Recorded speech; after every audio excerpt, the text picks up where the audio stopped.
Romeo and Juliet *******. The Tragedy of Romeo and Juliet by William Shakespeare. Contents: the prologue. Act I. Scene I. A public place. Scene 2. A street. Scene 3. Room in Capulet's house. Scene 4. A street. Scene V. A hall in Capulet's house. Act 2. Chorus. Scene I. An open place adjoining Capulet's garden. Scene 2. Capulet's garden. Scene 3. Friar Lawrence's cell. Scene 4. A street. Scene V. Capulet's garden. Scene 6. Friar Lawrence's cell. Act 3. Scene I. A public place. Scene 2. A room in Capulet's house. Scene 3. Friar Lawrence's cell. Scene 4. A room in Capulet's house. Scene V. An open gallery to Juliet's chamber, overlooking the garden. Act 4. Scene I. Friar Lawrence's cell. Scene 2. Hall in Capulet's house. Scene 3. Juliet's chamber. Scene 4. Hall in Capulet's house.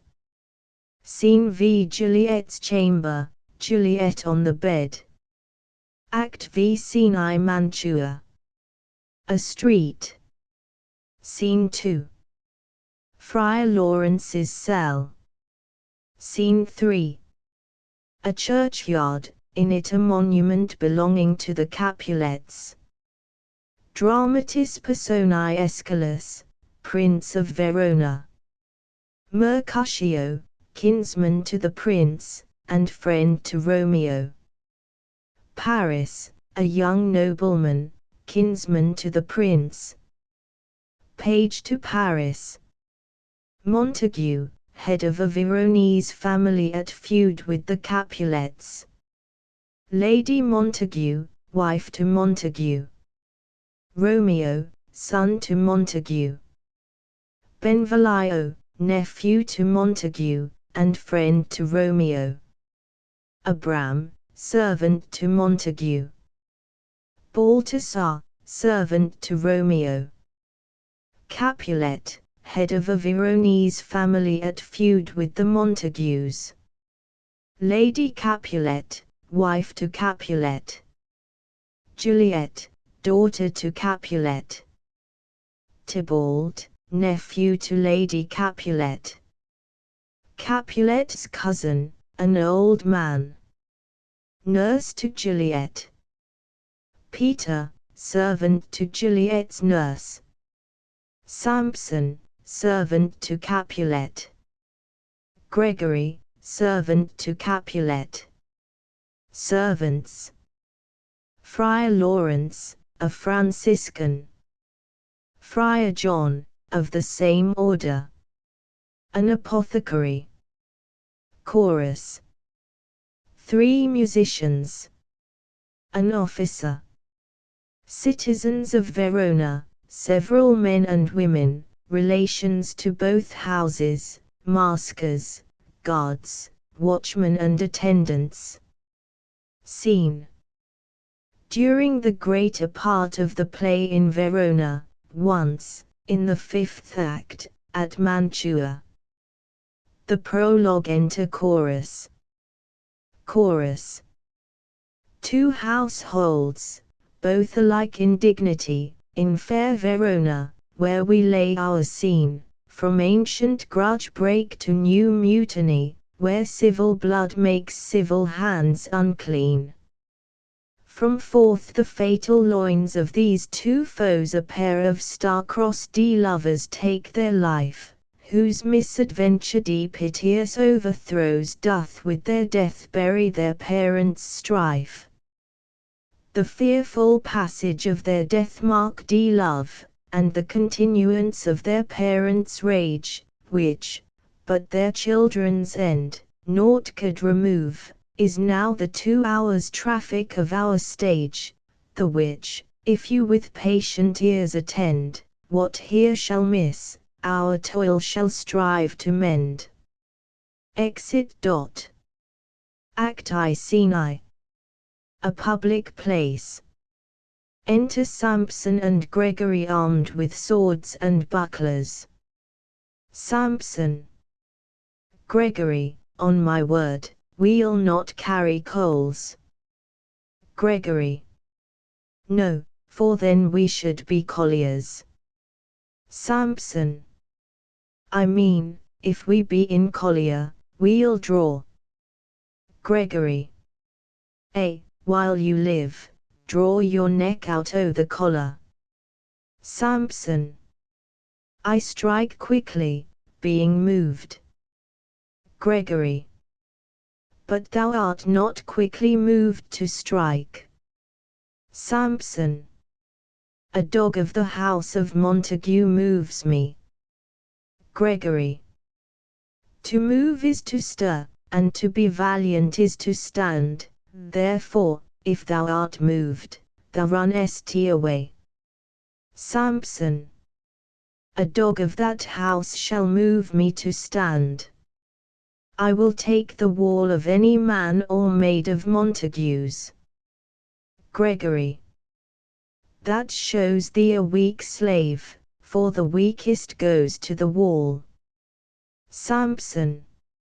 True, and therefore women, being the weaker vessels, are ever thrust to the wall, therefore I will push Montague's men from the wall, and thrust his maids to the wall. Gregory. The quarrel is between our masters and us their men. Samson. 'Tis all one, I will show myself a tyrant, when I have fought with the men I will be civil with the maids, I will cut off their heads. Gregory. The heads of the maids. Samson. The heads of the maids, or their maiden heads, take it in what sense thou wilt. Gregory. They must take it in sense that feel it. Samson. Me they shall feel while I am able to stand, and 'tis known I am a pretty piece of flesh. Gregory. 'Tis well thou art not fish, if thou hadst been poor John. Draw thy tool, here comes of the house of Montagues. Enter Abram and Baltasar. Samson. My naked weapon is out, quarrel, I will back thee. Gregory. How? Turn thy back and run. Samson. Fear me not. Gregory. No, marry, I fear thee. Samson. Let us take the law of our sides, let them begin. Gregory. I will frown as I pass by, and let them take it as they list. Samson. Nay, as they dare. I will bite my thumb at them, which is disgrace to them if they bear it. Abram. Do you bite your thumb at us, sir? Samson. I do bite my thumb, sir. Abram. Do you bite your thumb at us, sir? Samson. Is the law of our side if I say a? Gregory. No. Samson.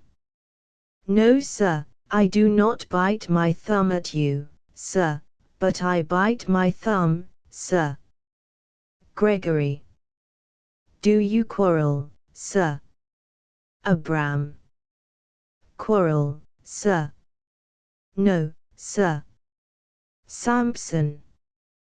But if you do, sir, I am for you. I serve as good a man as you. Abram. No better. Samson. Well, sir. Enter Benvolio. Gregory. Say better, here comes one of my master's kinsmen. Samson. Yes, better, sir. Abram. You lie.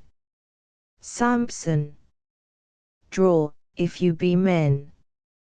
Gregory, remember thy washing blow. They fight. Benvolio. Part, fools. Put up your swords, you know not what you do. Beats down their swords. Enter Tybalt. Tybalt. What, art thou drawn among these heartless hinds? Turn thee, Benvolio, look upon thy death. Benvolio. I do but keep the peace. Put up thy sword, or manage it to part these men with me. Tybalt. What, drawn, and talk of peace? I hate the word as I hate hell. All Montagues, and thee, have at thee, coward. They fight. Enter 3 or 4 citizens with clubs. First citizen. Clubs, bills and partisans. Strike.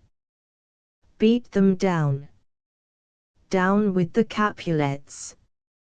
Down with the Montagues. Enter Capulet in his gown, and Lady Capulet.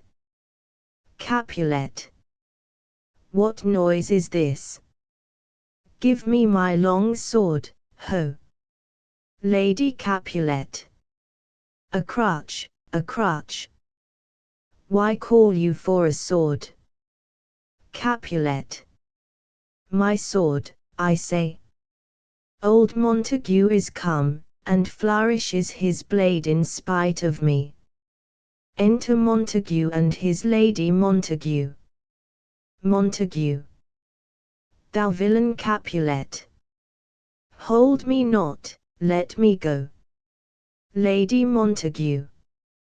Thou shalt not stir 1 foot to seek a foe. Enter Prince Escalus, with attendants. Prince. Rebellious subjects, enemies to peace, profaners of this neighbor-stained steel, will they not hear? What, ho! You men, you beasts, that quench the fire of your pernicious rage with purple fountains issuing from your veins, on pain of torture, from those bloody hands throw your mistempered weapons to the ground and hear the sentence of your moved prince. 3 civil brawls, bred of an airy word, by thee, old Capulet, and Montague, have thrice disturbed the quiet of our streets, and made Verona's ancient citizens cast by their grave beseeming ornaments, to wield old partisans, in hands as old, cankered with peace, to part your cankered hate. If ever you disturb our streets again, your lives shall pay the forfeit of the peace. For this time all the rest depart away, you, Capulet, shall go along with me, and Montague, come you this afternoon, to know our farther pleasure in this case, to old Freetown, our common judgment place. Once more, on pain of death, all men depart. Exeunt Prince and attendants, Capulet, Lady Capulet, Tybalt, citizens and servants. Montague. Who set this ancient quarrel new abroach? Speak, nephew, were you by when it began? Benvolio. Here were the servants of your adversary and yours, close fighting ere I did approach. I drew to part them, in the instant came the fiery Tybalt, with his sword Propardy, which, as he breathed defiance to my ears, he swung about his head, and cut the winds, who nothing hurt withal, hissed him in scorn. While we were interchanging thrusts and blows came more and more, and fought on part and part, till the prince came, who parted either part. Lady Montague. Oh, where is Romeo? Saw you him today? Right glad I am he was not at this fray. Benvolio. Madam, an hour before the worshipped sun peered forth the golden window of the east, a troubled mind drave me to walk abroad, where underneath the grove of sycamore that westward rooteth from this city side, so early walking did I see your son. Towards him I made, but he was ware of me, and stole into the covert of the wood. I, measuring his affections by my own, which then most sought where most might not be found, being one too many by my weary self, pursued my humour, not pursuing his, and gladly shunned who gladly fled from me. Montague. Many a morning hath he there been seen, with tears augmenting the fresh morning's dew, adding to clouds more clouds with his deep sighs, but all so soon as the all-cheering sun should in the farthest east begin to draw the shady curtains from Aurora's bed, away from light steals home my heavy son, and private in his chamber pens himself, shuts up his windows, locks fair daylight out and makes himself an artificial night. Black and portentous must this humour prove, unless good counsel may the cause remove. Benvolio. My noble uncle, do you know the cause? Montague. I neither know it nor can learn of him. Benvolio. Have you importuned him by any means? Montague. Both by myself and many other friends, but he, his own affection's counsellor, is to himself, I will not say how true, but to himself so secret and so close, so far from sounding and discovery, as is the bud bit with an envious worm ere he can spread his sweet leaves to the air, or dedicate his beauty to the sun. Could we but learn from whence his sorrows grow, we would as willingly give cure as no. Enter Romeo. Benvolio. See, where he comes. So please you step aside, I'll know his grievance or be much denied. Montague. I would thou wert so happy by thy stay to hear true shrift. Come, madam, let's away, exeunt Montague and Lady Montague. Benvolio. Good morrow, cousin. Romeo. Is the day so young? Benvolio. But new struck 9. Romeo. Amy, sad hours seem long. Was that my father that went hence so fast? Benvolio. It was. What sadness lengthens Romeo's hours? Romeo. Not having that which, having, makes them short. Benvolio. In love. Romeo. Out. Benvolio. Of love. Romeo. Out of her favour where I am in love. Benvolio. Alas that love so gentle in his view, should be so tyrannous and rough in proof. Romeo. Alas that love, whose view is muffled still, should, without eyes, see pathways to his will. where shall we dine? O me! What fray was here? Yet tell me not, for I have heard it all. Here's much to do with hate, but more with love. Why, then, O brawling love! O loving hate! O anything, of nothing first create! O heavy lightness! Serious vanity! Misshapen chaos of well-seeming forms!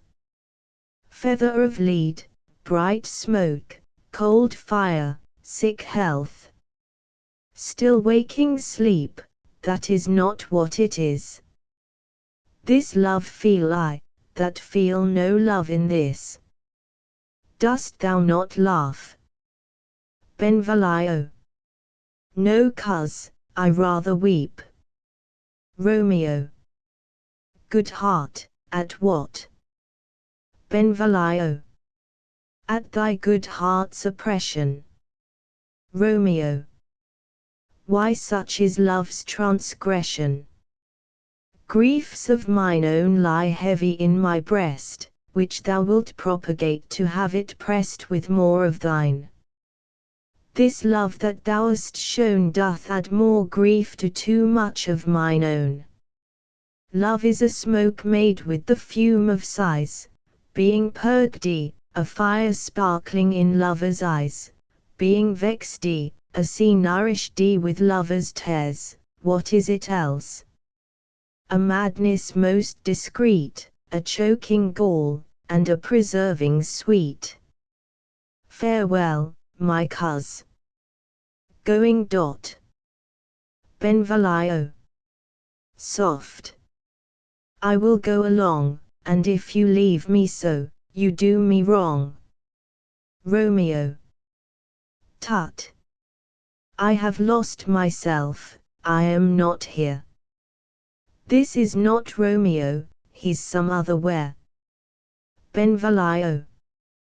Tell me in sadness who is that you love. Romeo.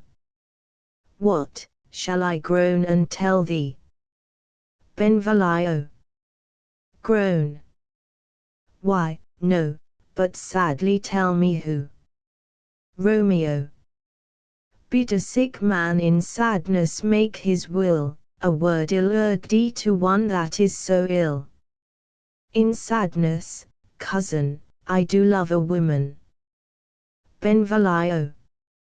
I aimed so near when I supposed you loved. Romeo. A right good markman, and she's fair I love. Benvolio. A right fair mark, fair cuz, is soonest hit. Romeo. Well, in that hit you miss, she'll not be hit with Cupid's arrow, she'th Dian's wit, and in strong proof of chastity well armed, from love's weak childish bow she lives uncharmed. She will not stay the siege of loving terms nor bide th encounter of assailing eyes, nor ope her lap to saint seducing gold. Oh, she's rich in beauty, only poor that when she dies, with beauty dies her store. Benvolio. Then she'th sworn that she will still live chaste. Romeo.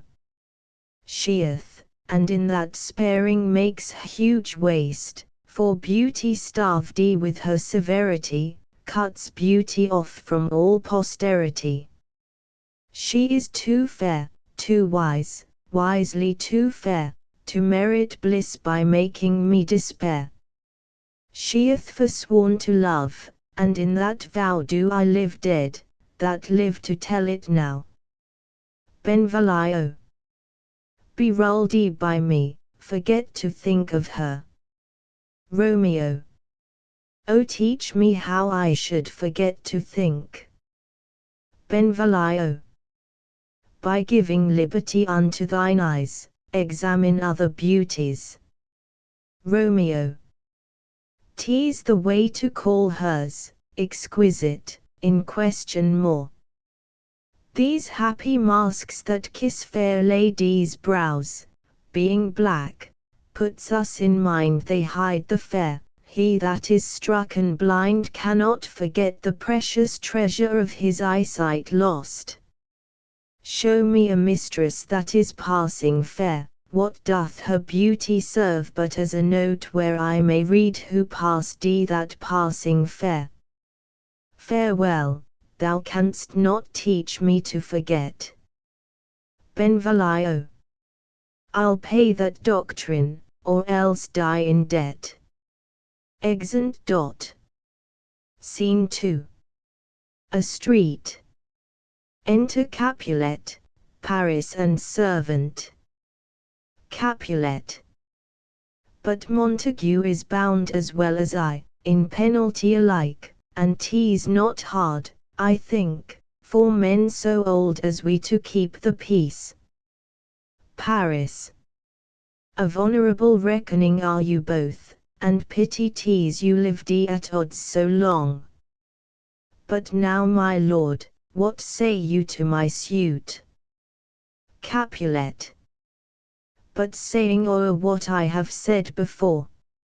My child is yet a stranger in the world, she hath not seen the change of 14 years. Let 2 more summers wither in their pride ere we may think her ripe to be a bride. Paris. Younger than she our happy mother's maid. Capulet. And too soon mardy are those so early made. The earth hath swallowed all my hopes but she is the hopeful lady of my earth. But woo her, gentle Paris, get her heart, my will to her consent is but a part, and she agree, within her scope of choice lies my consent and fair according voice. This night I hold an old accustomed feast, whereto I have invited many a guest, such as I love, and you among the store, one more, most welcome, makes my number more. At my poor house look to behold this night earth-treading stars that make dark heaven light, such comfort as do lusty young men feel when well apparelled April on the heel of limping winter treads, even such delight among fresh female buds shall you this night inherit at my house. Hear all see, and like her most whose merit most shall be, which, on more view of many, mine, being one, may stand in number, though in reckoning none. Come, go with me. Go, sirrah, trudge about through fair Verona, find those persons out whose names are written there, gives a paper, and to them say, my house and welcome on their pleasure stay. Exeunt Capulet and Paris. Servant. Find them out whose names are written here. It is written that the shoemaker should meddle with his yard and the tailor with his last, the fisher with his pencil, and the painter with his nets.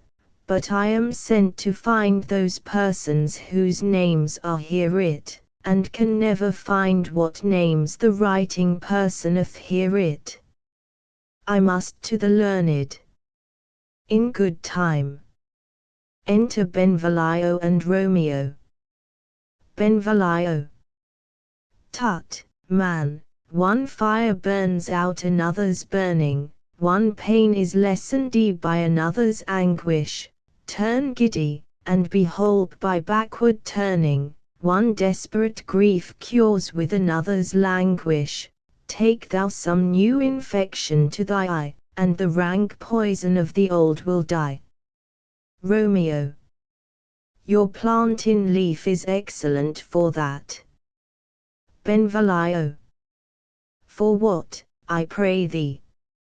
Romeo. For your broken shin. Benvolio. Why, Romeo, art thou mad? Romeo. Not mad, but bound more than a madman is, shut up in prison, kept without my food, whipped and tormented and, God den, good fellow. Servant. God I go den. I pray, sir, can you read? Romeo. Mine own fortune in my misery. Servant. Perhaps you have learned it without book. But I pray, can you read anything you see? Romeo. If I know the letters and the language. Servant. Ye say honestly, rest you merry. Romeo. Stay, fellow, I can read. He reads the letter. Signor Martino and his wife and daughters, County Anselmo and his beauteous sisters, the lady widow of Utruvio, Signor Placentio and his lovely nieces, Mercutio and his brother Valentine, mine uncle Capulet, his wife, and daughters, my fair niece Rosaline and Livia, Signor Valentio and his cousin Tybalt, Lucio and the lively Helena. A fair assembly. Gives back the paper, whither should they come? Servant. Up. Romeo. Whither to supper? Servant. To our house. Romeo. Whose house? Servant. My master's. Romeo. Indeed I should have asked you that before. Servant. Now I'll tell you without asking. My master is the great rich Capulet, and if you be not of the house of Montagues, I pray come and crush a cup of wine. Rest you merry. Exit. Benvolio. At this same ancient feast of Capulet sups the fair Rosaline whom thou so lovest, with all the admired beauties of Verona. Go thither and with unattainted eye, compare her face with some that I shall show, and I will make thee think thy swan a crow. Romeo. When the devout religion of mine eye maintains such falsehood, then turn tears to fire, and these who, often drowned could never die, transparent heretics, be burnt for liars. One fairer than my love. The all-seeing sun ne'er saw her match since first the world begun. Benvolio.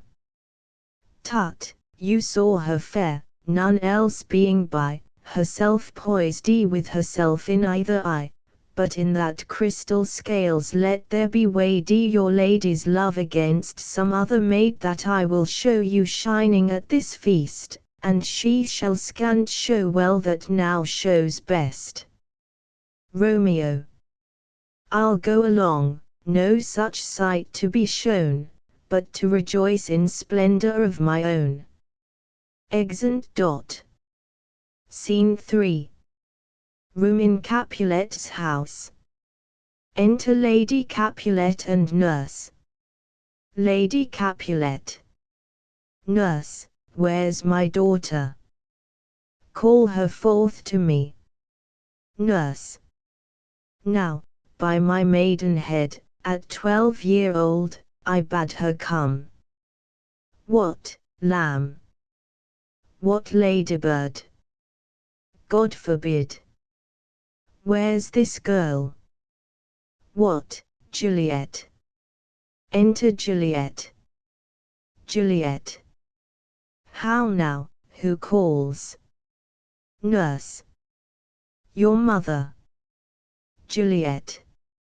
Madam, I am here. What is your will?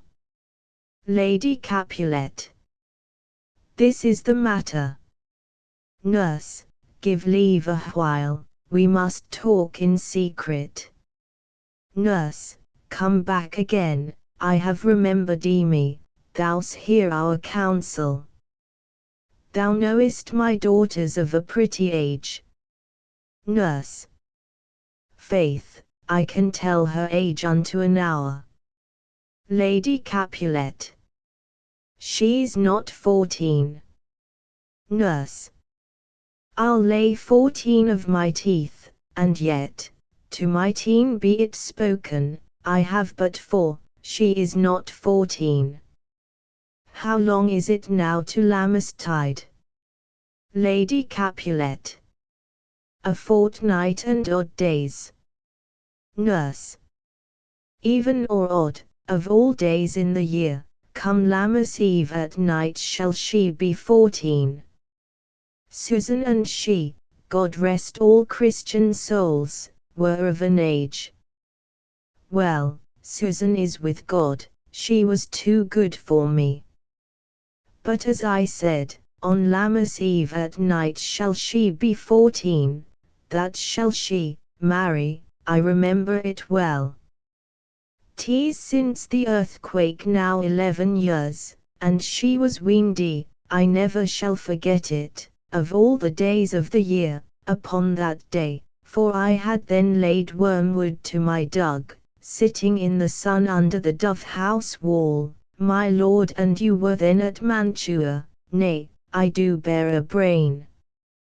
But as I said, when it did taste the wormwood on the nipple of my dug and felt it bitter, pretty fool, to see it tetchy, and fall out with the dug. Shake, quoth the dove-house, 'twas no need, I trow, to bid me trudge. And since that time it is 11 years, for then she could stand alone, nay, by rude she could have run and waddled all about, for even the day before she broke her brow, and then my husband, God be with his soul, was a merry man, took up the child, yea quoth he, dost thou fall upon thy face?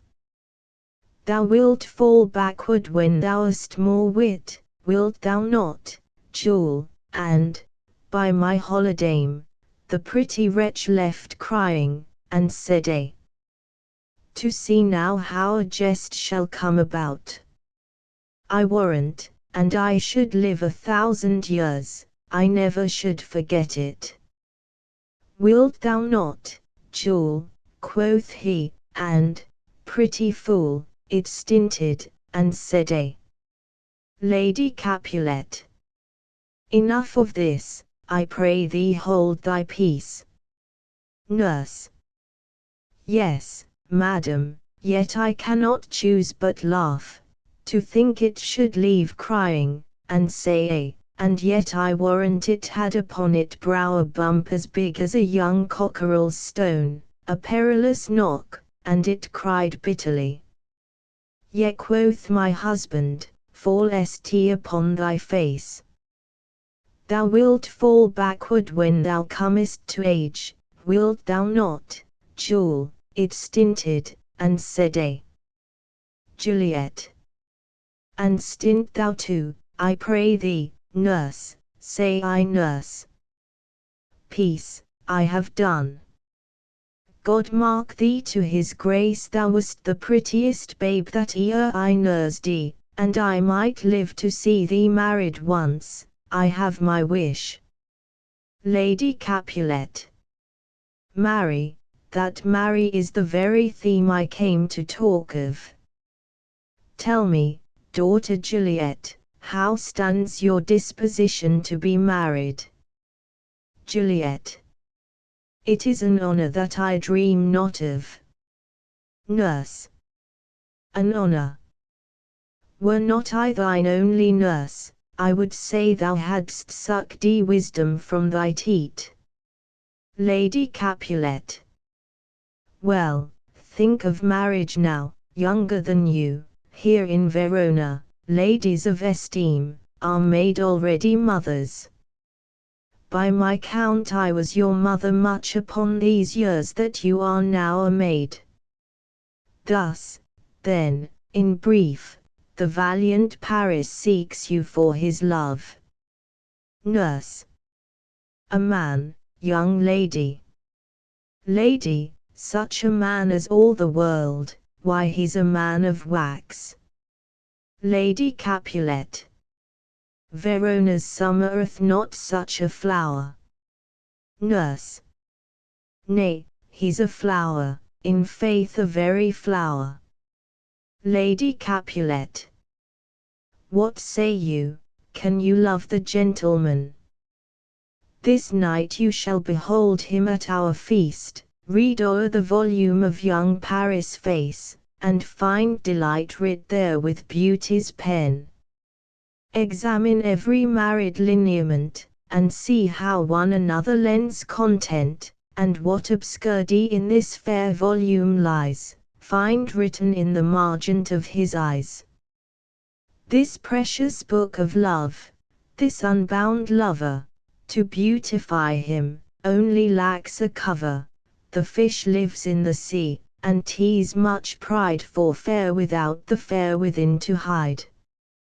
That book in many sighs doth share the glory, that in gold clasps locks in the golden story, so shall you share all that he doth possess, by having him, making yourself no less. Nurse. No less, nay bigger.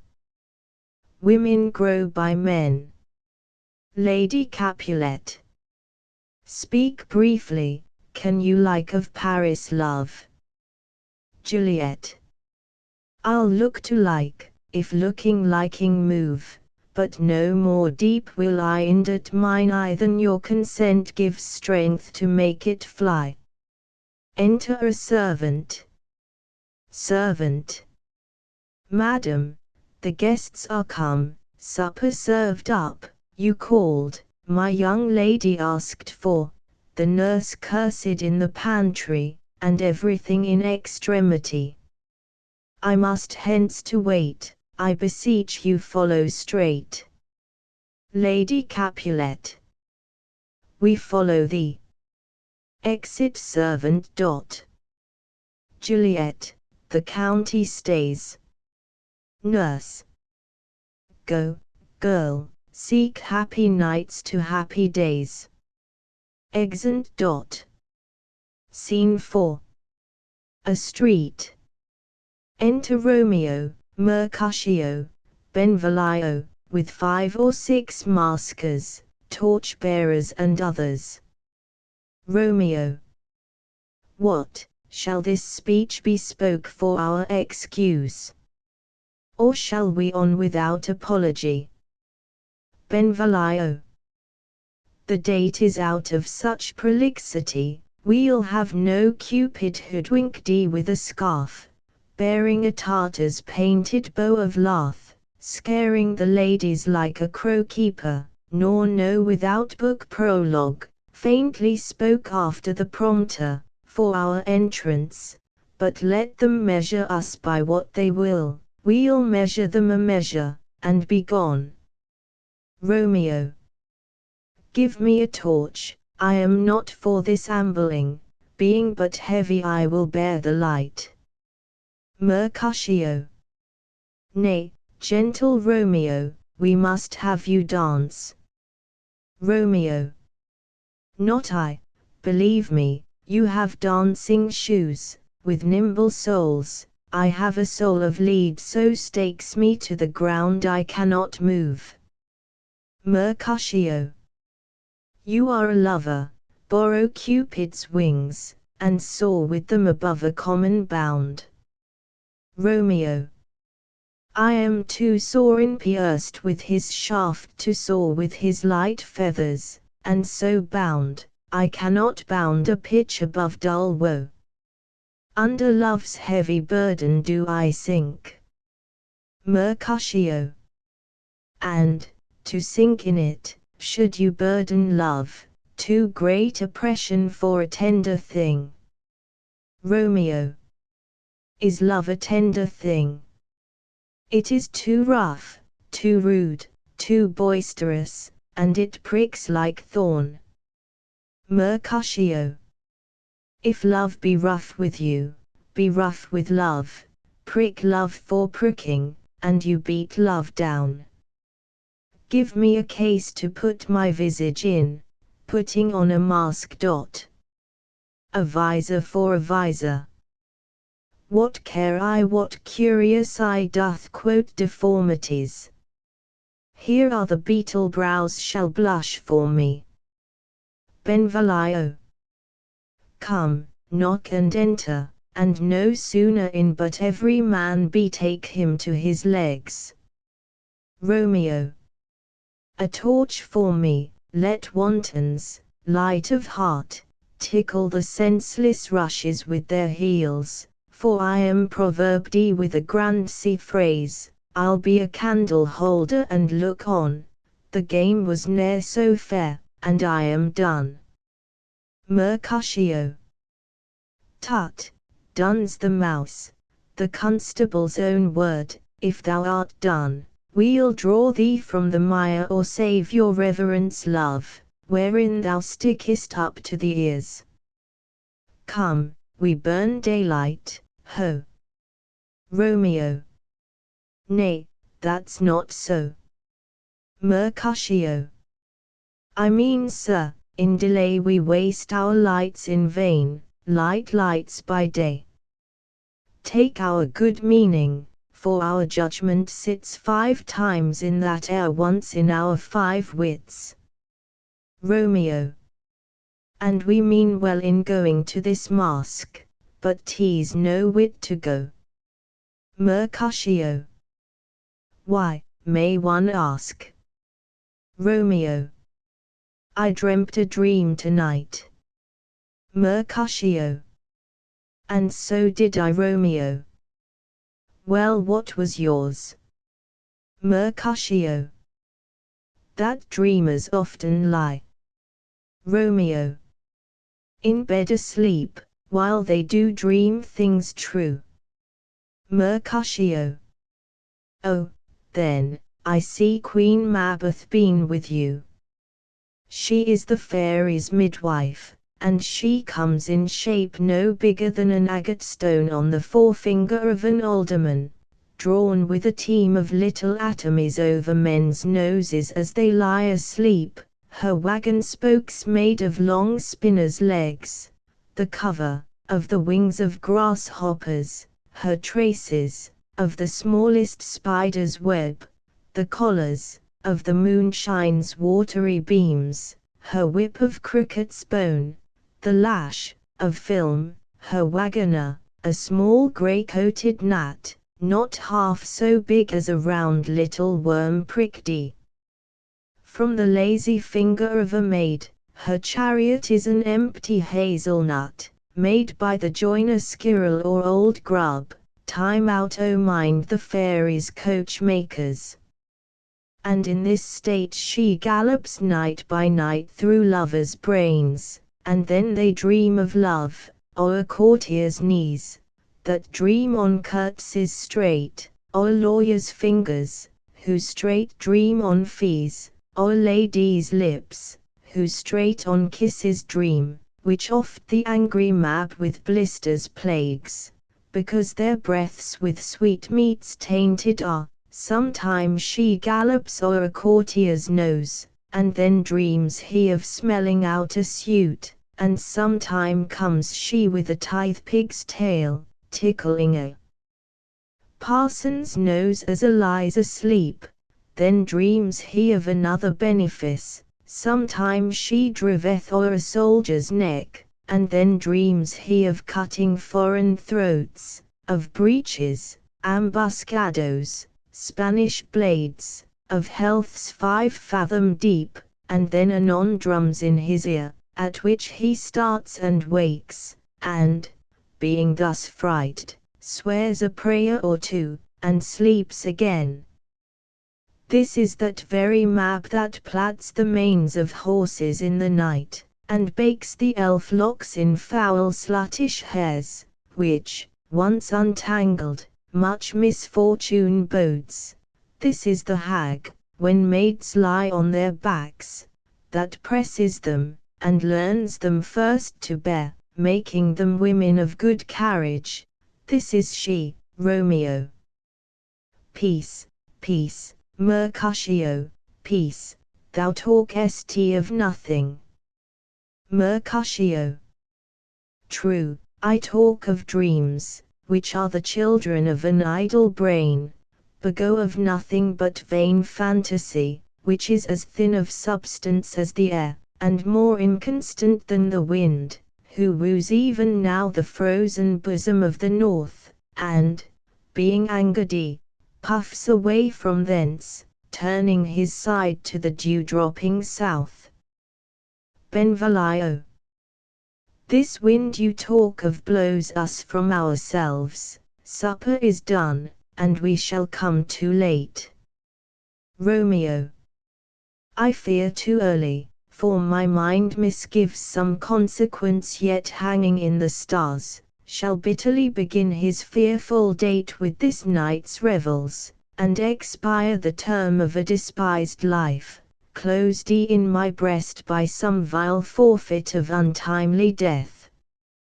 But he that doth the steerage of my course direct my suit. On, lusty gentleman. Benvolio. Strike, drum. Exeunt. Scene V. A hall in Capulet's house. Musicians waiting. Enter servants. First servant. Where's potpan, that he helps not to take away? He shift a trencher. He scrape a trencher. Second servant. When good manners shall lie all in one or two men's hands, and they unwashed too, 'tis a foul thing. First servant. Away with the join stools, remove the court cupboard, look to the plate. Good thou, save me a piece of marchpane, and as thou loves me, let the porter let in Susan Grindstone and Nell. Antony and Potpan. Second servant. A boy, ready. First servant. You are looked for and called for, asked for and sought for, in the great chamber. Second servant. We cannot be here and there too. Cheerly, boys. Be brisk a while, and the longer liver take all. Exeunt. Enter Capulet, and see with the guests and gentlewomen to the maskers. Capulet. Welcome, gentlemen. Ladies that have their toes unplagued with corns will have a bout with you. Are my mistresses, which of you all will now deny to dance? She that makes dainty, she I'll sweareth corns. Am I come near ye now? Welcome, gentlemen. I have seen the day that I have worn a visor, and could tell a whispering tale in a fair lady's ear, such as would please. 'Tis gone, 'tis gone, 'tis gone. You are welcome, gentlemen. Come, musicians, play. A hall, give room. And foot it, girls. Music plays, and they dance. More light, you knaves, and turn the tables up, and quench the fire, the room is grown too hot. Ursera, this unlooked for sport comes well. Nay sit, good cousin Capulet, for you and I are past our dancing days. How long is 't now since last yourself and I were in a masque? Capulet's cousin. By Our Lady, 30 years. Capulet. What, man, 'tis not so much, 'tis not so much, 'tis since the nuptial of Lucencio, come Pentecost as quickly as it will, some 25 years, and then we masked. Capulet's cousin. 'Tis more, his son is elder, sir, his son is 30. Capulet. Will you tell me that? His son was but a ward 2 years ago. Romeo. What lady is that, which doth enrich the hand of yonder knight? Servant. I know not, sir. Romeo. Oh, she doth teach the torches to burn bright. It seems she hangs upon the cheek of night as a rich jewel in an Ethiopia, beauty too rich for use, for earth too dear.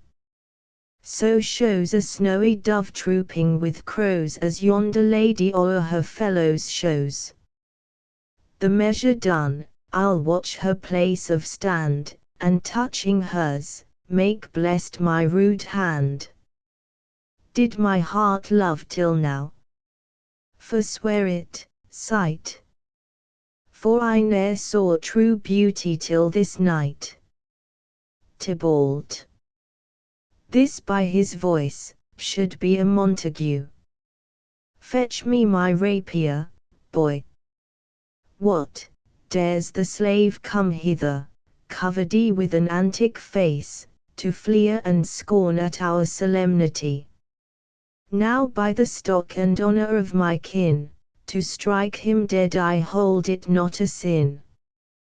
Capulet. Why how now, kinsman? Wherefore storm you so?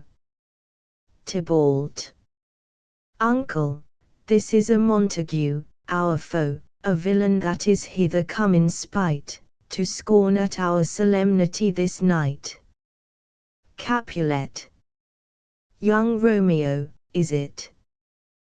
Tybalt. 'Tis he, that villain Romeo. Capulet.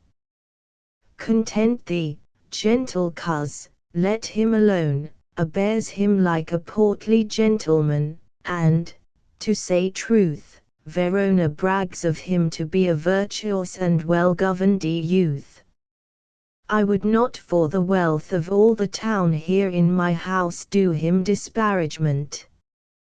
Therefore be patient, take no note of him, it is my will, the which if thou respect, show a fair presence and put off these frowns, an ill-beseeming semblance for a feast. Tybalt. It fits when such a villain is a guest, I'll not endure him. Capulet. He shall be endured. What, goodman boy? I say he shall. Go to. Am I the master here, or you? Go to. You'll not endure him.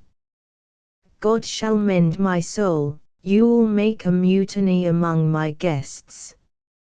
You will set cock a hoop, you'll be the man. Tybalt. Why, uncle, 'tis a shame. Capulet. Go to, go to. You are a saucy boy. Is so, indeed. This trick may chance to scathe you, I know what. You must contrary me. Marry, 'tis time. Well said, my hearts, you are a princox, go, be quiet, or, more light, for shame. I'll make you quiet. What, cheerly, my hearts? Tybalt. Patience perforce with wilful collier meeting makes my flesh tremble in their different greeting. I will withdraw, but this intrusion shall, now seeming sweet, convert to bitter gall. Exit. Romeo. To Juliet. If I profane with my unworthiest hand this holy shrine, the gentle sin is this, my lips, two blushing pilgrims, ready stand to smooth that rough touch with a tender kiss. Juliet. Good pilgrim, you do wrong your hand too much, which mannerly devotion shows in this, for saints have hands that pilgrims' hands do touch, and palm to palm is holy palmer's kiss. Romeo. Have not saints lips, and holy palmers too? Juliet. A pilgrim, lips that they must use in prayer. Romeo. Oh, then, dear saint, let lips do what hands do, they pray, grant thou, lest faith turn to despair. Juliet. Saints do not move, though grant for prayers sake. Romeo. Then move not while my prayers effect I take. Thus from my lips, by thine my sin is purged. Kissing her dot. Juliet. Then have my lips the sin that they have took. Romeo. Sin from my lips. O trespass sweetly urged. Give me my sin again. Juliet. You kiss by the book. Nurse. Madam, your mother craves a word with you. Romeo. What is her mother? Nurse. Marry, bachelor, her mother is the lady of the house, and a good lady, and a wise and virtuous. I nursed her daughter that you talked withal. I tell you, he that can lay hold of her shall have the chinks. Romeo. Is she a Capulet? O dear account! My life is my foe's debt. Benvolio. Away, be gone, the sport is at the best. Romeo. So I fear, the more is my unrest. Capulet. Nay, gentlemen, prepare not to be gone, we have a trifling foolish banquet towards. Is it e'en so? Why then, I thank you all, I thank you, honest gentlemen, good night. More torches here. Come on then, let's to bed. Ah, sirrah, by my fay, it waxes late, I'll to my rest. Exeunt all but Juliet and nurse. Juliet. Come hither, nurse. What is yon gentleman? Nurse. The son and heir of old Tiberio. Juliet. What's he that now is going out of door? Nurse. Marry, that I think be young Petruchio. Juliet. What's he that follows here, that would not dance? Nurse. I know not. Juliet. Go ask his name. If he be married, my grave is like to be my wedding bed. Nurse. His name is Romeo, and a Montague, the only son of your great enemy. Juliet. My only love sprung from my only hate. Too early seen unknown, and known too late. Prodigious birth of love it is to me, that I must love a loathed enemy. Nurse. What's this? What's this? Juliet. A rhyme I learned even now of one I danced withal. One calls within, Juliet.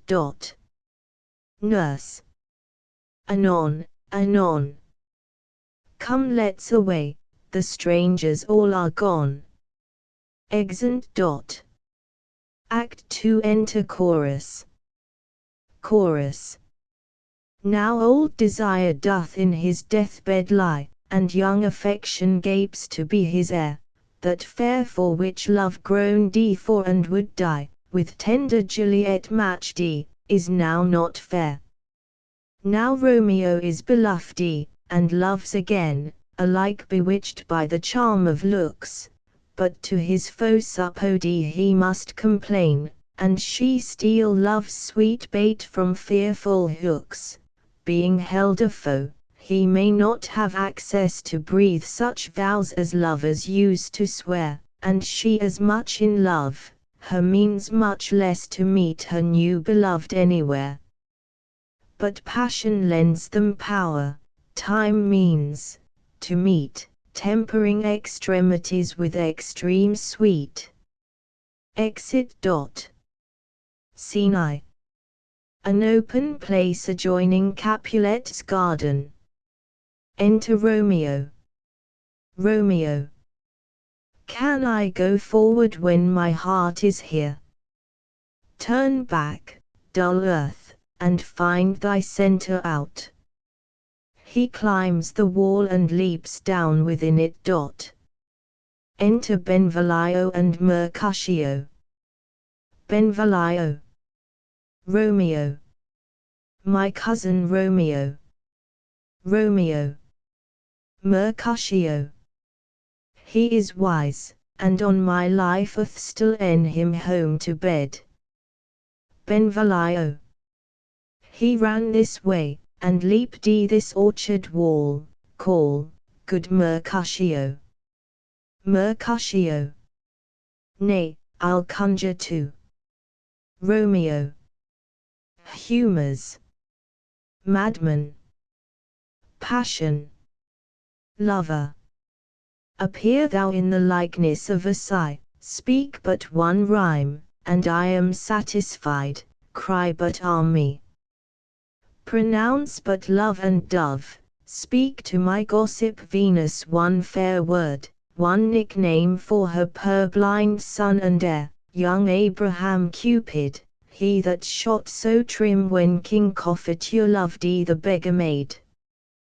He heareth not, he stirreth not, he moveth not, the ape is dead, and I must conjure him. I conjure thee by Rosalind's bright eyes, by her high forehead and her scarlet lip, by her fine foot, straight leg, and quivering thigh, and the domains that there adjacent lie, that in thy likeness thou appear to us. Benvolio. And if he hear thee, thou wilt anger him. Mercutio. This cannot anger him. 'Twould anger him to raise a spirit in his mistress' circle, of some strange nature, letting it there stand till she had laid it, and conjured it down, that were some spite. My invocation is fair and honest, and, in his mistress' name, I conjure only but to raise up him. Benvolio. Come, he hath hid himself among these trees to be consorted with the humorous night. Blind is his love, and best befits the dark. Mercutio. If love be blind, love cannot hit the mark. Now will he sit under a medlar tree, and wish his mistress were that kind of fruit as maids call medlars when they laugh alone. O Romeo, that she were, oh that she were an open arse and thou a poprin pear. Romeo, good night. I'll to my truckle bed. This field bed is too cold for me to sleep. Come, shall we go? Benvolio. Go then, for 'tis in vain to seek him here that means not to be found. Exeunt. Scene 2. Capulet's garden. Enter Romeo. Romeo. He jests at scars that never felt a wound. Juliet appears above at a window. But soft, what light through yonder window breaks? It is the east, and Juliet is the sun. Arise, fair sun, and kill the envious moon, who is already sick and pale with grief, that thou her maid art far more fair than she.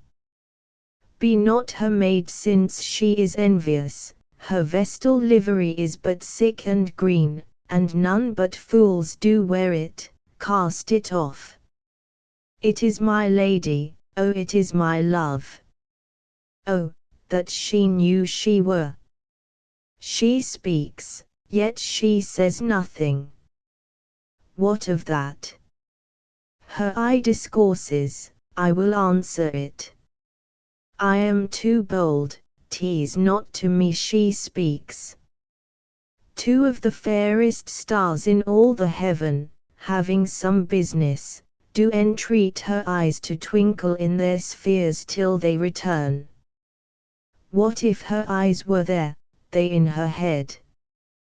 The brightness of her cheek would shame those stars, as daylight doth a lamp.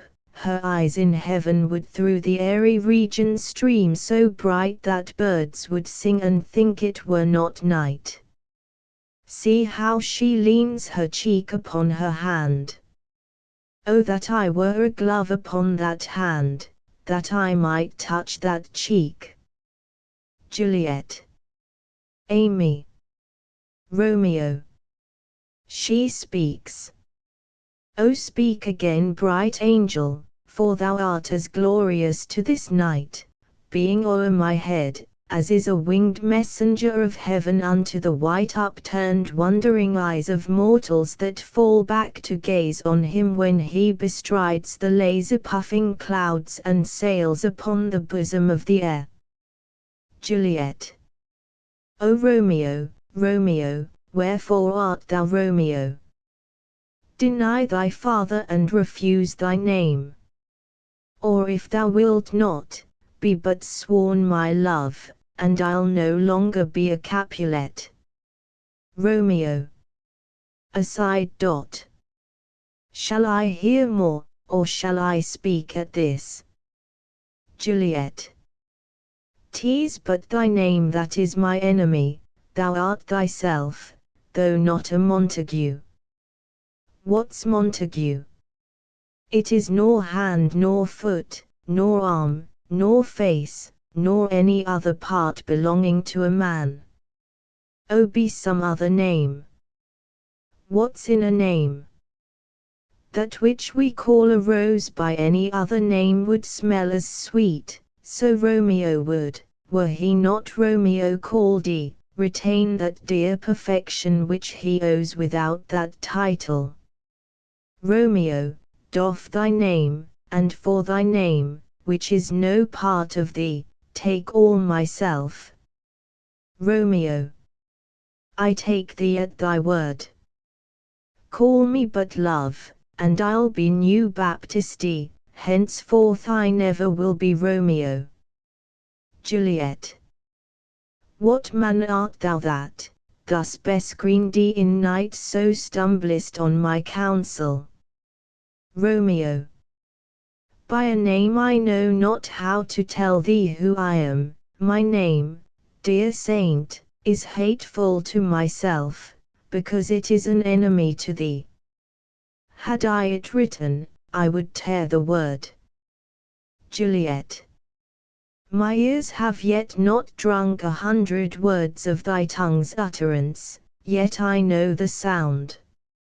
Art thou not Romeo, and a Montague? Romeo. Neither, fair maid, if either thee dislike. Juliet. How camest thou hither, tell me, and wherefore? The orchard walls are high and hard to climb, and the place death, considering who thou art, if any of my kinsmen find thee here. Romeo. With love's light wings did I o'erperch these walls, for stony limits cannot hold love out, and what love can do, that dares love attempt, therefore thy kinsmen are no stop to me. Juliet. If they do see thee, they will murder thee. Romeo. Alack, there lies more peril in thine eye than 20 of their swords. Look thou but sweet, and I am proof against their enmity. Juliet. I would not for the world they saw thee here. Romeo. I have night's cloak to hide me from their eyes, and but thou love me, let them find me here. My life were better ended by their hate than death prorogued, wanting of thy love. Juliet. By whose direction foundest thou out this place? Romeo. By love, that first did prompt me to enquire, he lent me counsel, and I lent him eyes. I am no pilot, yet would thou as far as that vast shore wash thee with the farthest sea, I should adventure for such merchandise. Juliet. Thou knowest the mask of night is on my face, else would a maiden blush bepaint my cheek for that which thou hast heard me speak tonight. Fain would I dwell on form, fain deny what I have spoke, but farewell compliment. Dost thou love me? I know thou wilt say ay, and I will take thy word. Yet, if thou swearest thou mayst prove false. At lovers' perjuries, they say Jove laughs. O gentle Romeo, if thou dost love, pronounce it faithfully. Or if thou thinkest I am too quickly won, I'll frown and be perverse, and say thee nay, so thou wilt woo. But else, not for the world. In truth, fair Montague, I am too fond, and therefore thou mayst think my haviour light, but trust me, gentleman, I'll prove more true than those that have more cunning to be strange. I should have been more strange, I must confess, but that thou overheardest ere I was where, my true love passion, therefore pardon me, and not impute this yielding to light love, which the dark night hath so discovered. Romeo. Lady, by yonder blessed moon I vow, that tips with silver all these fruit tree tops. Juliet. O swear not by the moon, inconstant moon, that monthly changes in her circled orb, lest that thy love prove likewise variable. Romeo. What shall I swear by? Juliet. Do not swear at all. Or if thou wilt, swear by thy gracious self, which is the god of my idolatry, and I'll believe thee. Romeo. If my heart's dear love, Juliet. Well, do not swear. Although I joy in thee, I have no joy of this contract tonight, it is too rash, too unadvised, too sudden, too like the lightning, which doth cease to be ere one can say it lightens. Sweet, good night. This bud of love, by summer's ripening breath, may prove a beauteous flower when next we meet. Good night, good night. As sweet repose and rest come to thy heart as that within my breast. Romeo. O wilt thou leave me so unsatisfied? Juliet. What satisfaction canst thou have tonight? Romeo. Exchange of thy love's faithful vow for mine. Juliet. I gave thee mine before thou didst request it, and yet I would it were to give again. Romeo. Wouldest thou withdraw it? For what purpose, love? Juliet. But to be frank and give it thee again. And yet I wish but for the thing I have, my bounty is as boundless as the sea, my love as deep. The more I give to thee, the more I have, for both are infinite. I hear some noise within. Dear love, adieu. Nurse calls within. Anon, good nurse, sweet Montague, be true. Stay but a little, I will come again. Exit. Romeo. O blessed, blessed night! I am afeard, being in night, all this is but a dream, too flattering sweet to be substantial. Enter Juliet above. Juliet. 3 words, dear Romeo, and good night indeed. If that thy bent of love be honourable, thy purpose marriage, send me word tomorrow, by one that I'll procure to come to thee, where and what time thou wilt perform the rite, and all my fortunes at thy foot I'll lay and follow thee my lord throughout the world. Nurse. Within. Madam. Juliet. I come, anon. But if thou meanest not well, I do beseech thee, nurse. Within. Madam. Juliet. By and by I come, to cease thy strife and leave me to my grief. Tomorrow will I send. Romeo. So thrive my soul, Juliet. 1,000 times good night. Exit. Romeo. 1,000 times the worse, to want thy light. Love goes toward love as schoolboys from their books, but love from love, towards school with heavy looks. Retiring slowly. Re-enter Juliet, above. Juliet. Hist. Romeo, hist. O for a falconer's voice to lure this tassel gentle back again. Bondage is hoarse and may not speak aloud, else would I tear the cave where echo lies, and make her airy tongue more hoarse than mine with repetition of my Romeo's name. Romeo. It is my soul that calls upon my name. How silver sweet sound lovers' tongues by night, like softest music to attending ears. Juliet. Romeo. Romeo. My dear. Juliet.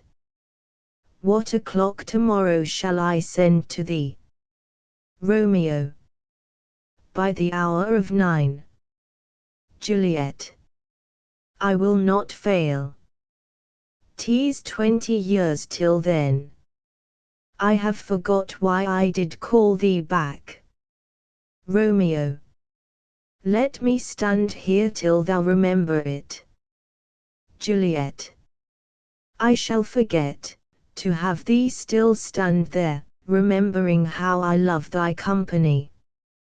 Romeo. And I'll still stay, to have thee still forget, forgetting any other home but this. Juliet. 'Tis almost morning, I would have thee gone, and yet no farther than a wanton spurred, that lets it hop a little from her hand, like a poor prisoner in his twisted gyves, and with a silk thread plucks it back again, so loving jealous of his liberty. Romeo. I would I were thy bird. Juliet. Sweet, so would I, yet I should kill thee with much cherishing. Good night, good night. Parting is such sweet sorrow that I shall say good night till it be morrow. Exit. Romeo. Sleep dwell upon thine eyes, peace in thy breast. Would I were sleep and peace, so sweet to rest. Hence will I to my ghostly sire's cell, his help to crave and my dear hap to tell. Exit. Scene 3. Friar Lawrence's cell. Enter Friar Lawrence with a basket. Friar Lawrence. The grey morn smiles on the frowning night, checkering the eastern clouds with streaks of light, and fleckled darkness like a drunkard reels from fourth day's pathway, made by Titan's fiery wheels now, ere the sun advance his burning eye, the day to cheer, and night's dank dew to dry. I must upfill this osier cage of ours with baleful weeds and precious juiced flowers. The earth that's nature's mother, is her tomb. What is her burying grave? That is her womb, and from her womb children of divers kind we sucking on her natural bosom find. Many for many virtues excellent, none but for some, and yet all different. Oh, mickle is the powerful grace that lies in plants, herbs, stones, and their true qualities. For naught so vile that on the earth doth live but to the earth some special good doth give, nor aught so good but, strained from that fair use, revolts from true birth, stumbling on abuse. Virtue itself turns vice being misapplied, and vice sometimes by action dignified. Enter Romeo. Within the infant rind of this weak flower poisoneth residence, and medicine power, for this, being smelt, with that part cheers each part, being tasted, slays all senses with the heart. Two such opposed kings encamp them still in man as well as herbs, grace and rude will, and where the worser is predominant, full soon the canker death eats up that plant. Romeo. Good morrow, father. Friar Lawrence. Benedicite. What early tongue so sweet saluteth me? Young son, it argues a distempered head so soon to bid good morrow to thy bed. Care keeps his watch in every old man's eye, and where care lodges sleep will never lie, but where unbruised youth with unstuffed brain doth couch his limbs, there golden sleep doth reign. Therefore thy earliness doth me assure thou art uprest with some distemperature, or if not so, then here I hit it right, our Romeo hath not been in bed tonight. Romeo. That last is true, the sweeter rest was mine. Friar Lawrence. God pardon sin. Wast thou with Rosaline? Romeo. With Rosaline, my ghostly father. No, I have forgot that name, and that name's woe. Friar Lawrence. That's my good son. But where hast thou been then? Romeo. I'll tell thee ere thou ask it me again. I have been feasting with mine enemy, where on a sudden one hath wounded me that's by me wounded. Both our remedies within thy help and holy physic lies. I bear no hatred, blessed man, for lo, my intercession likewise steads my foe. Friar Lawrence. Be plain, good son, and homely in thy drift, riddling confession finds but riddling shrift. Romeo. Then plainly know my heart's dear love is set on the fair daughter of rich Capulet. As mine on hers, so hers is set on mine, and all combined, save what thou must combine by holy marriage. When, and where, and how we met, we wooed, and made exchange of vow, I'll tell thee as we pass, but this I pray, that thou consent to marry us today. Friar Lawrence. Holy Saint Francis. What a change is here! Is Rosaline, that thou didst love so dear, so soon forsaken? Young men's love then lies not truly in their hearts, but in their eyes. Jesu Maria, what a deal of brine hath washed thy sallow cheeks for Rosaline. How much salt water thrown away in waste, to season love, that of it doth not taste. The sun not yet thy sighs from heaven clears, thy old groans yet ring in mine ancient ears. Lo, here upon thy cheek the stain doth sit of an old tear that is not washed off yet. If e'er thou wast thyself, and these woes thine, thou and these woes were all for Rosaline, and art thou Changdi. Pronounce this sentence then, women may fall, when there's no strength in men. Romeo. Thou chidest me oft for loving Rosaline. Friar Lawrence. For doting, not for loving, pupil mine. Romeo. And badest me bury love. Friar Lawrence. Not in a grave to lay one in, another out to have. Romeo. I pray thee chide me not, her I love now doth grace for grace and love for love allow. The other did not so. Friar Lawrence. Oh, she knew well thy love did read by rote, that could not spell. But come young waverer, come go with me, in one respect I'll thy assistant be, for this alliance may so happy prove, to turn your household's rancour to pure love. Romeo. O let us hence, I stand on sudden haste. Friar Lawrence. Wisely and slow, they stumble that run fast. Exeunt. Scene 4. A street. Enter Benvolio and Mercutio. Mercutio. Where the devil should this Romeo be? Came he not home tonight? Benvolio. Not to his father's, I spoke with his man. Mercutio.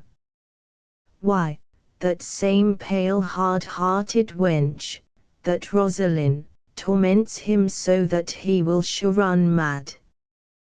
Benvolio. Tybalt, the kinsman to old Capulet, hath sent a letter to his father's house. Mercutio. A challenge, on my life. Benvolio. Romeo will answer it. Mercutio. Any man that can write may answer a letter. Benvolio. Nay, he will answer the letter's master, how he dares, being dead. Mercutio. Alas, poor Romeo, he is already dead, stabbed with a white wench's black eye, run through the ear with a love song, the very pin of his heart cleft with the blind bow-boy's butt shaft. And is he a man to encounter Tybalt? Benvolio. Why, what is Tybalt? Mercutio. More than prince of cats. Oh, he's the courageous captain of compliments. He fights as you sing prick song, keeps time, distance, and proportion. He rests his minim rest, 1, 2, and the third in your bosom, the very butcher of a silk button, a duellist, a gentleman of the very first house, of the first and second cause.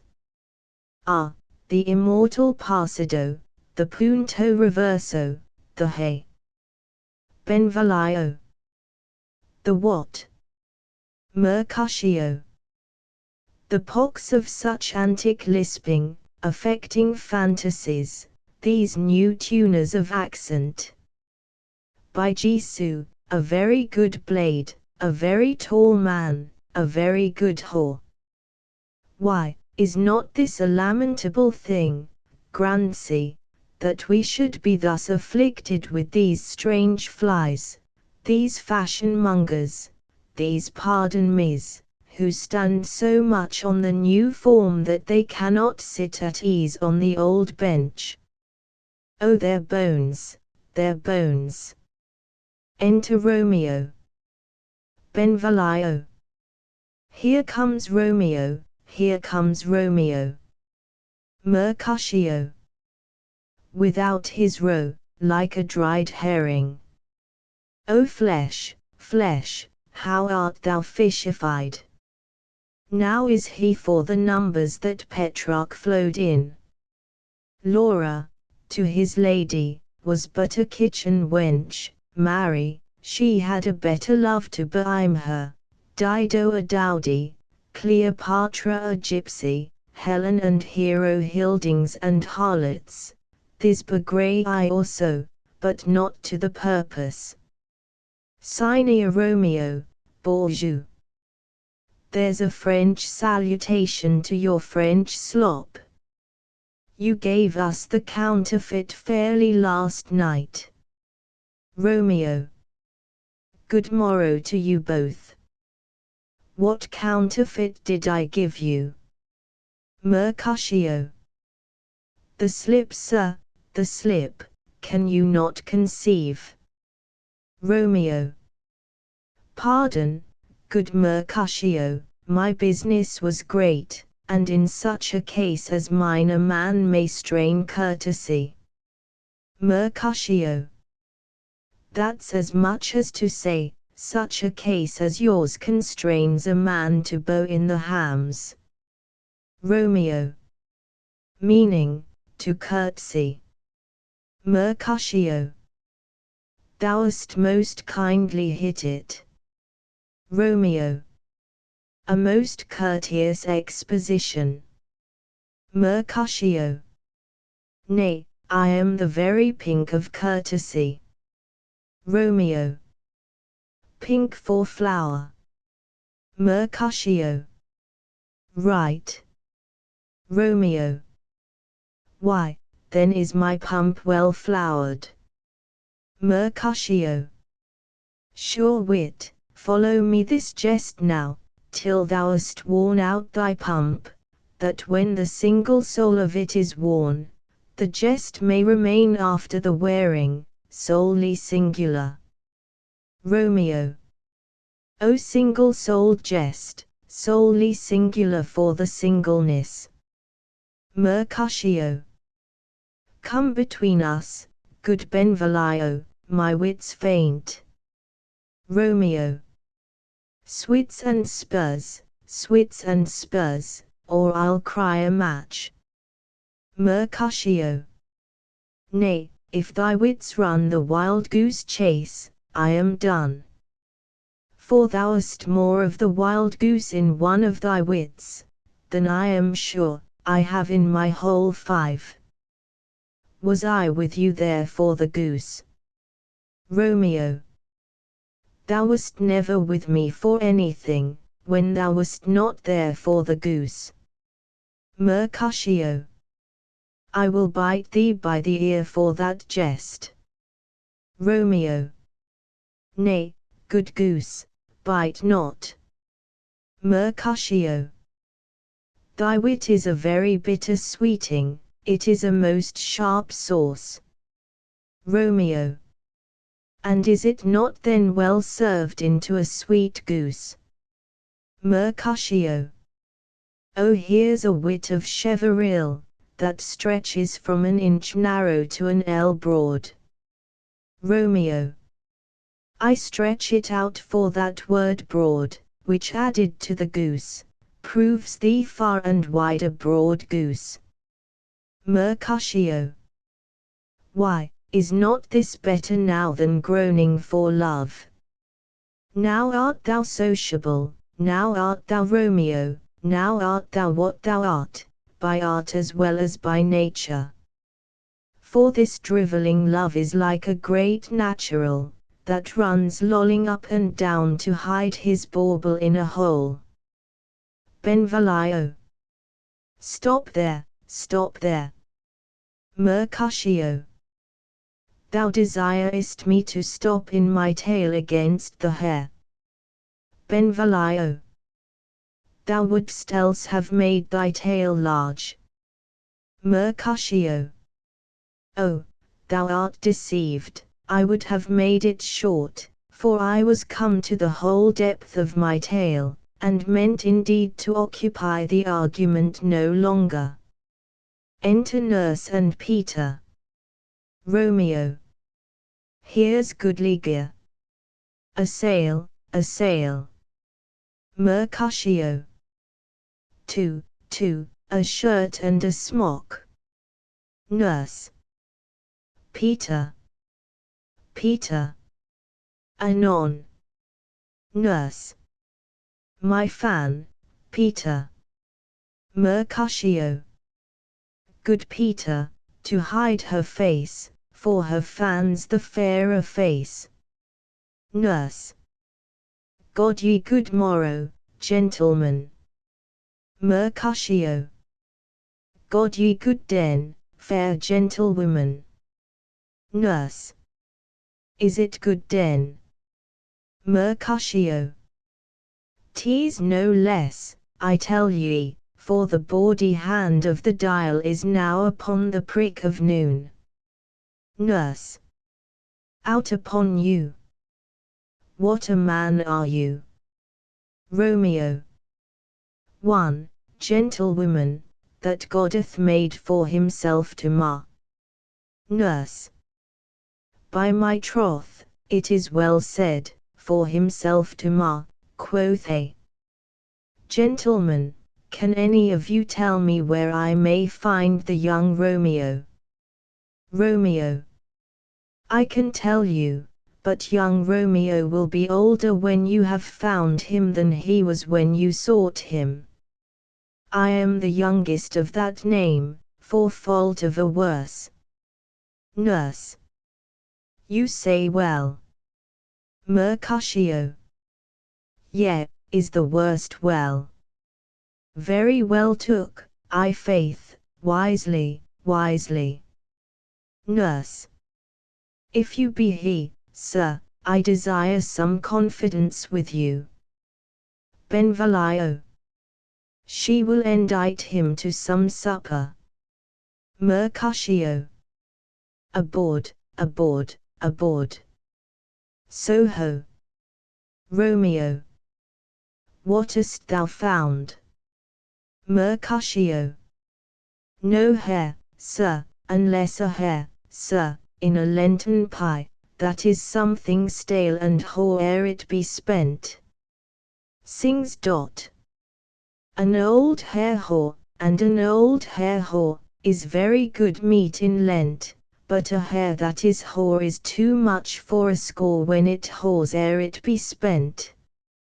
Romeo, will you come to your father's? We'll to dinner thither. Romeo. I will follow you.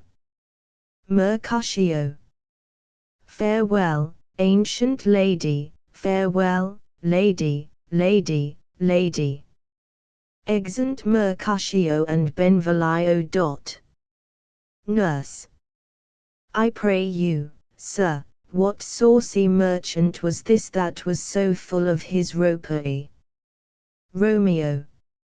A gentleman, nurse, that loves to hear himself talk, and will speak more in a minute than he will stand to in a month. Nurse. And a speak anything against me, I'll take him down, and a were lustier than he is, and 20 such jacks. And if I cannot, I'll find those that shall. Scurvy knave.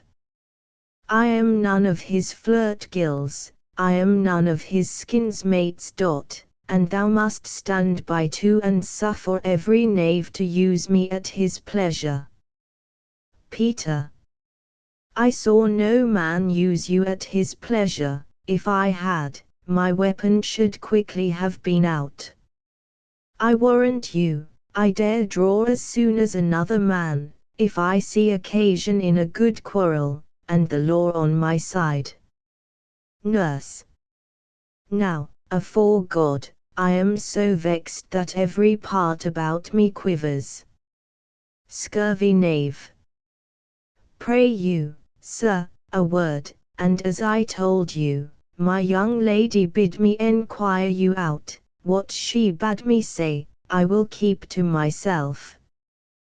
But first let me tell ye, if ye should lead her in a fool's paradise, as they say, it were a very gross kind of behaviour, as they say, for the gentlewoman is young. And therefore, if you should deal double with her, truly it were an ill thing to be offered to any gentlewoman, and very weak dealing. Romeo. Nurse, commend me to thy lady and mistress. I protest unto thee, nurse. Good heart, and I faith I will tell her as much. Lord, Lord, she will be a joyful woman. Romeo. What wilt thou tell her, nurse? Thou dost not mark me. Nurse. I will tell her, sir, that you do protest, which, as I take it, is a gentlemanlike offer. Romeo. Bid her devise some means to come to shrift this afternoon, and there she shall at Friar Lawrence' cell be shrivedy and married. Here is for thy pains. Nurse. No truly, sir, not a penny. Romeo. Go to, I say you shall. Nurse. This afternoon, sir. Well, she shall be there. Romeo. And stay, good nurse, behind the abbey wall. Within this hour my man shall be with thee, and bring thee cords made like a tackled stair, which to the high top gallant of my joy must be my convoy in the secret night.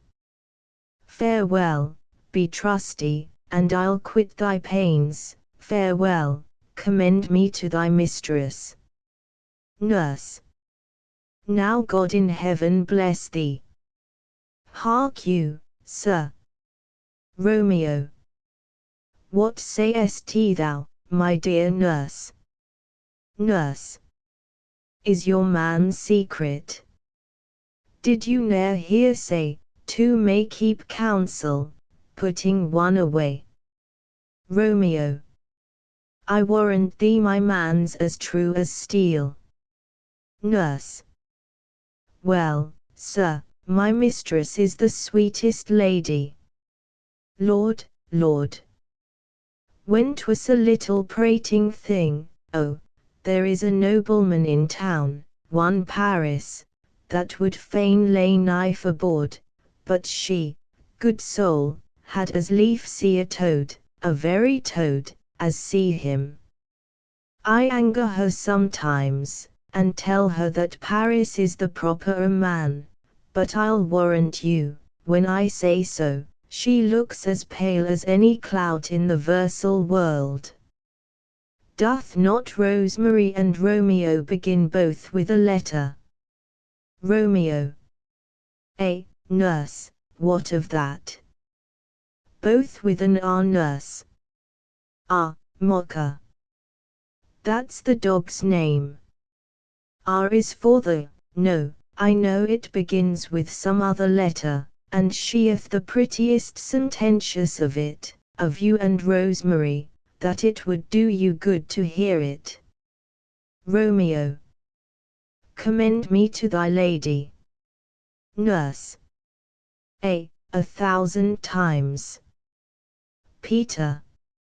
Exit Romeo. Peter. Anon. Nurse. Before and apace. Exeunt. Scene v. Capulet's garden. Enter Juliet. Juliet. The clock struck 9 when I did send the nurse, in half an hour she promised to return. Perchance she cannot meet him. That's not so. Oh, she is lame.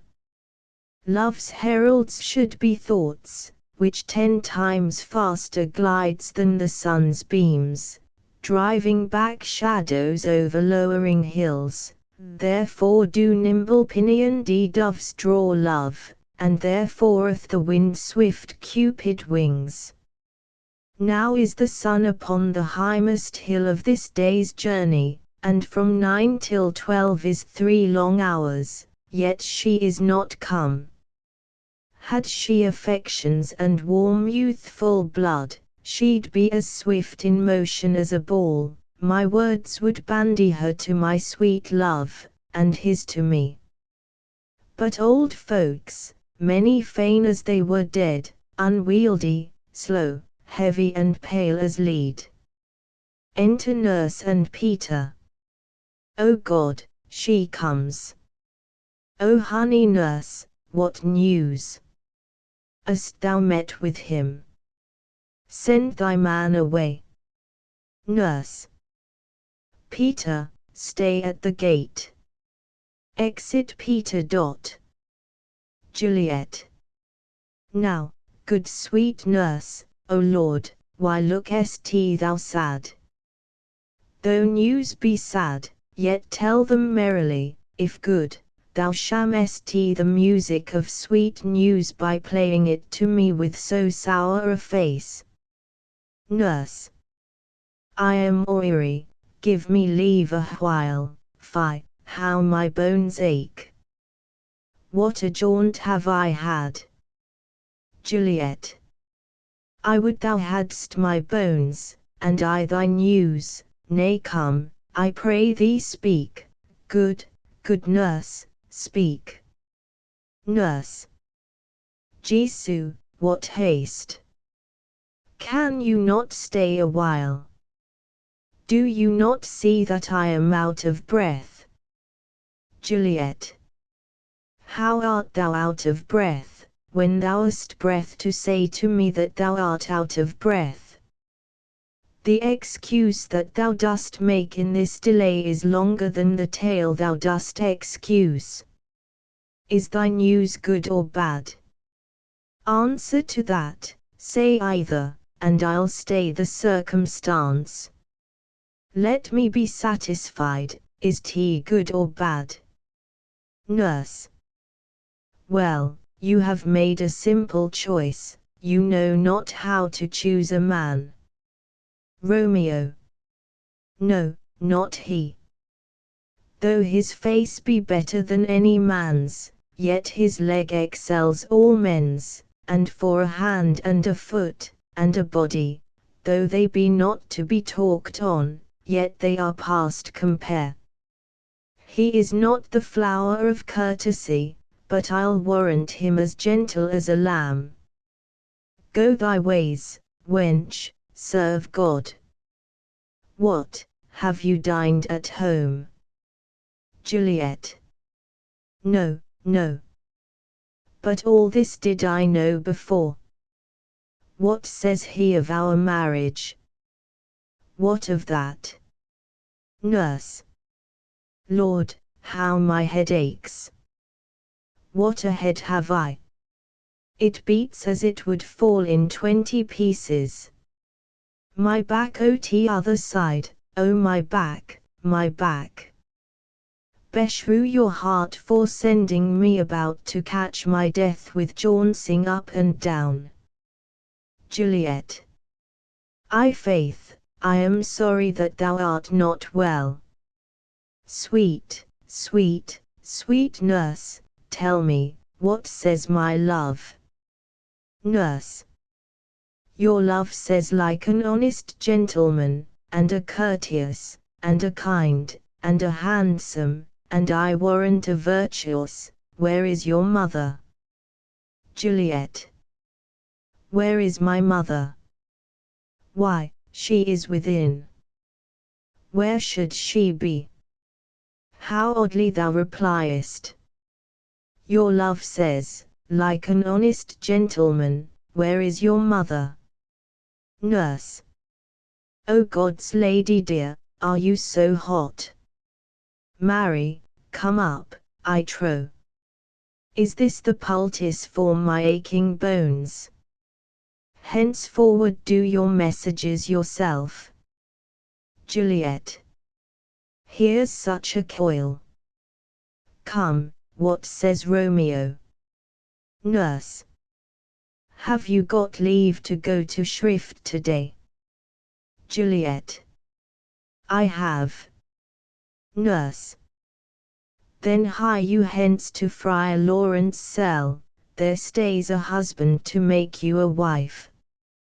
Now comes the wanton blood up in your cheeks, they'll be in scarlet straight at any news. Hie you to church.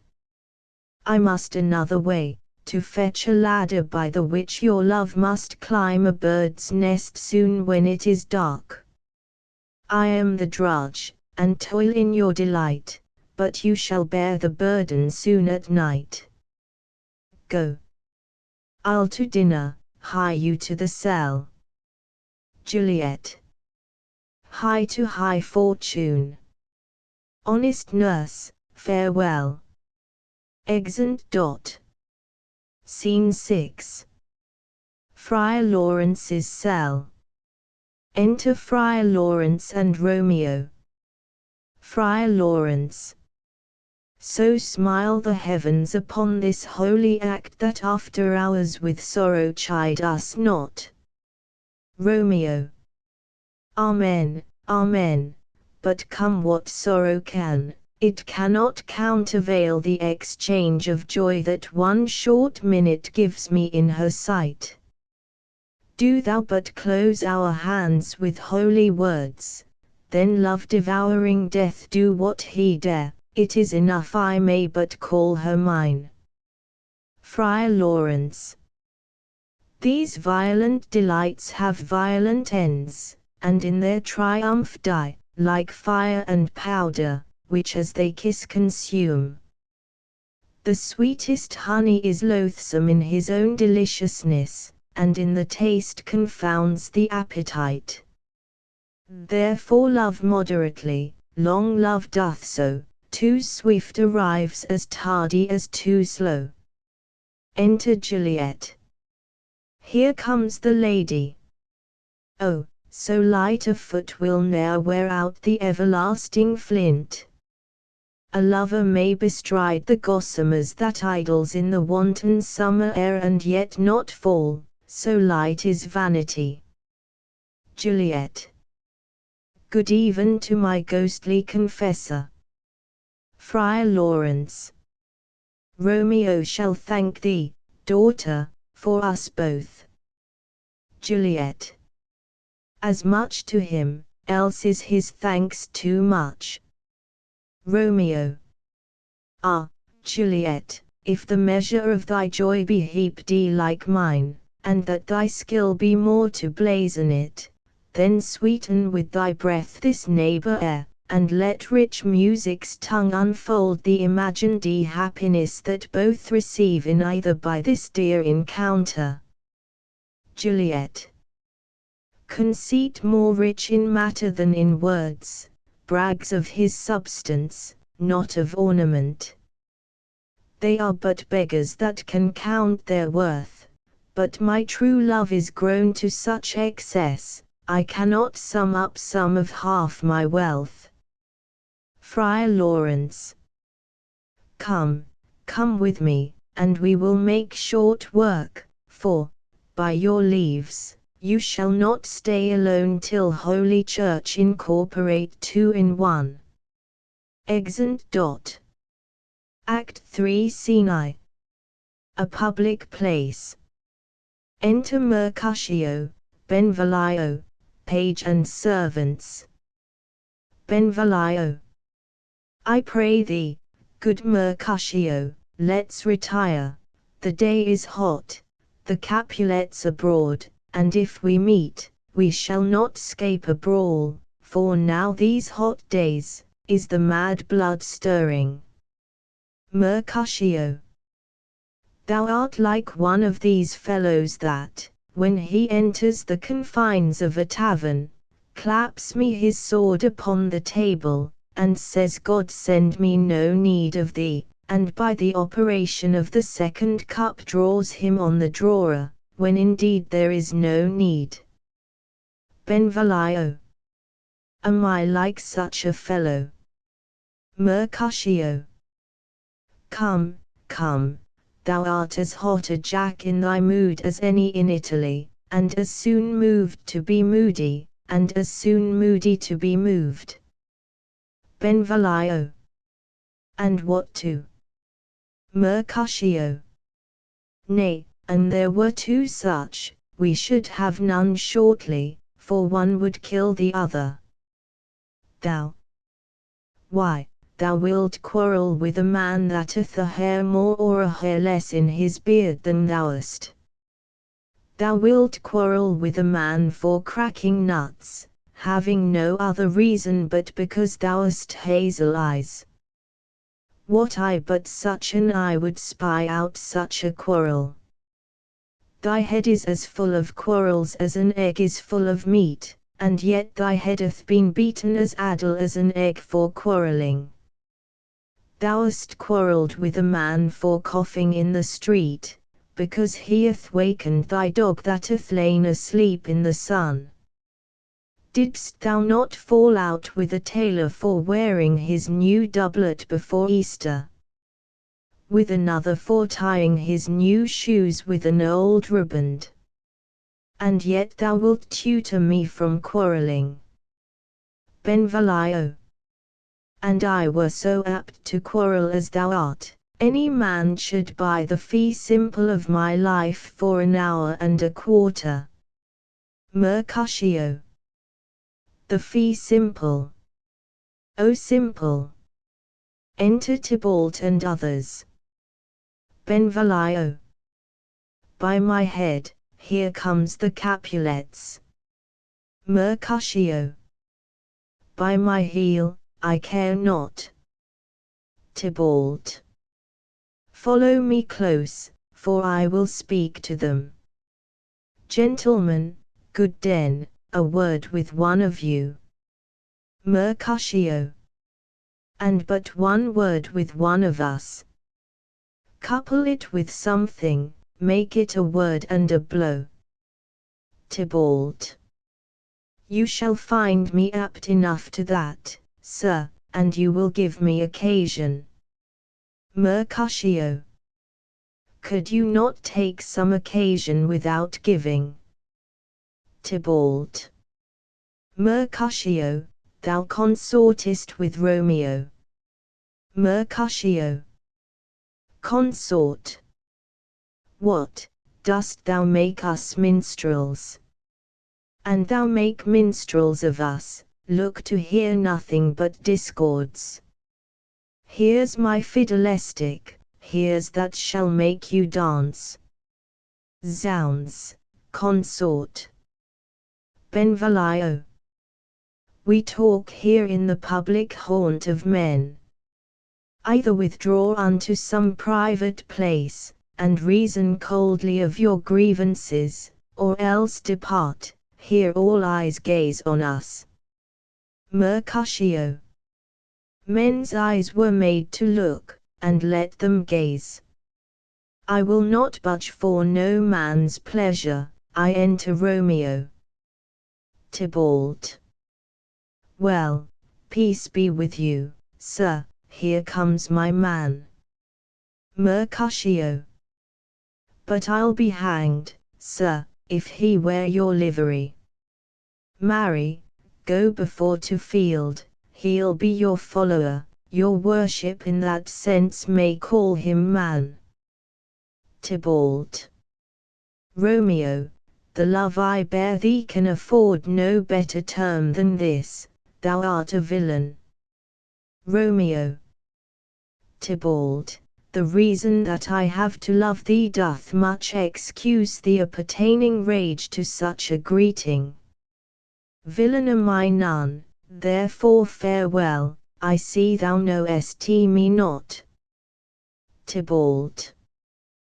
Boy, this shall not excuse the injuries that thou hast done me, therefore turn and draw. Romeo. I do protest I never injured thee, but love thee better than thou canst devise till thou shalt know the reason of my love.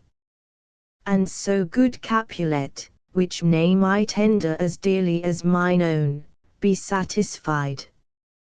Mercutio. O calm, dishonorable, vile submission. Draws. Alla carries it away. Tybalt, you rat catcher, will you walk? Tybalt. What wouldst thou have with me? Mercutio.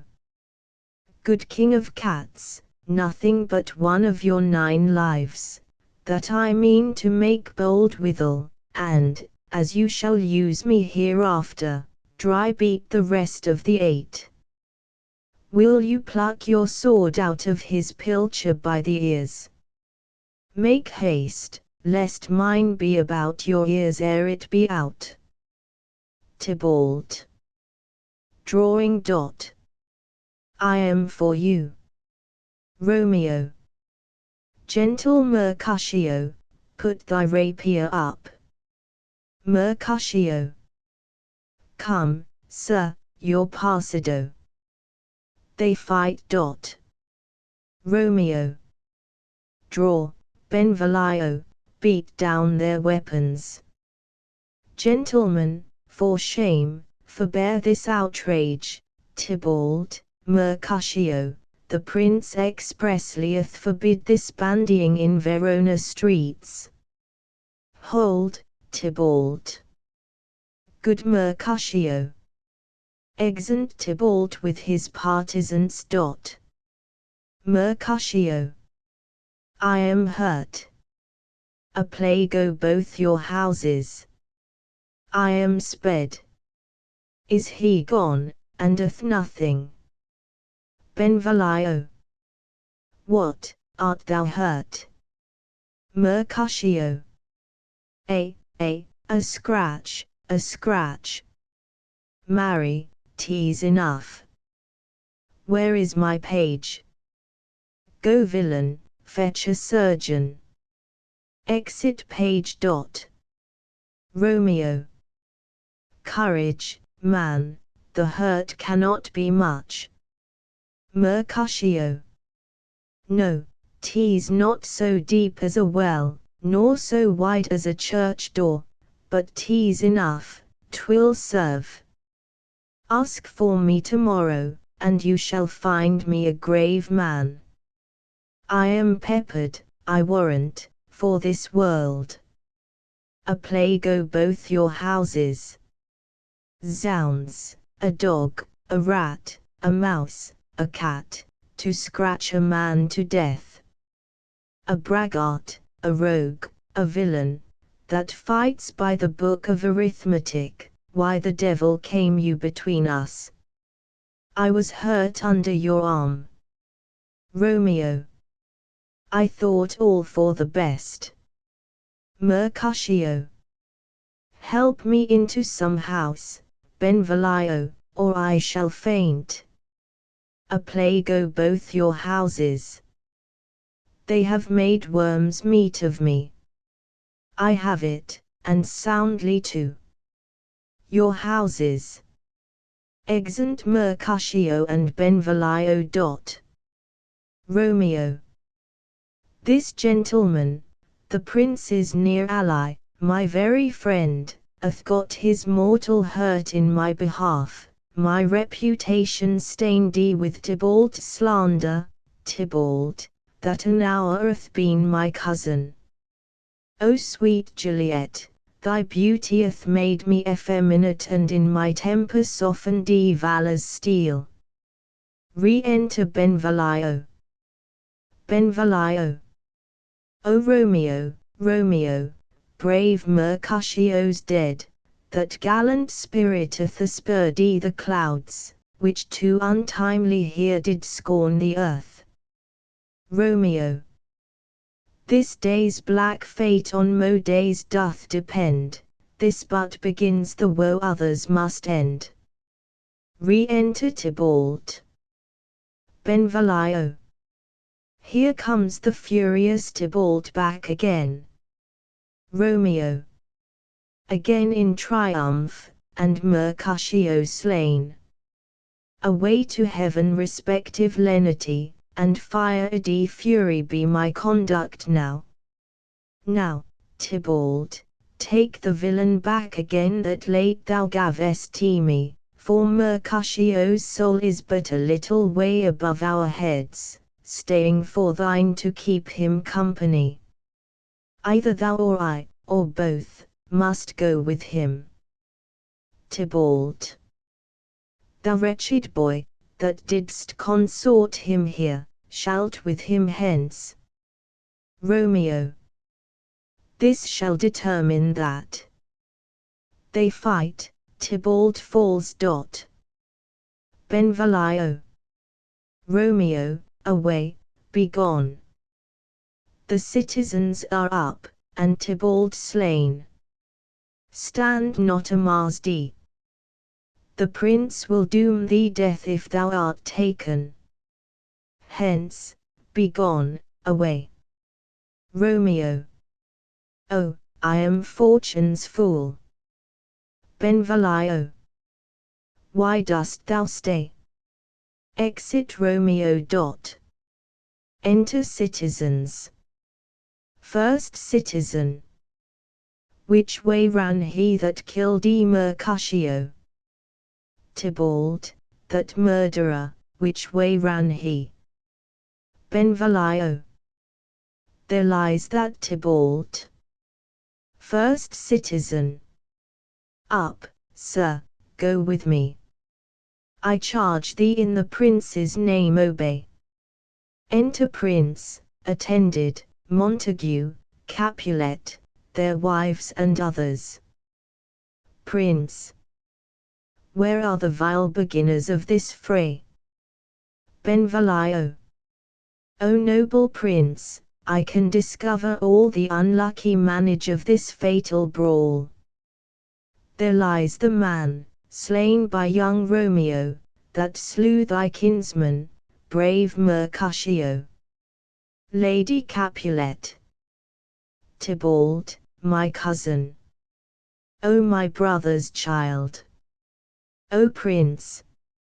O husband. O, the blood is spilled of my dear kinsman. Prince, as thou art true, for blood of ours shed blood of Montague. O cousin, cousin. Prince. Benvolio, who began this bloody fray? Benvolio.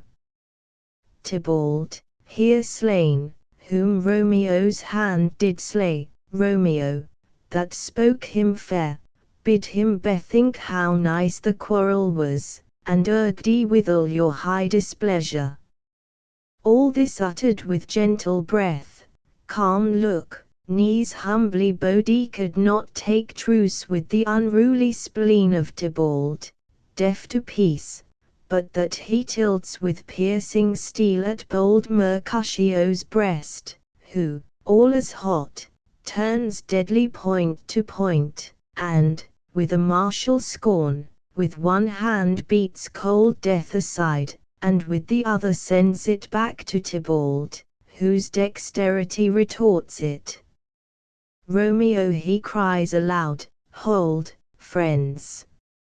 Friends, part, and swifter than his tongue, his agile arm beats down their fatal points, and twixt them rushes, underneath whose arm an envious thrust from Tybalt hit the life of stout Mercutio, and then Tybalt fled. But by and by comes back to Romeo, who had but newly entertained revenge, and to tea they go like lightning, for, ere I could draw to part them was stout Tybalt slain, and as he fell did Romeo turn and fly. This is the truth, or let Benvolio die. Lady Capulet. He is a kinsman to the Montague. Affection makes him false, he speaks not true. Some 20 of them fought in this black strife, and all those 20 could but kill one life. I beg for justice, which thou, Prince, must give. Romeo slew Tybalt, Romeo must not live. Prince. Romeo slew him, he slew Mercutio, who now the price of his dear blood doth owe. Montague. Not Romeo, Prince, he was Mercutio's friend. His fault concludes but what the law should end, the life of Tybalt. Prince. And for that offence immediately we do exile him hence. I have an interest in your hate's proceeding, my blood for your rude brawls doth lie a-bleeding. But I'll amass you with so strong a fine that you shall all repent the loss of mine. I will be deaf to pleading and excuses, nor tears nor prayers shall purchase out abuses. Therefore use none. Let Romeo hence in haste, else, when he is found, that hour is his last. Bear hence this body, and attend our will. Mercy but murders, pardoning those that kill. Exeunt. Scene 2. A room in Capulet's house. Enter Juliet. Juliet. Gallop apace, you fiery-footed steeds, towards Phoebus' lodging. Such a wagoner as Phaeton would whip you to the west and bring in cloudy night immediately. Spread thy close curtain, love-performing night, that runaway's eyes may wink, and Romeo leap to these arms, untalked of and unseen. Lovers can see to do their amorous rites by their own beauties, or, if love be blind, it best agrees with night. Come, civil knight, thou sober-suited matron, all in black, and learn me how to lose a winning match, play D for a pair of stainless maidenhoods. Hood my unmingled blood, bating in my cheeks, with thy black mantle, till strange love, grow bold, think true love acted simple modesty. Come, night, come Romeo, come, thou day in night, for thou wilt lie upon the wings of night whiter than new snow upon a raven's back. Come gentle night, come loving black-browed night, give me my Romeo, and when I shall die, take him and cut him out in little stars, and he will make the face of heaven so fine that all the world will be in love with night, and pay no worship to the garish sun. Oh, I have bought the mansion of a love, but not possessed it, and though I am sold, not yet enjoyed. So tedious is this day as is the night before some festival to an impatient child that hath new robes and may not wear them. Oh, here comes my nurse, and she brings news, and every tongue that speaks but Romeo's name speaks heavenly eloquence. Enter nurse, with cords. Now, nurse, what news? Wottest thou there? The cords that Romeo bid thee fetch. Nurse. The cords. Throws them down. Juliet. Amy, what news? Why dost thou wring thy hands? Nurse. Ah, well he's dead, he's dead, he's dead. We are undone, lady, we are undone. Alack the day, he's gone, he's killed he's dead. Juliet. Can heaven be so envious? Nurse. Romeo can, though heaven cannot. O Romeo, Romeo. Whoever would have thought it? Romeo. Juliet. What devil art thou, that dost torment me thus? This torture should be rowdy in dismal hell. Hath Romeo slain himself? Say thou but a, and that bare vowel I shall poison more than the death-darting eye of cockatrice. I am not I if there be such an eye, or those eyes shut that make the answer a. If he be slain, say a, or if not, no. Brief sounds determine of my weal or woe. Nurse. I saw the wound, I saw it with mine eyes, God save the mark, here on his manly breast. A piteous corse, a bloody piteous corse, pale, pale as ashes, all bedaubed in blood, all in gore blood. I swoonded at the sight. Juliet. Oh, break, my heart. Poor bankrout, break at once.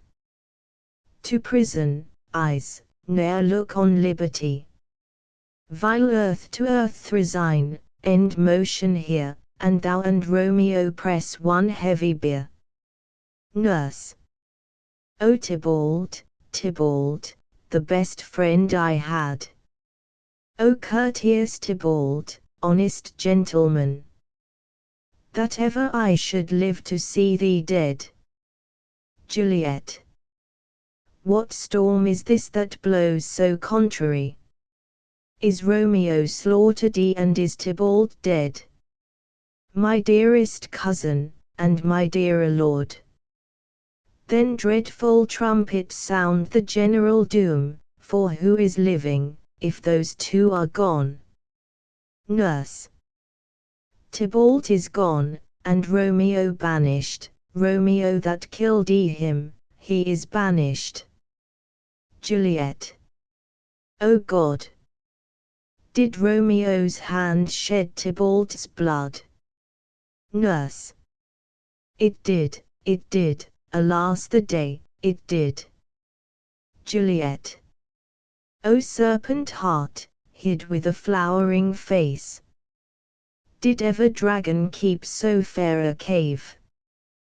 Beautiful tyrant, fiend angelical, dove-feathered raven, wolvish ravening lamb, despised substance of divinest show, just opposite to what thou justly seemest, a damned saint, an honorable villain. O nature, what hadst thou to do in hell when thou didst bower the spirit of a fiend in mortal paradise of such sweet flesh? Was ever book containing such vile matter so fairly bound? Oh, that deceit should dwell in such a gorgeous palace. Nurse. There's no trust, no faith, no honesty in men. All perjured, all forsworn, all naught, all dissemblers. Ah, where's my man? Give me some aqua vitae. These griefs, these woes, these sorrows make me old. Shame come to Romeo. Juliet. Blistered be thy tongue for such a wish. He was not born to shame. Upon his brow shame is ashamed to sit, for 'tis a throne whereon a may be crowned sole monarch of the universal earth. Oh, what a beast was I to chide at him! Nurse. Will you speak well of him that killed your cousin? Juliet. Shall I speak ill of him that is my husband? Ah, poor my lord, what tongue shall smooth thy name, when I thy 3 hours wife have mangled it? But wherefore, villain, didst thou kill my cousin? That villain cousin would have killed my husband. Back, foolish Tez, back to your native spring, your tributary drops belong to woe, which you mistaking offer up to joy. my husband lives, that Tybalt would have slain, and Tybalt's dead, that would have slain my husband. All this is comfort, wherefore weep I then? Some word there was, worser than Tybalt's death, that murdered me. I would forget it fain, but oh, it presses to my memory like damned guilty deeds to sinners' minds. Tybalt is dead, and Romeo banished. That one word banished hath slain 10,000 Tybalts. Tybalt's death was woe enough, if it had ended there. Or if sour woe delights in fellowship, and needly will be ranked with other griefs, why followed not, when she said Tybalt's dead, thy father or thy mother, nay or both, which modern lamentation might have moved But with a reward following Tybalt's death, Romeo is banished. To speak that word is father, mother, Tybalt, Romeo, Juliet, all slain, all dead. Romeo is banished, there is no end, no limit, measure, bound, in that word's death, no words can that woe sound. Where is my father and my mother, nurse? Nurse. Weeping and wailing over Tybalt's corse. Will you go to them? I will bring you thither. Juliet. Wash they his wounds with tears. Mine shall be spent, when theirs are dry, for Romeo's banishment. Take up those cords. Poor robes, you are beguiled, both you and I, for Romeo is exiled. He made you for a highway to my bed, but I, a maid, die maiden widowed. Come cords, come nurse, I'll to my wedding bed, and death, not Romeo, take my maiden head. Nurse. Hie to your chamber. I'll find Romeo to comfort you. I wot well where he is. Hark ye, your Romeo will be here at night. I'll to him, he is hid at Lawrence' cell. Juliet. Oh, find him, give this ring to my true knight, and bid him come to take his last farewell. Exeunt. Scene 3. Friar Lawrence's cell. Enter Friar Lawrence. Friar Lawrence. Romeo, come forth, thou fearful man. Affliction is enmity of thy parts, and thou art wedded to calamity. Enter Romeo. Romeo. Father, what news? What is the prince's doom? What sorrow craves acquaintance at my hand, that I yet know not? Friar Lawrence. Too familiar is my dear son with such sour company. I bring thee tidings of the prince's doom. Romeo. What less than doomsday is the prince's doom? Friar Lawrence. A gentler judgment vanished from his lips, not body's death, but body's banishment. Romeo. Ha, banishment. Be merciful, say death, for exileth more terror in his look, much more than death. Do not say banishment. Friar Lawrence. Hence from Verona art thou banished. Be patient, for the world is broad and wide. Romeo. There is no world without Verona walls, but purgatory, torture, hell itself. Hence banished is banished from the world, and world's exile is death. Then banished is death misdom calling death banished, thou cuttest my head off with a golden axe, and smilest upon the stroke that murders me. Friar Lawrence. O deadly sin, O rude unthankfulness! Thy fault our law calls death, but the kind prince, taking thy part, hath brushed thee aside the law, and turned thee that black word death to banishment. This is dear mercy, and thou seest it not. Romeo. 'Tis torture, and not mercy. Heaven is here where Juliet lives, and every cat and dog, and little mouse, every unworthy thing, live here in heaven and may look on her, but Romeo may not. More validity, more honorable state, more courtship lives in carrion flies than Romeo. They may seize on the white wonder of dear Juliet's hand, and steal immortal blessing from her lips, who, even in pure and vestal modesty still blush, as thinking their own kiss is sin. But Romeo may not, he is banished. This may flies do, when I from this must fly. They are free men but I am banished. And sayest thou yet that exile is not death? Hadst thou no poison mixed thee, no sharp ground knife, no sudden mean of death, though ne'er so mean, but banished to kill me? Banished.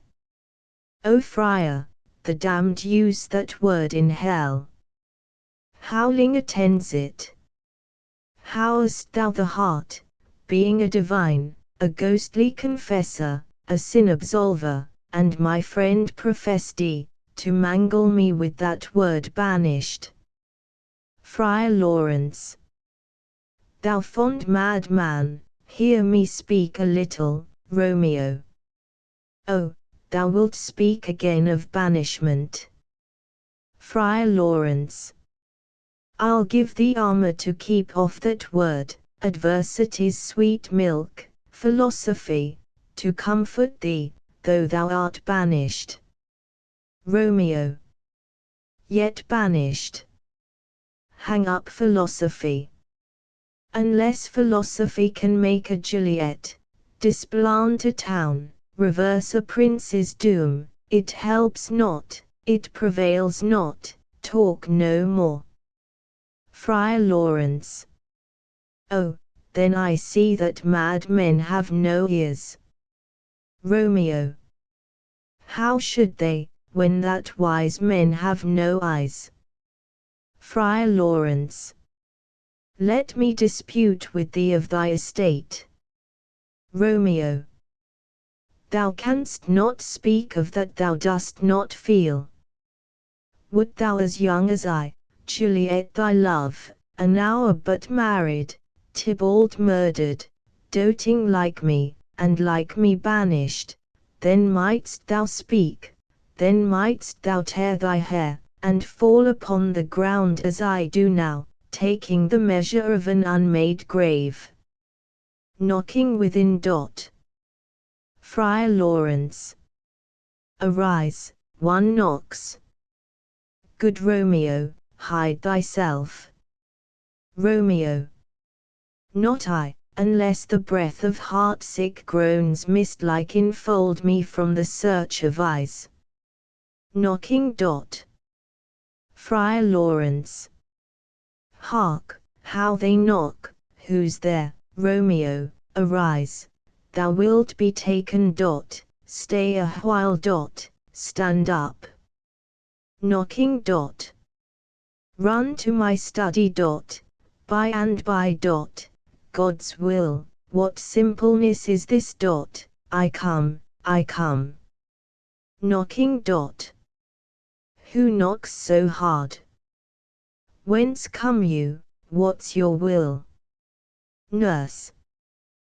Within. Let me come in, and you shall know my errand. I come from Lady Juliet. Friar Lawrence. Welcome then. Enter nurse. Nurse. O holy friar, oh, tell me, holy friar, where is my lady's lord, where's Romeo? Friar Lawrence. There on the ground, with his own tears made drunk. Nurse. Oh, he is even in my mistress' case. Just in her case. O woeful sympathy! Piteous predicament! Even so lies she, blubbering and weeping, weeping and blubbering. Stand up, stand up, stand, and you be a man. For Juliet's sake, for her sake, rise and stand. Why should you fall into so deep a no? Romeo. Nurse. Nurse. Ah sir, death's the end of all. Romeo. Spakest thou of Juliet? How is it with her? Doth not she think me an old murderer, now I have stained the childhood of our joy with blood, removed but little from her own? Where is she? And how doth she? And what says my concealed lady to our cancelled love? Nurse. Oh, she says nothing, sir, but weeps, and now falls on her bed, and then starts up, and Tybalt calls, and then on Romeo cries, and then down falls again. Romeo. As if that name, shot from the deadly level of a gun, did murder her, as that name's cursed hand murdered her kinsman. Oh, tell me, friar, tell me, in what vile part of this anatomy doth my name lodge? Tell me, that I may sack the hateful mansion. Drawing his sword. Friar Lawrence. Hold thy desperate hand. Art thou a man? Thy form cries out thou art. Thy tears are womanish, thy wild acts denote the unreasonable fury of a beast. Unseemly woman in a seeming man, and ill-beseeming beast in seeming both. Thou'st amassed me. By my holy order, I thought thy disposition better tempered. Hast thou slain Tybalt? Wilt thou slay thyself? And slay thy lady, that in thy life lives, by doing damned hate upon thyself? Why railest thou on thy birth, the heaven and earth? Since birth, and heaven and earth, all three do meet in thee at once, which thou at once wouldst lose. Fie, fie, thou shamest thy shape, thy love, thy wit, which, like a usurer, aboundest in all, and usest none in that true use indeed which should bedeck thy shape, thy love, thy wit. Thy noble shape is but a form of wax, digressing from the valor of a man, thy dear love sworn but hollow perjury, killing that love which thou hast vowed to cherish, thy wit, that ornament to shape and love, misshapen in the conduct of them both, like powder in a skilless soldier's flask, is set afire by thine own ignorance, and thou dismembered with thine own defense. What, rouse thee, man? Thy Juliet is alive, for whose dear sake thou wast but lately dead. There art thou happy. Tybalt would kill thee, but thou slewest Tybalt, there art thou happy. The law that threatened death becomes thy friend, and turns it to exile, there art thou happy. A pack of blessings light upon thy back, happiness courts thee in her best array, but like a misshaped and sullen wench, thou puttest up thy fortune and thy love, take heed, for such die miserable. Go, get thee to thy love as was decreed, ascend her chamber, hence and comfort her. But look thou stay not till the watch be set, for then thou canst not pass to Mantua, where thou shalt live till we can find a time to blaze your marriage, reconcile your friends, beg pardon of the prince, and call thee back with 20,000 times more joy than thou wentest forth in lamentation. Go before, nurse.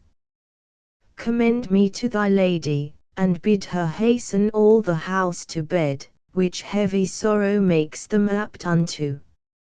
Romeo is coming. Nurse. O Lord, I could have stayed here all the night to hear good counsel. Oh, what learning is! My lord, I'll tell my lady you will come. Romeo. Do so, and bid my sweet prepare to chide. Nurse. Here, sir, a ring she bid me give you, sir.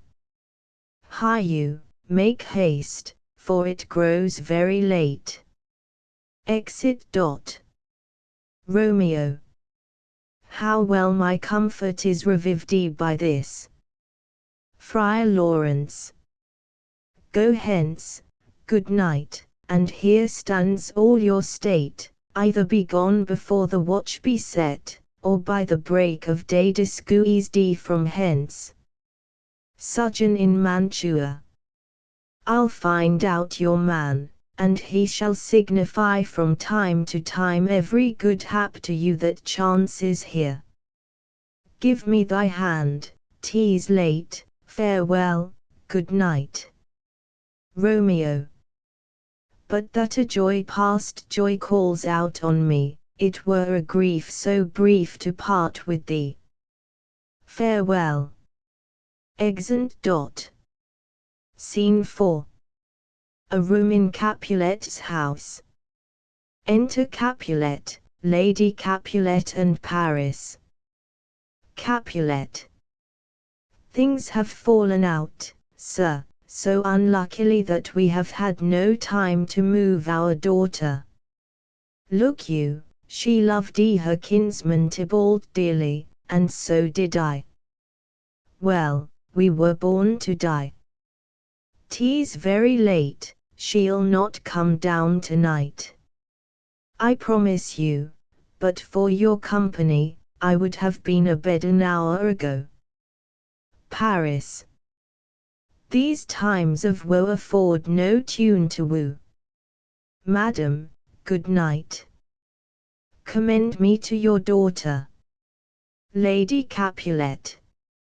I will, and know her mind early tomorrow. Tonight she's moody up to her heaviness. Capulet. Sir Paris, I will make a desperate tender of my child's love. I think she will be ruled in all respects by me, nay more, I doubt it not.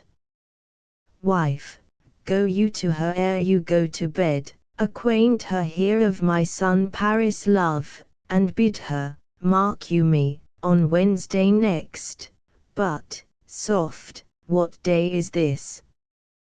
Paris. Monday, my lord. Capulet. Monday. Ha, ha. Well, Wednesday is too soon, a Thursday let it be, a Thursday, tell her, she shall be married to this noble earl. Will you be ready? Do you like this haste? We'll keep no great ado, a friend or two, for, hark you, Tybalt being slain so late, it may be thought we held him carelessly, being our kinsman, if we revel much. Therefore we'll have some half a dozen friends, and there an end. But what say you to Thursday? Paris. My lord, I would that Thursday were tomorrow. Capulet. well, get you gone. A Thursday be it then. Go you to Juliet ere you go to bed, prepare her, wife, against this wedding day. Farewell, my lord. Light to my chamber, ho! Afore me, it is so very very late that we may call it early by and by. Good night. Exeunt. Scene V. An open gallery to Juliet's chamber, overlooking the garden. Enter Romeo and Juliet. Juliet. Wilt thou be gone? It is not yet near day. It was the nightingale, and not the lark, that picked the fearful hollow of thine ear. Nightly she sings on yond pomegranate tree. Believe me, love, it was the nightingale. Romeo. It was the lark, the herald of the morn, no nightingale. Look, love, what envious streaks do lace the severing clouds in yonder east. Night's candles are burnt out, and jocund day stands tiptoe on the misty mountain tops. I must be gone and live, or stay and die. Juliet. Yond light is not daylight, I know it, It is some meteor that the sun exhales to be to thee this night a torch-bearer and light thee on thy way to Mantua. Therefore stay yet, thou needest not to be gone.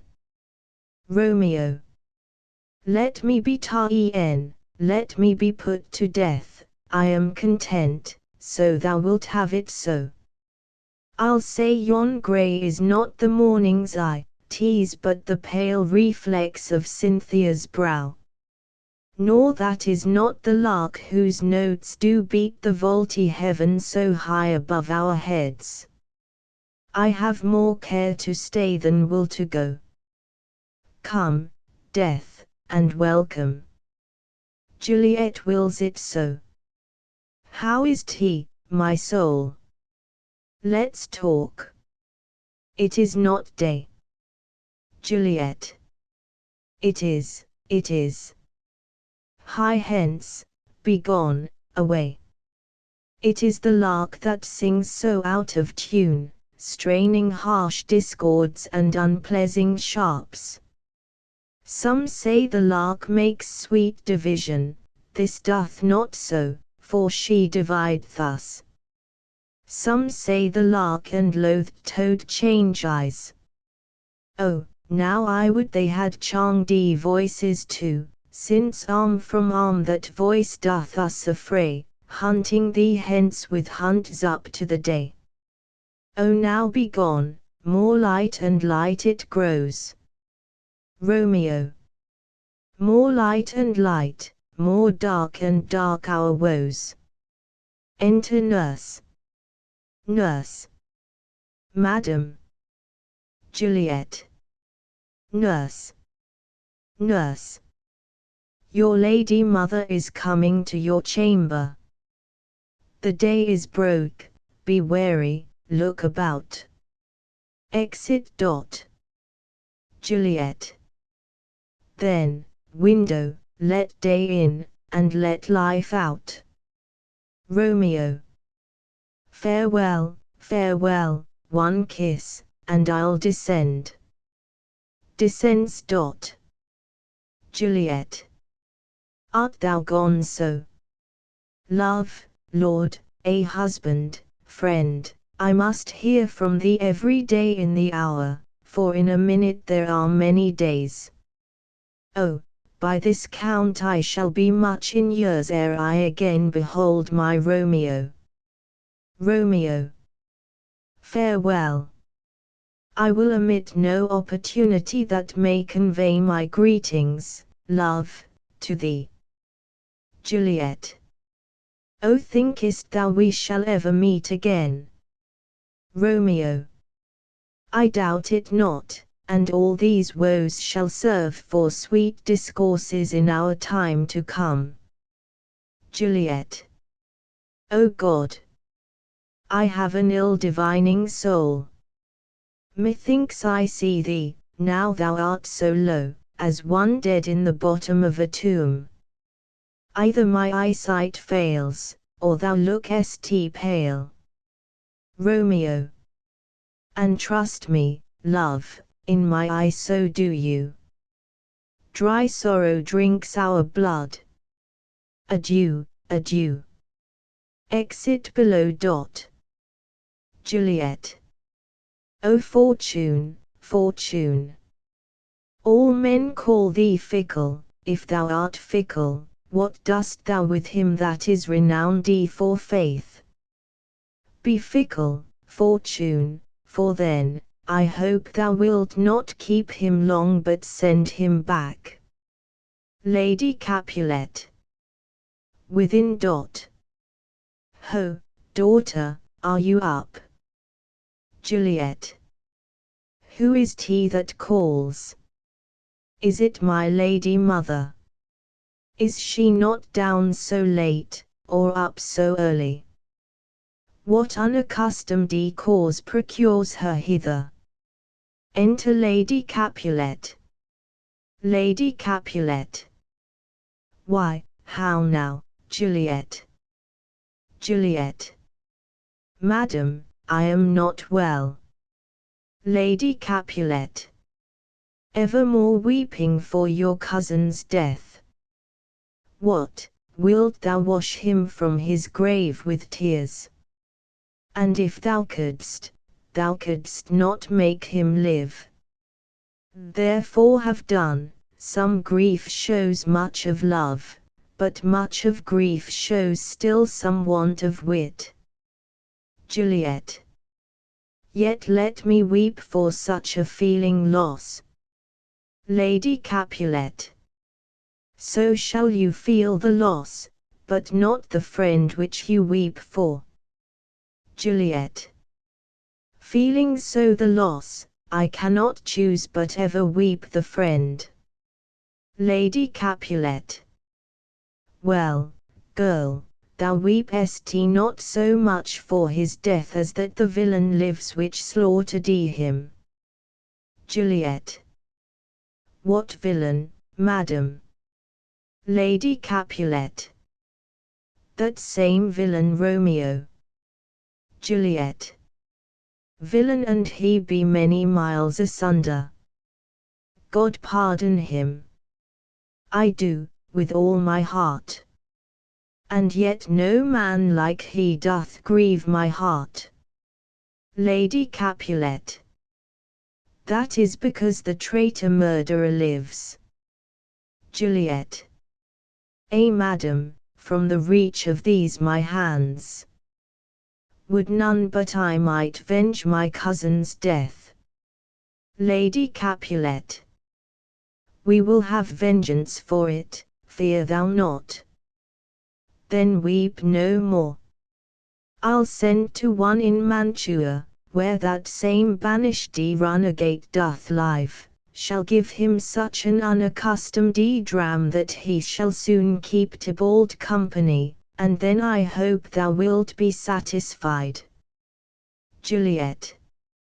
Indeed I never shall be satisfied with Romeo till I behold him, dead, is my poor heart so for a kinsman vexed. Madam, if you could find out but a man to bear a poison, I would temper it, that Romeo should upon receipt thereof, soon sleep in quiet. Oh, how my heart abhors to hear him named, and cannot come to him, to wreak the love I bore my cousin upon his body that hath slaughtered him. Lady Capulet. Find thou the means, and I'll find such a man. But now I'll tell thee joyful tidings, girl. Juliet. And joy comes well in such a needy time. What are they, I beseech your ladyship? Lady Capulet. Well, well, thou'st a careful father, child, one who to put thee from thy heaviness, hath sorted out a sudden day of joy, that thou expects not, nor I looked not for. Juliet. Madam, in happy time, what day is that? Lady Capulet. Marry, my child, early next Thursday morn the gallant, young, and noble gentleman, the county Paris, at St. Peter's Church, shall happily make thee there a joyful bride. Juliet. Now by St. Peter's Church, and Peter too, he shall not make me there a joyful bride. I wonder at this haste, that I must wed ere he that should be husband comes to woo. I pray you tell my lord and father, madam, I will not marry yet, and when I do, I swear it shall be Romeo, whom you know I hate, rather than Paris. These are news indeed. Lady Capulet. Here comes your father, tell him so yourself, and see how he will take it at your hands. Enter Capulet and nurse. Capulet. When the sun sets, the air doth drizzle dew, but for the sunset of my brother's son it rains downright. How now? A condit, girl. What, still in tears? Evermore showering. In one little body thou counterfeits a bark, a sea, a wind. For still thy eyes, which I may call the sea, do ebb and flow with tears, the bark thy body is, sailing in this salt flood, the winds, thy sighs, who raging with thy tears and they with them, without a sudden calm will overset thy tempest-tossed body. How now, wife? Have you delivered to her our decree? Lady Capulet. Sir, but she will none, she gives you thanks. I would the fool were married to her grave. Capulet. Soft. Take me with you, wife. How, will she none? Doth she not give us thanks? Is she not proud? Doth she not count her blessed, unworthy as she is, that we have wrought so worthy a gentleman to be her bridegroom? Juliet. Not proud you have, but thankful that you have. Proud can I never be of what I hate, but thankful even for hate that is meant love. Capulet. How now, chop de logic. What is this? Proud, and, I thank you, and I thank you not, and yet not proud. Mistress Minion, you, thank me no thankings, nor proud me no prouds, but fettle your fine joints gainst Thursday next to go with Paris to St. Peter's Church, or I will drag thee on a hurdle thither. Out, you green sickness carrion. Out, you baggage. You tallow face. Lady Capulet. Fie, fie. What, are you mad? Juliet. Good father, I beseech you on my knees, hear me with patience but to speak a word. Capulet. Hang thee, young baggage, disobedient wretch. I tell thee what, get thee to church a Thursday, or never after look me in the face. Speak not, reply not, do not answer me. My fingers itch. Wife, we scarce thought us blessed that God had lent us but this only child, but now I see this one is one too much, and that we have a curse in having her. Out on her, Hilding. Nurse. God in heaven bless her. You are to blame, my lord, to rate her so. Capulet. And why, my lady Wisdom? Hold your tongue, good Prudence, smatter with your gossips, go. Nurse. I speak no treason. Capulet. O God ye goody N. Nurse. May not one speak?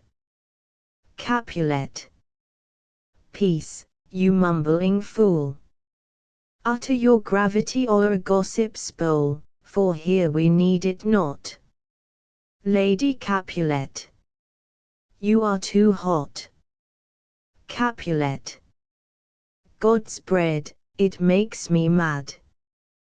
Day, night, hour, ride, time, work, play, alone, in company, still my careth been to have her matched, and having now provided a gentleman of noble parentage, of fair domains, youthful, and nobly allied, stuffed, as they say, with honourable parts, proportioned as one's thought would wish a man, and then to have a wretched puling fool, a whining mammet, in her fortune's tender, to answer, I'll not wed, I cannot love, I am too young, I pray you pardon me. But, and you will not wed, I'll pardon you. Graze where you will, you shall not house with me.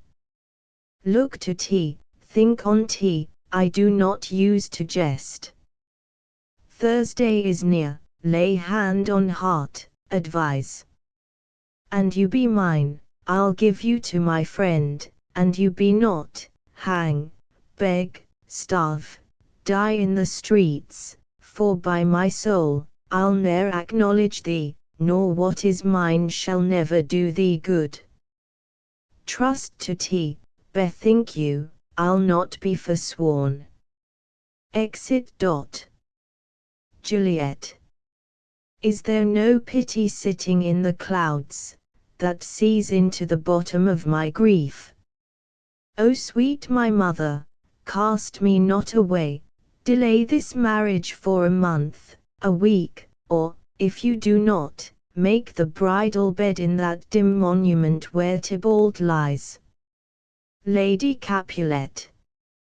Talk not to me, for I'll not speak a word. Do as thou wilt, for I have done with thee. Exit. Juliet. O God! O nurse, how shall this be prevented? My husband is on earth, my faith in heaven. How shall that faith return again to earth, unless that husband send it me from heaven by leaving earth? Comfort me, counsel me. Alack, alack, that heaven should practice stratagems upon so soft a subject as myself. What sayest thou?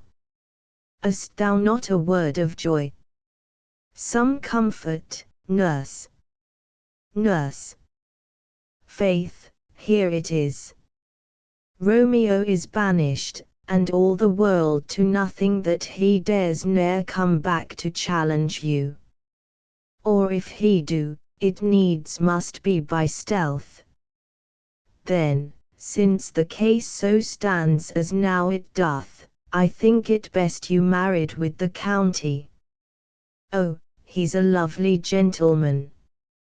Romeo's a dish-clout to him. An eagle, madam, hath not so green, so quick, so fair an eye as Pariseth. Beshrew my very heart, I think you are happy in this second match, for it excels your first, or if it did not, your first is dead, or 'twere as good he were, as living here and you no use of him. Juliet. Speakest thou from thy heart? Nurse. And from my soul too, or else beshrew them both. Juliet. Amen. Nurse. What? Juliet. Well, thou'st comforted me marvellous much. Go in, and tell my lady I am gone, having displeased my father, to Lawrence' cell, to make confession and to be absolved. Nurse. Marry, I will, and this is wisely done. Exit. Juliet. Ancient damnation! O most wicked fiend! Is it more sin to wish me thus forsworn, or to dispraise my lord with that same tongue which sheath praised him with above compare so many thousand times? Go, counsellor. Thou and my bosom henceforth shall be twain. I'll to the friar to know his remedy.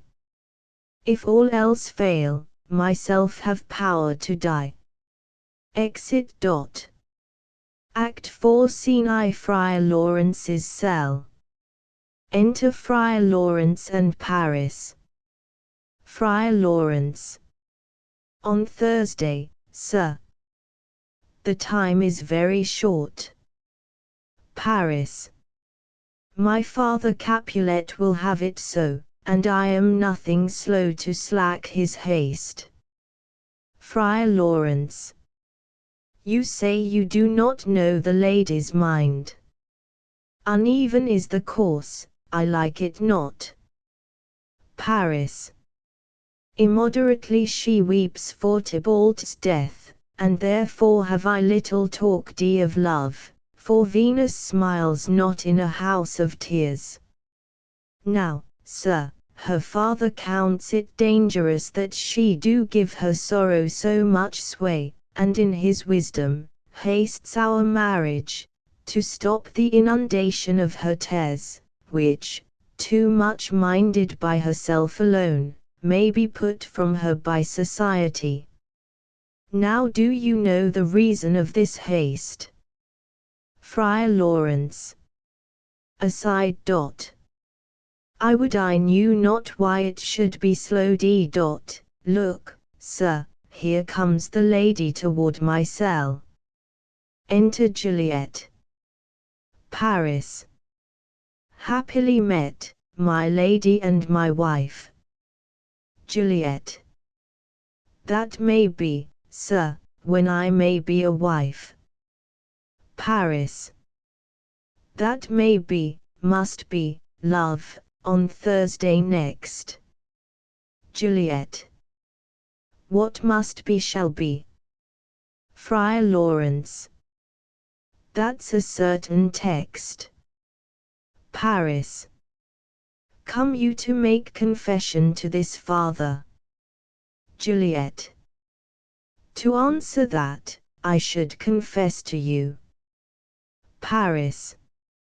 Do not deny to him that you love me. Juliet. I will confess to you that I love him. Paris. So will ye, I am sure, that you love me. Juliet. If I do so, it will be of more price, being spoke behind your back than to your face. Paris. Poor soul, thy face is much arboused with tears. Juliet. The tears have got small victory by that, for it was bad enough before their spite. Paris. Thou wrongest it more than tears with that report. Juliet. That is no slander, sir, which is a truth, and what I spake it to my face. Paris. Thy face is mine, and thou hast slandered it. Juliet. It may be so, for it is not mine own. Are you at leisure, Holy Father, now, or shall I come to you at evening mass? Friar Lawrence. My leisure serves me, pensive daughter, now. My lord, we must entreat the time alone. Paris. God shield I should disturb devotion, Juliet. On Thursday early will I rouse ye. Till then, adieu, and keep this holy kiss. Exit. Juliet. Oh, shut the door, and when thou hast done so, come weep with me, past hope, past cure, past help. Friar Lawrence. O Juliet, I already know thy grief, it strains me past the compass of my wits. I hear thou must, and nothing may prorogue it, on Thursday next be married to this county. Juliet. Tell me not, friar, that thou hearest of this, unless thou tell me how I may prevent it. If in thy wisdom, thou canst give no help, do thou but call my resolution wise, and with this knife I'll help it presently. God join thee my heart and Romeo's, thou our hands, and ere this hand, by thee to Romeo's sealed, shall be the label to another deed, or my true heart with treacherous revolt turn to another, this shall slay them both. Therefore, out of thy long experienced time, give me some present counsel, or behold twixt my extremes and me this bloody knife shall play the empire, arbitrating that which the commission of thy years and art could to no issue of true honor bring. Be not so long to speak. I long to die, if what thou speakest speak not of remedy. Friar Lawrence. Hold, daughter. I do spy a kind of hope, which craves as desperate an execution as that is desperate which we would prevent. If, rather than to marry County Paris thou hast the strength of will to slay thyself, then is it likely thou wilt undertake a thing like death to chide away this shame, that copest with death himself to scape from it. And if thou darst, I'll give thee remedy. Juliet. Oh, bid me leap, rather than marry Paris, from off the battlements of yonder tower, or walk in thievish ways, or bid me lurk where serpents are. Chain me with roaring bears, or hide me nightly in a charnel house, or cover thee quite with dead men's rattling bones, with reeky shanks and yellow chapless skulls. Or bid me go into a new-made grave, and hide me with a dead man in his shroud, things that, to hear them told, have made me tremble, and I will do it without fear or doubt, to live an unstained wife to my sweet love. Friar Lawrence. Hold then. Go home, be merry, give consent to marry Paris. Wednesday is tomorrow, tomorrow night look that thou lie alone, let not thy nurse lie with thee in thy chamber.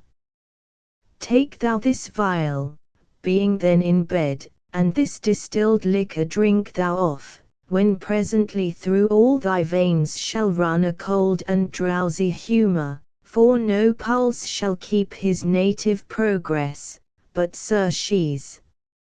No warmth, no breath shall testify thou livest, the roses in thy lips and cheeks shall fade to paly ashes, thy eyes' windows fall, like death when he shuts up the day of life. Each part deprived of supple government, shall stiff and stark and cold appear like death.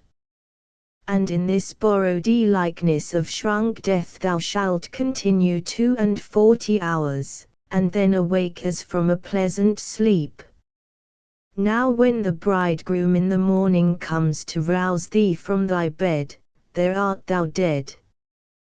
Then as the manner of our country is, in thy best robes, uncover thee, on the bier, thou shalt be borne to that same ancient vault where all the kindred of the Capulets lie.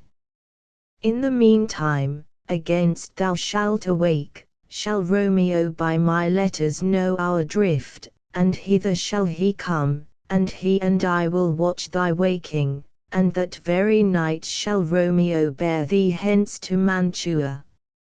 And this shall free thee from this present shame, if no inconstant toy nor womanish fear abate thy valor in the acting it. Juliet. Give me, give me. O tell not me of fear. Friar Lawrence. Hold, get you gone, be strong and prosperous in this resolve. I'll send a friar with speed to Mantua, with my letters to thy lord. Juliet. Love give me strength, and strength shall help afford. Farewell, dear father. Exeunt. Scene 2. Hall in Capulet's house. Enter Capulet, Lady Capulet, nurse and servants. Capulet. So many guests invite us here are writ. Exit first servant.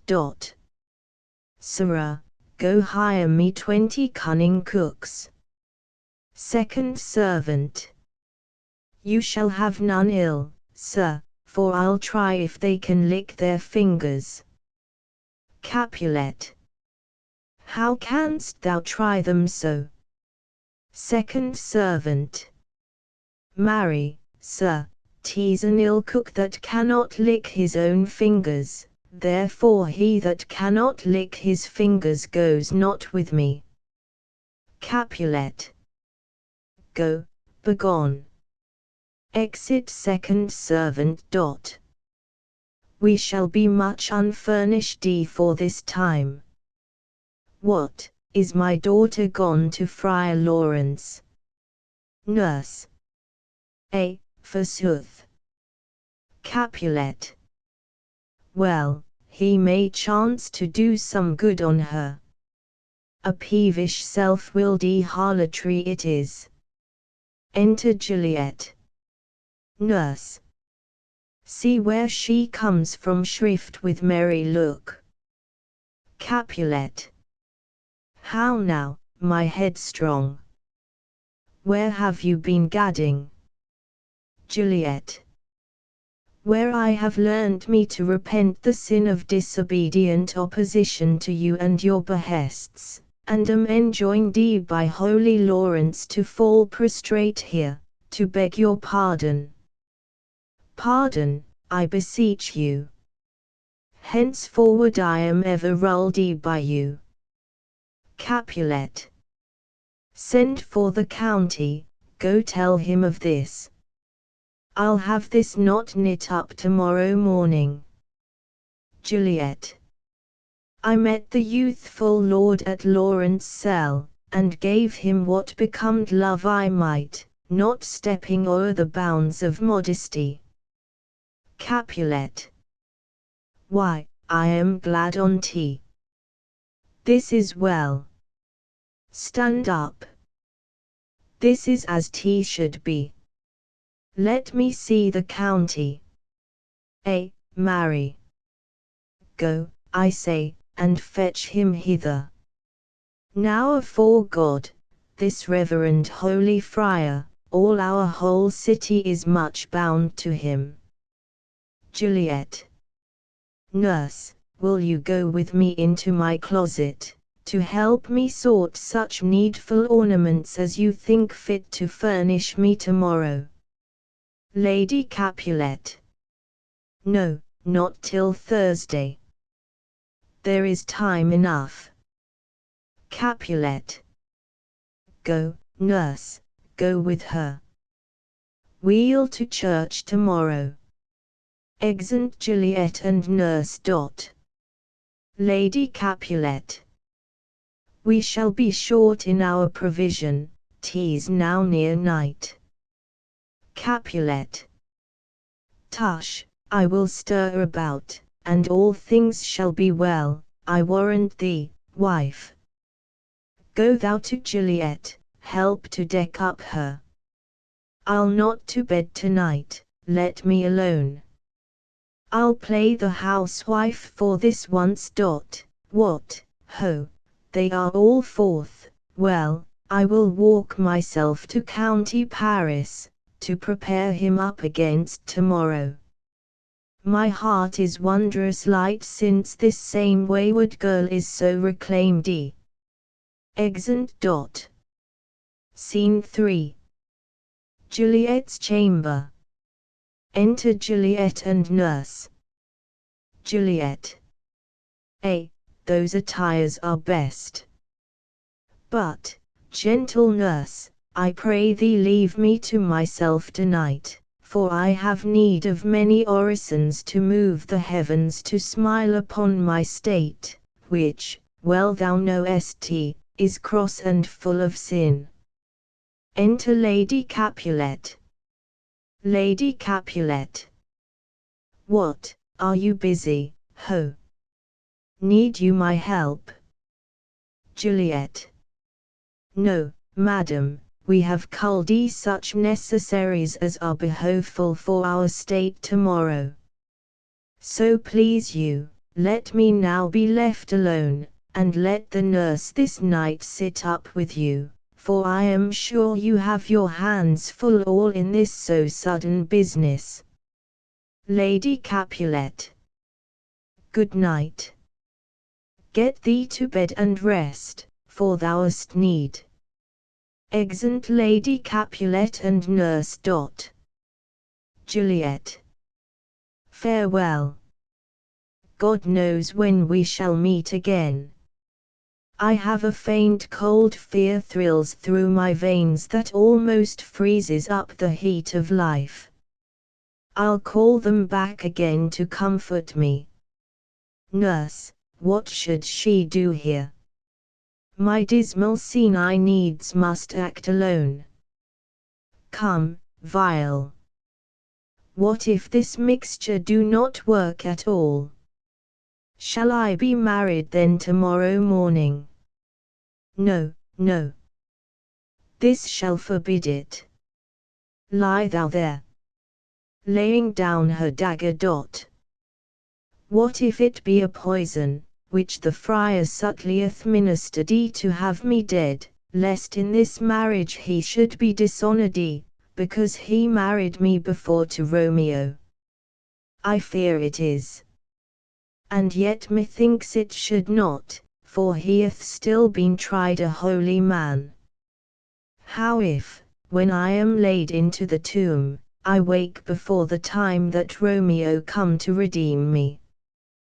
There's a fearful point. Shall I not then be stifled in the vault, to whose foul mouth no healthsome air breathes in, and there die strangled ere my Romeo comes? Or, if I live, is it not very like the horrible conceit of death and night, together with the terror of the place, as in a vault, an ancient receptacle, where for this many 100 years the bones of all my buried ancestors are packed, where bloody Tybalt, yet but green in earth, lies festering in his shroud, where, as they say, at some hours in the night spirits resort? Alack, alack, is it not like that I, so early waking, what with loathsome smells, and shrieks like mandrakes torn out of the earth, that living mortals, hearing them, run mad? Oh, if I wake, shall I not be distraught, environed with all these hideous fears, and madly play with my forefathers' joints, and pluck the mangled Tybalt from his shroud, and, in this rage, with some great kinsman's bone, as with a club, dash out my desperate brains? Oh look, methinks I see my cousin's ghost seeking out Romeo that did spit his body upon a rapier's point. Stay, Tybalt, stay. Romeo, Romeo, Romeo, here's drink. I drink to thee. Throws herself on the bed. Scene 4. Hall in Capulet's house. Enter Lady Capulet and nurse. Lady Capulet. Hold, take these keys and fetch more spices, nurse. Nurse. They call for dates and quinces in the pastry. Enter Capulet. Capulet. Come, stir, stir, stir. The second cocketh crowed, the curfew belleth rung, 'tis 3 o'clock. Look to the back meats, good Angelica, spare not for cost. Nurse. Go, you Cotquan, go, get you to bed, faith, you'll be sick tomorrow for this night's watching. Capulet. No, not a whit. What? I have watched ere now all night for lesser cause, and ne'er been sick. Lady Capulet. You have been a mouse hunt in your time, but I will watch you from such watching now. Exeunt Lady Capulet and Nurse. Capulet. A jealous hood, a jealous hood. Enter servants, with spits, logs and baskets. Now, fellow, what's there? First servant. Things for the cook, sir, but I know not what. Capulet. Make haste, make haste. Exit first servant. Sirrah, fetch dry logs. Call Peter, he will show thee where they are. Second servant. I have a head, sir, that will find out logs and never trouble Peter for the matter. Exit. Capulet. Mass and well said, a merry whoreson, ha! Thou shalt be loggerhead. Good faith, 'tis day. The county will be here with music straight, for so he said he would. I hear him near. Play music. Nurse. Wife. What, ho! What, nurse, I say. Re-enter nurse. Go waken Juliet, go and trim her up. I'll go and chat with Paris.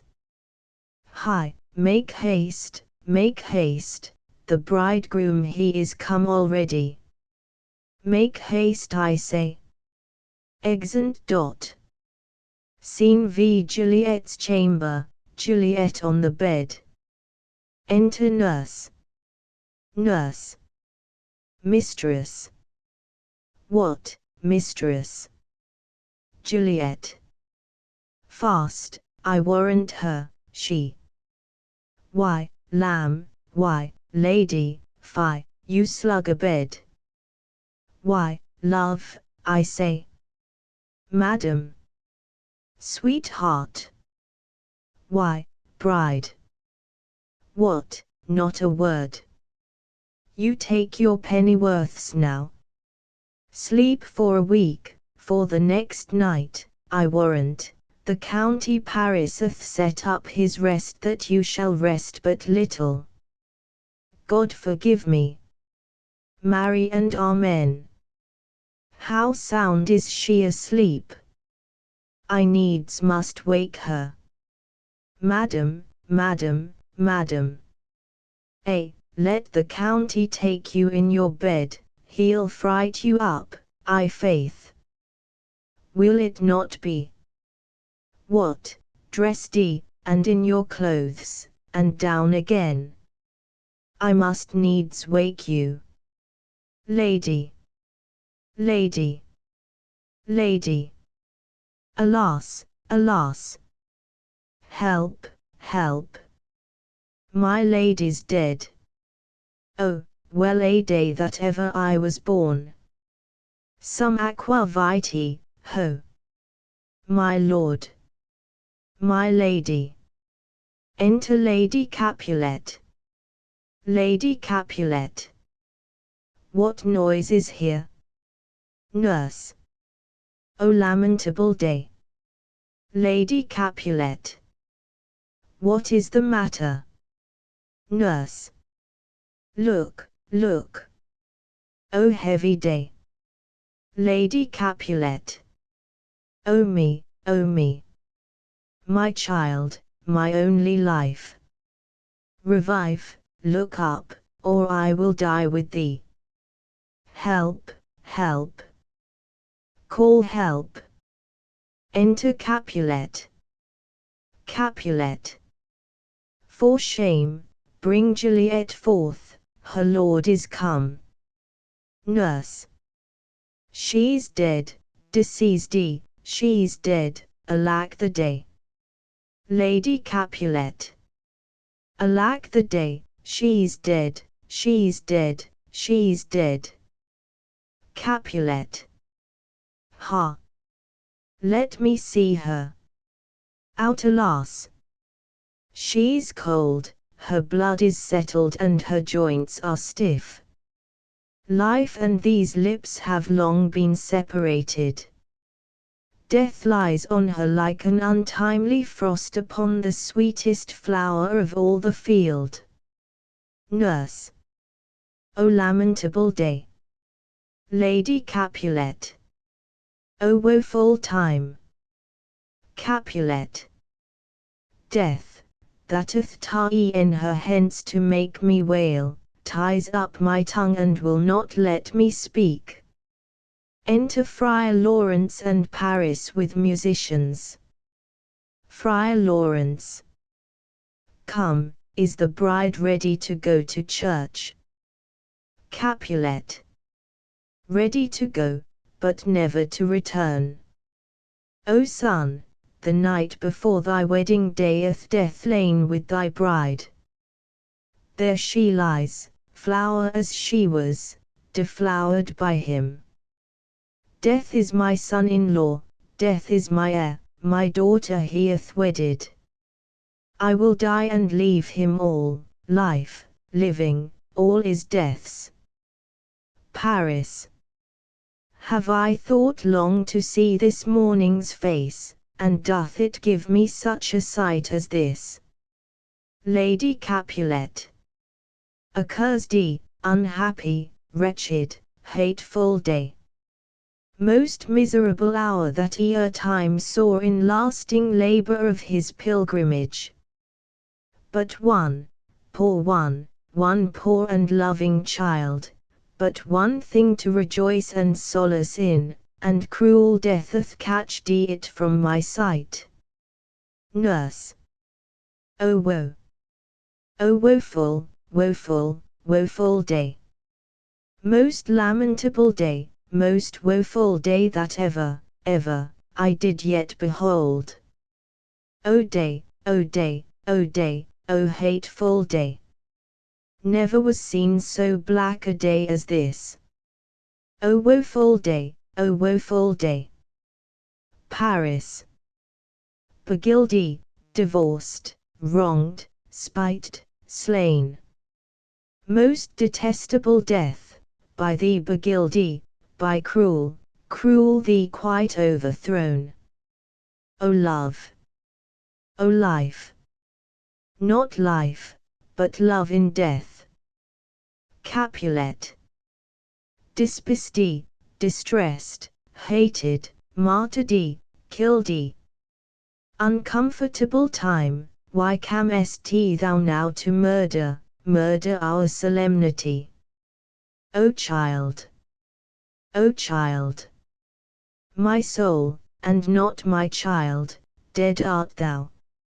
Alack, my child is dead, and with my child my joys are buried. Friar Lawrence. Peace, ho, for shame! Confusion's cure lives not in these confusions. Heaven and yourself had part in this fair maid, now heaven hath all, and all the better is it for the maid. Your part in her you could not keep from death, but heaven keeps his part in eternal life. The most you sought was her promotion, for 'twas your heaven she should be advanced, and weep ye now, seeing she is advanced above the clouds, as high as heaven itself. Oh, in this love, you love your child so ill that you run mad, seeing that she is well. She's not well married that lives married long, but she's best married that dies married young.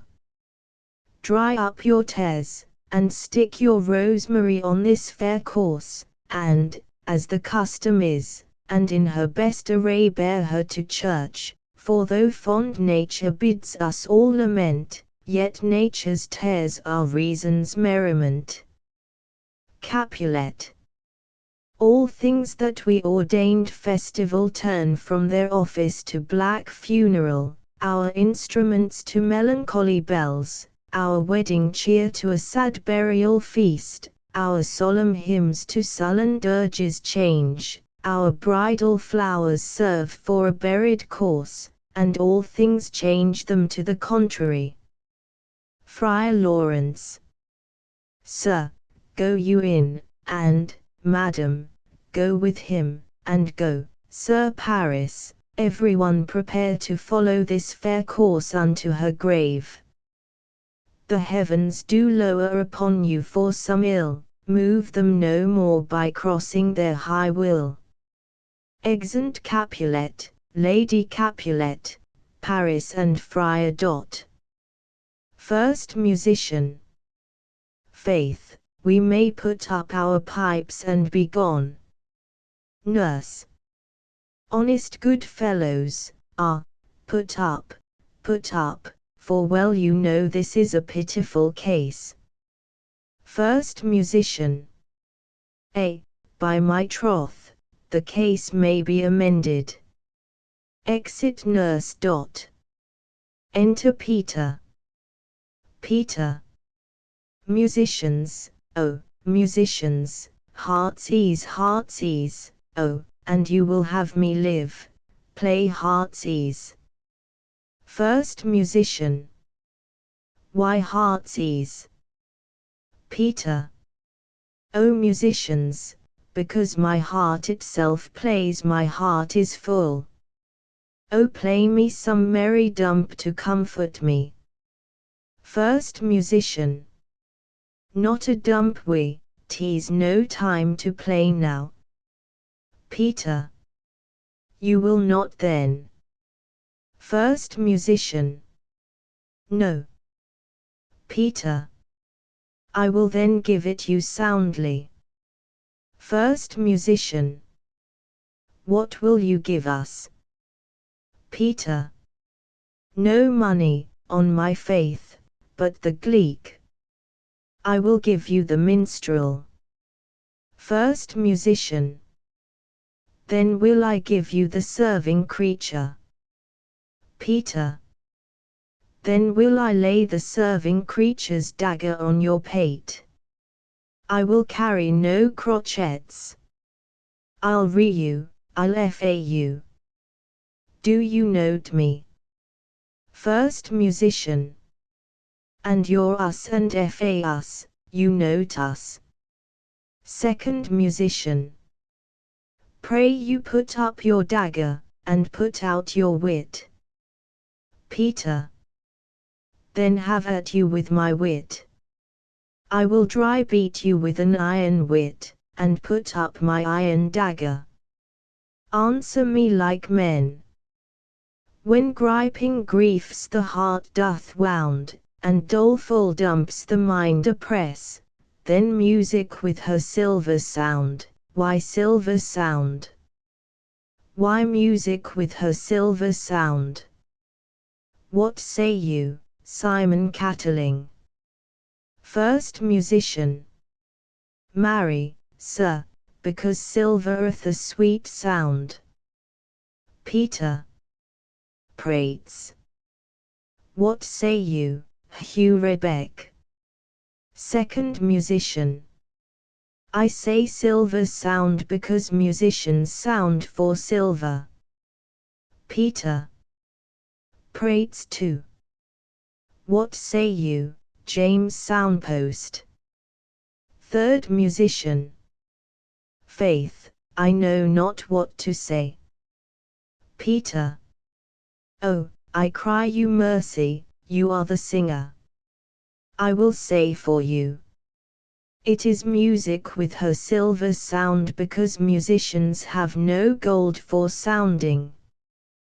Then music with her silver sound with speedy help doth lend redress. Exit. First musician. What a pestilent knave is this same. Second musician. Hang him, Jack. Come, wheel in here, tarry for the mourners, and stay dinner. Exeunt. Act V. Scene I. Mantua. A street. Enter Romeo. Romeo.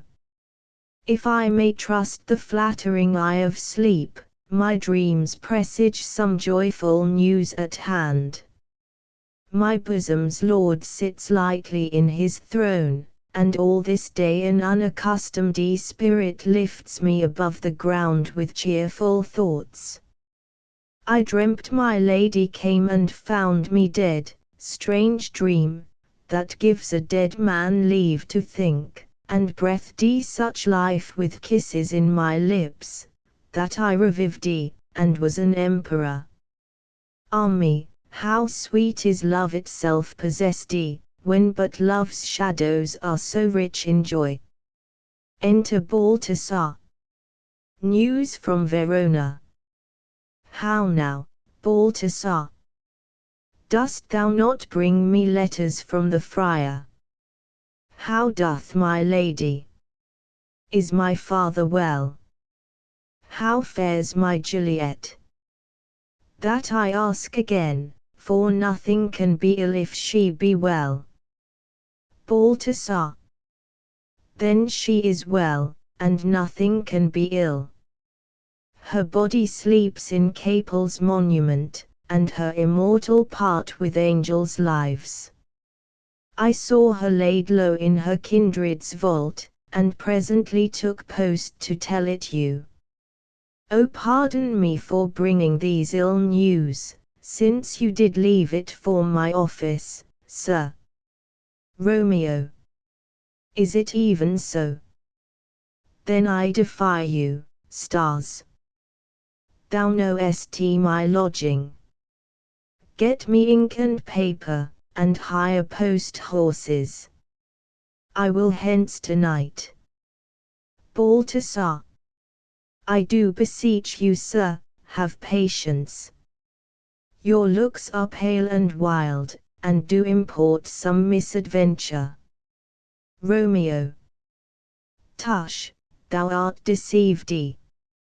Leave me, and do the thing I bid thee do. Hast thou no letters to me from the friar?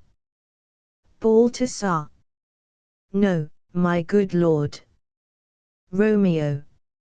No matter. Get thee gone, and hire those horses. I'll be with thee straight. Exit Balthasar.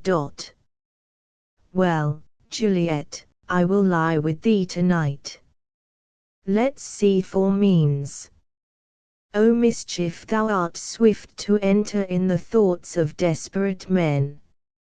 I do remember an apothecary, and hereabouts he dwells, which late I noted in tattered weeds, with overwhelming brows, culling of simples, meagre were his looks, sharp misery had worn him to the bones, and in his needy shop a tortoise hung, an alligator stuffed, and other skins of ill-shaped fishes, and about his shelves a beggarly account of empty boxes, green earthen pots, bladders, and musty seeds, remnants of pack thread, and old cakes of roses were thinly scattered, to make up a show.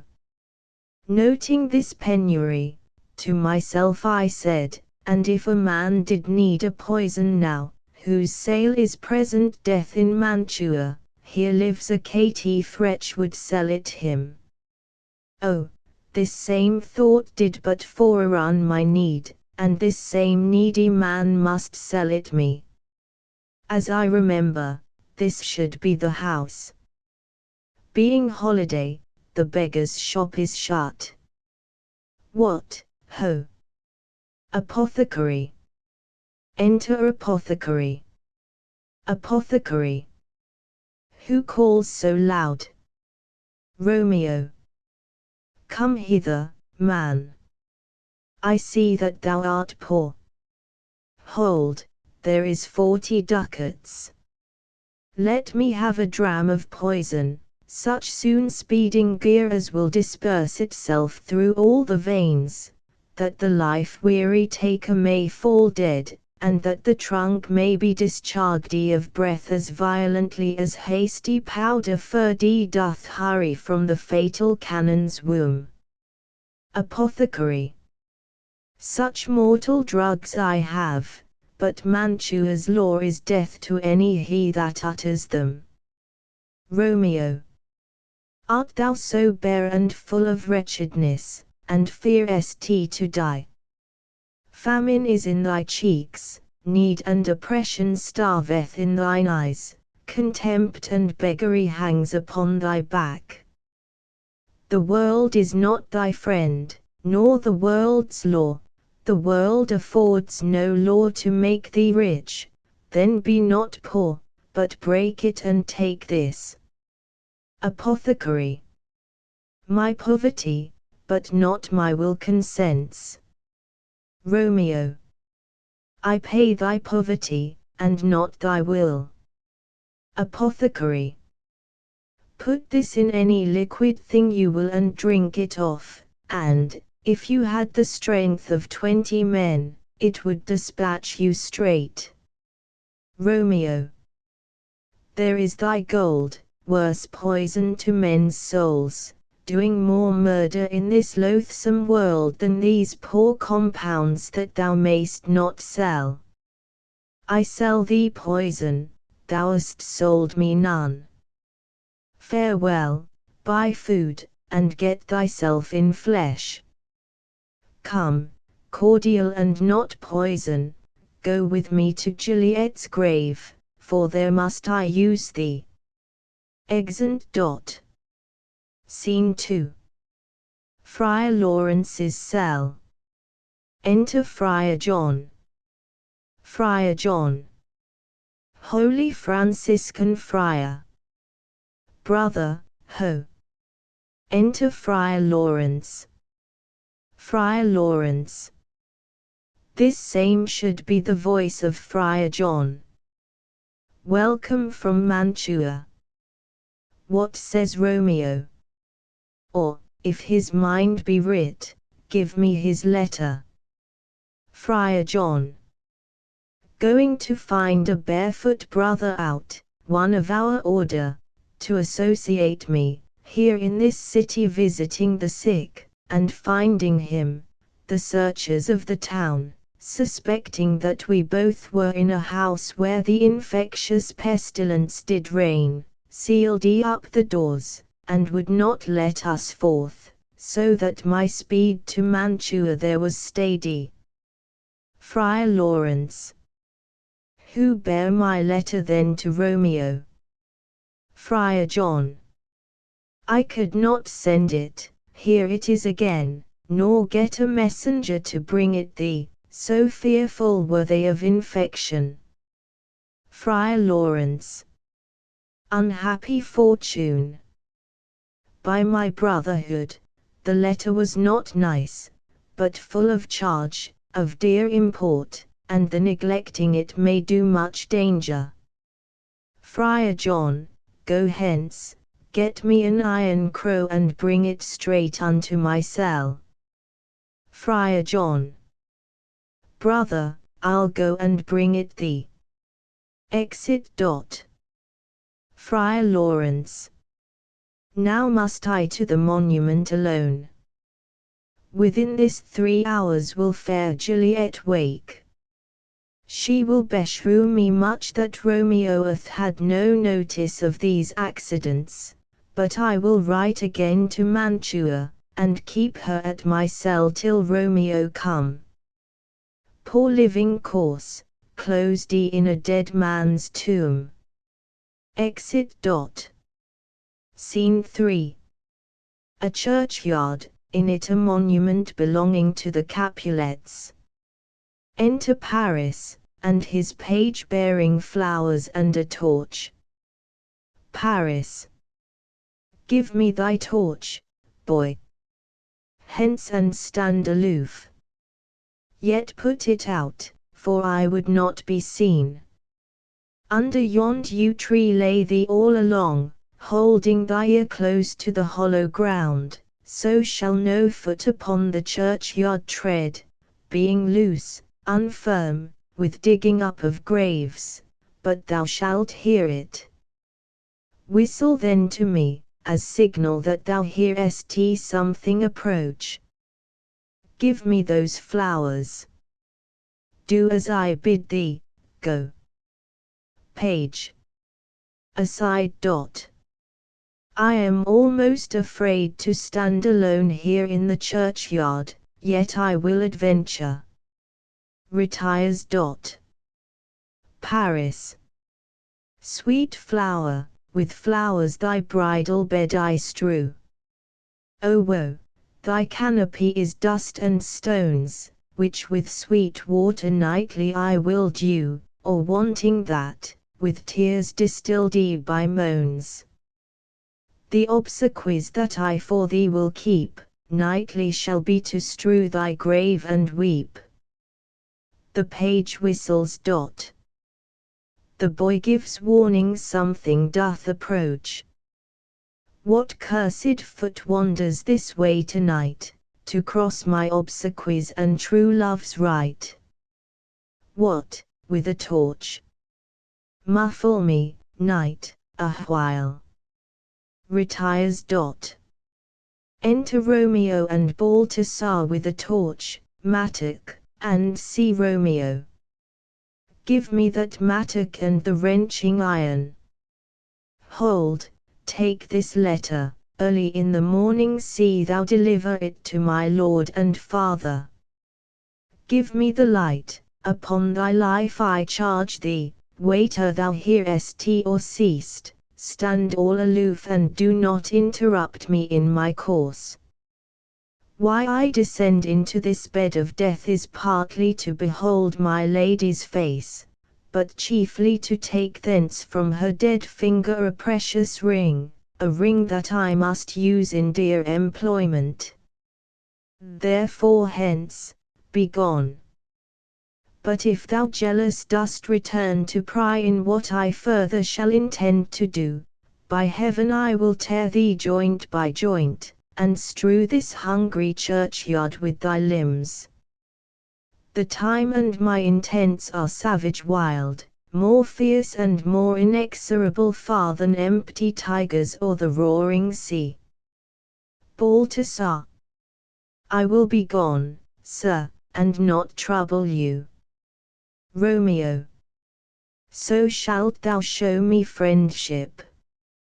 Take thou that. Life, and be prosperous, and farewell, good fellow. Balthasar. For all this same, I'll hide me hereabout. His looks I fear, and his intents I doubt. Retires. Romeo. Thou detestable Moor, thou womb of death, gorged with the dearest morsel of the earth, thus I enforce thy rotten jaws to open, breaking open the door of the monument. And in despite, I'll cram thee with more food. Paris. This is that banished haughty Montague that murdered my love's cousin, with which grief, it is supposed, the fair creature died, and here is come to do some villainous shame to the dead bodies. I will apprehend him. Advances. Stop thy unhallowed toil, vile Montague. Can vengeance be pursued further than death? Condemned villain, I do apprehend thee. Obey, and go with me, for thou must die. Romeo. I must indeed, and therefore came I hither. Good gentle youth, tempt not a desperate man. Fly hence and leave me. Think upon these gone, let them affright thee. I beseech thee, youth, put not another sin upon my head by urging me to fury. O be gone. By heaven I love thee better than myself, for I come hither armed against myself. Stay not, be gone, live, and hereafter say, a madman's mercy bid thee run away. Paris. I do defy thy conjuration, and apprehend thee for a felon here. Romeo. Wilt thou provoke me? Then have at thee, boy. They fight. Page. O Lord, they fight. I will go call the watch. Exit. Paris. Oh, I am slain. Falls. If thou be merciful, open the tomb, lay me with Juliet. Dies. Romeo. In faith, I will. Let me peruse this face. Mercutio's kinsman, noble county Paris. What said my man, when my betossed soul did not attend him as we rode? I think he told me Paris should have married Juliet. Said he not so? Or did I dream it so?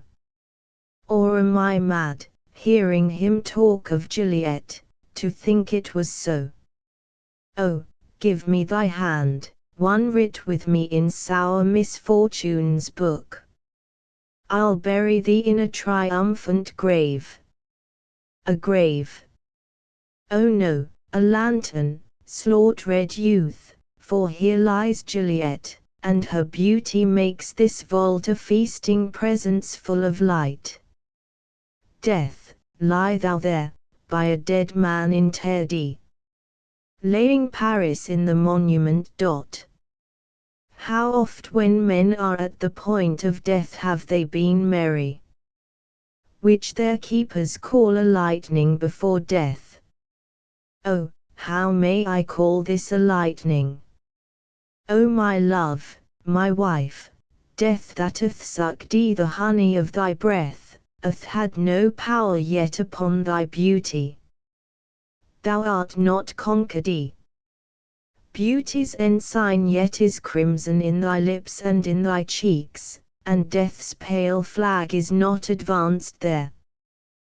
Tybalt, liest thou there in thy bloody sheet? Oh, what more favour can I do to thee than with that hand that cut thy youth in twain to sunder his that was thine enemy? Forgive me, cousin.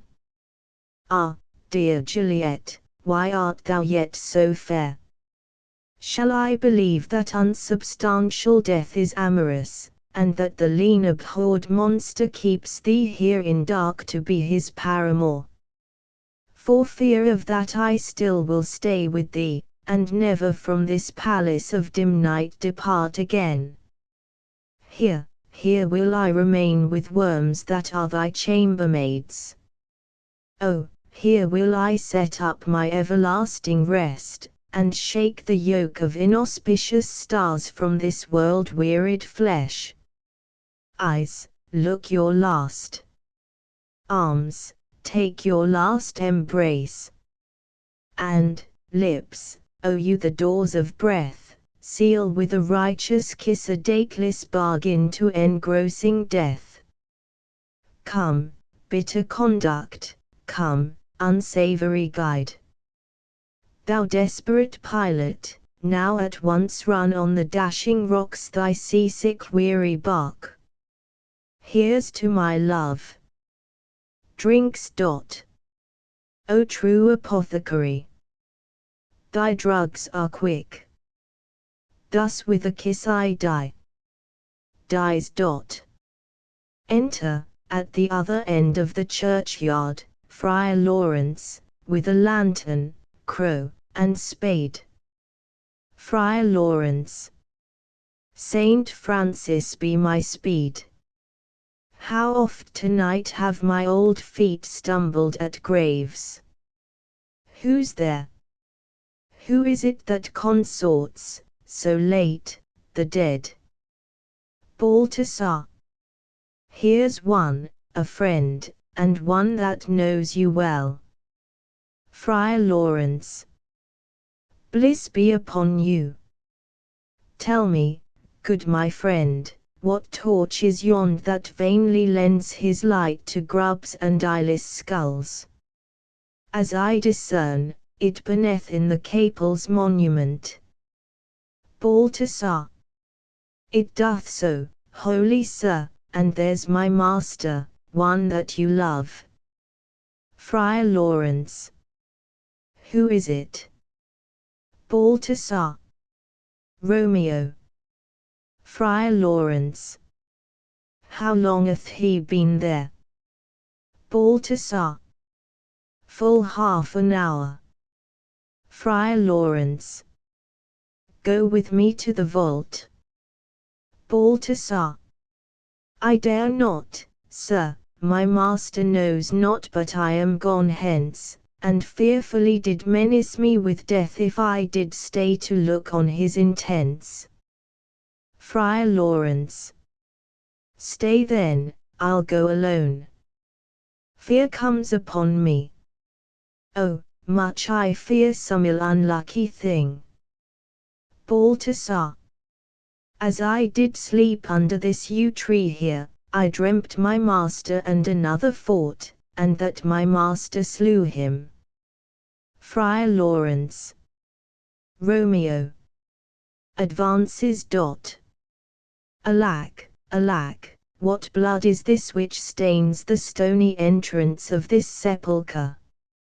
What mean these masterless and gory swords to lie discolored by this place of peace? Enters the monument. Romeo. Oh, pale. Who else? What, Paris too? And steeped in blood. Ah, what an unkind hour is guilty of this lamentable chance. The lady stirs. Juliet wakes and stirs. Juliet. O comfortable friar, where is my lord? I do remember well where I should be, and there I am.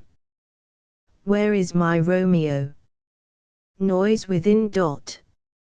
Friar Lawrence. I hear some noise.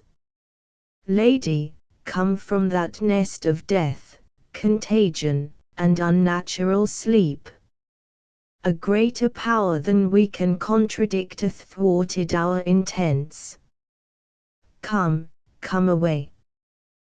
Thy husband in thy bosom there lies dead, and Paris too. Come, I'll dispose of thee among a sisterhood of holy nuns. Stay not to question, for the watch is coming. Come, go, good Juliet. I dare no longer stay. Juliet. Go, get thee hence, for I will not away. Exit Friar Lawrence. What's here? A cup closed in my true love's hand. Poison, I see, hath been his timeless end. O churl! Drink all, and left no friendly drop to help me after.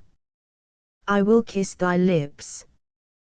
Haply some poison yet doth hang on them, to make me die with a restorative. Kisses him. Thy lips are warm. First watch. Within. Lead, boy. Which way? Juliet. yet, noise. Then I'll be brief. O happy dagger! Snatching Romeo's dagger. This is thy sheath. Stabs herself, the rest, and let me die. Falls on Romeo's body and dies. Enter watch with the page of Paris.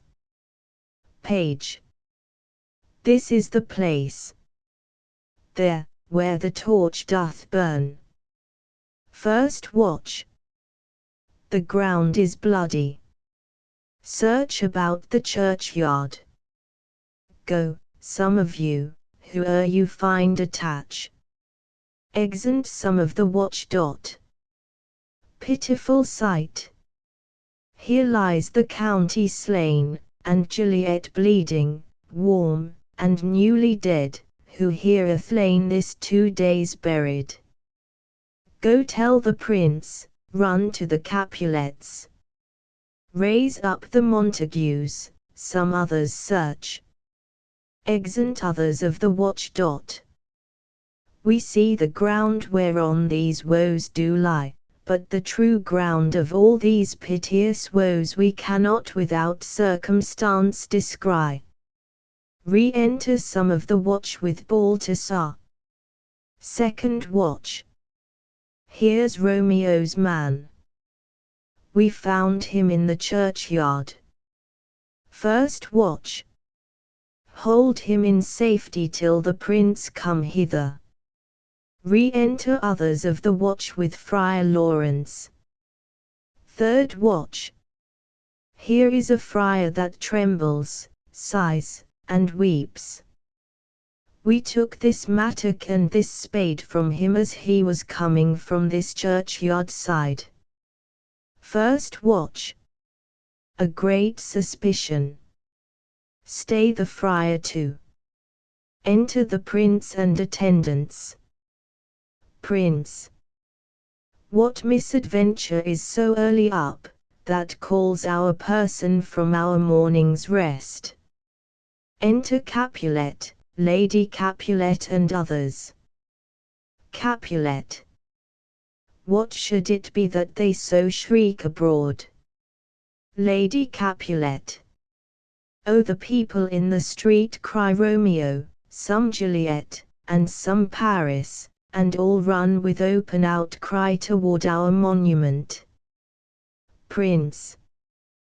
What fear is this which startles in our ears? First watch. Sovereign, here lies the county Paris slain, and Romeo dead, and Juliet, dead before, warm and new killed. Prince. Search, seek, and know how this foul murder comes. First watch. Here is a friar, and slaughtered Romeo's man, with instruments upon them fit to open these dead men's tombs. Capulet. O heaven! O wife, look how our daughter bleeds. This daggereth Mr. En, for lo, his house is empty on the back of Montague, and it missheathed in my daughter's bosom. Lady Capulet. O me! This sight of death is as a bell that warns my old age to a sepulchre. Enter Montague and others. Prince. Come, Montague, for thou art early up, to see thy son and heir more early down. Montague. Alas, my liege, my wife is dead tonight. Grief of my son's exileth stopped her breath. What further woe conspires against mine age? Prince. Look, and thou shalt see. Montague. O thou untaught! What manners is in this, to press before thy father to a grave? Prince. Seal up the mouth of outrage for a while, till we can clear these ambiguities, and know their spring, their head, their true descent, and then will I be general of your woes, and lead you even to death. Meantime forbear, and let mischance be slave to patience. Bring forth the parties of suspicion. Friar Lawrence. I am the greatest, able to do least, yet most suspected, as the time and place doth make against me, of this direful murder. And here I stand, both to impeach and purge myself condemned and myself excused. Prince. Then say at once what thou dost know in this. Friar Lawrence. I will be brief, for my short date of breath is not so long as is a tedious tale. Romeo, their dead, was husband to that Juliet, and she, their dead, that Romeo's faithful wife. I married them, and their still en marriage day was Tybalt's doomsday, whose untimely death banished the new-made bridegroom from this city, for whom, and not for Tybalt, Juliet pined you, to remove that siege of grief from her, betrothed, and would have married her perforce to county Paris. Then comes she to me, and with wild looks, bid me devise some means to rid her from this second marriage, or in my cell there would she kill herself. Then gave I her, so tutored by my art, a sleeping potion, which so took effect as I intended, for it wrought on her the form of death. Meantime I writ to Romeo that he should hither come as this dire night to help to take her from her borrowed grave, being the time the potion's force should cease. But he which bore my letter, Friar John, was stayed by accident, and yesternight returned my letter back. Then all alone at the prefixed hour of her waking came I to take her from her kindred's vault, meaning to keep her closely at my cell till I conveniently could send to Romeo. But when I came, some minute ere the time of her awaking, here untimely lay the noble Paris and true Romeo dead. She wakes, and I entreated her come forth and bear this work of heaven with patience. But then a noise did scare me from the tomb, and she, too desperate, would not go with me, but, as it seems, did violence on herself. All this I know, and to the marriage her nurse is privy. And if aught in this miscarried by my fault, let my old life be sacrificed, some hour before his time, unto the rigour of severest law. Prince. We still have known thee for a holy man. Where's Romeo's man? What can he say to this? Balthasar. I brought my master news of Juliet's death, and then in post he came from Mantua to this same place, to this same monument. This letter he early bid me give his father, and threatened me with death, going in the vault, if I departed not, and left him there. Prince. Give me the letter, I will look on it. Where is the county's page that read the watch?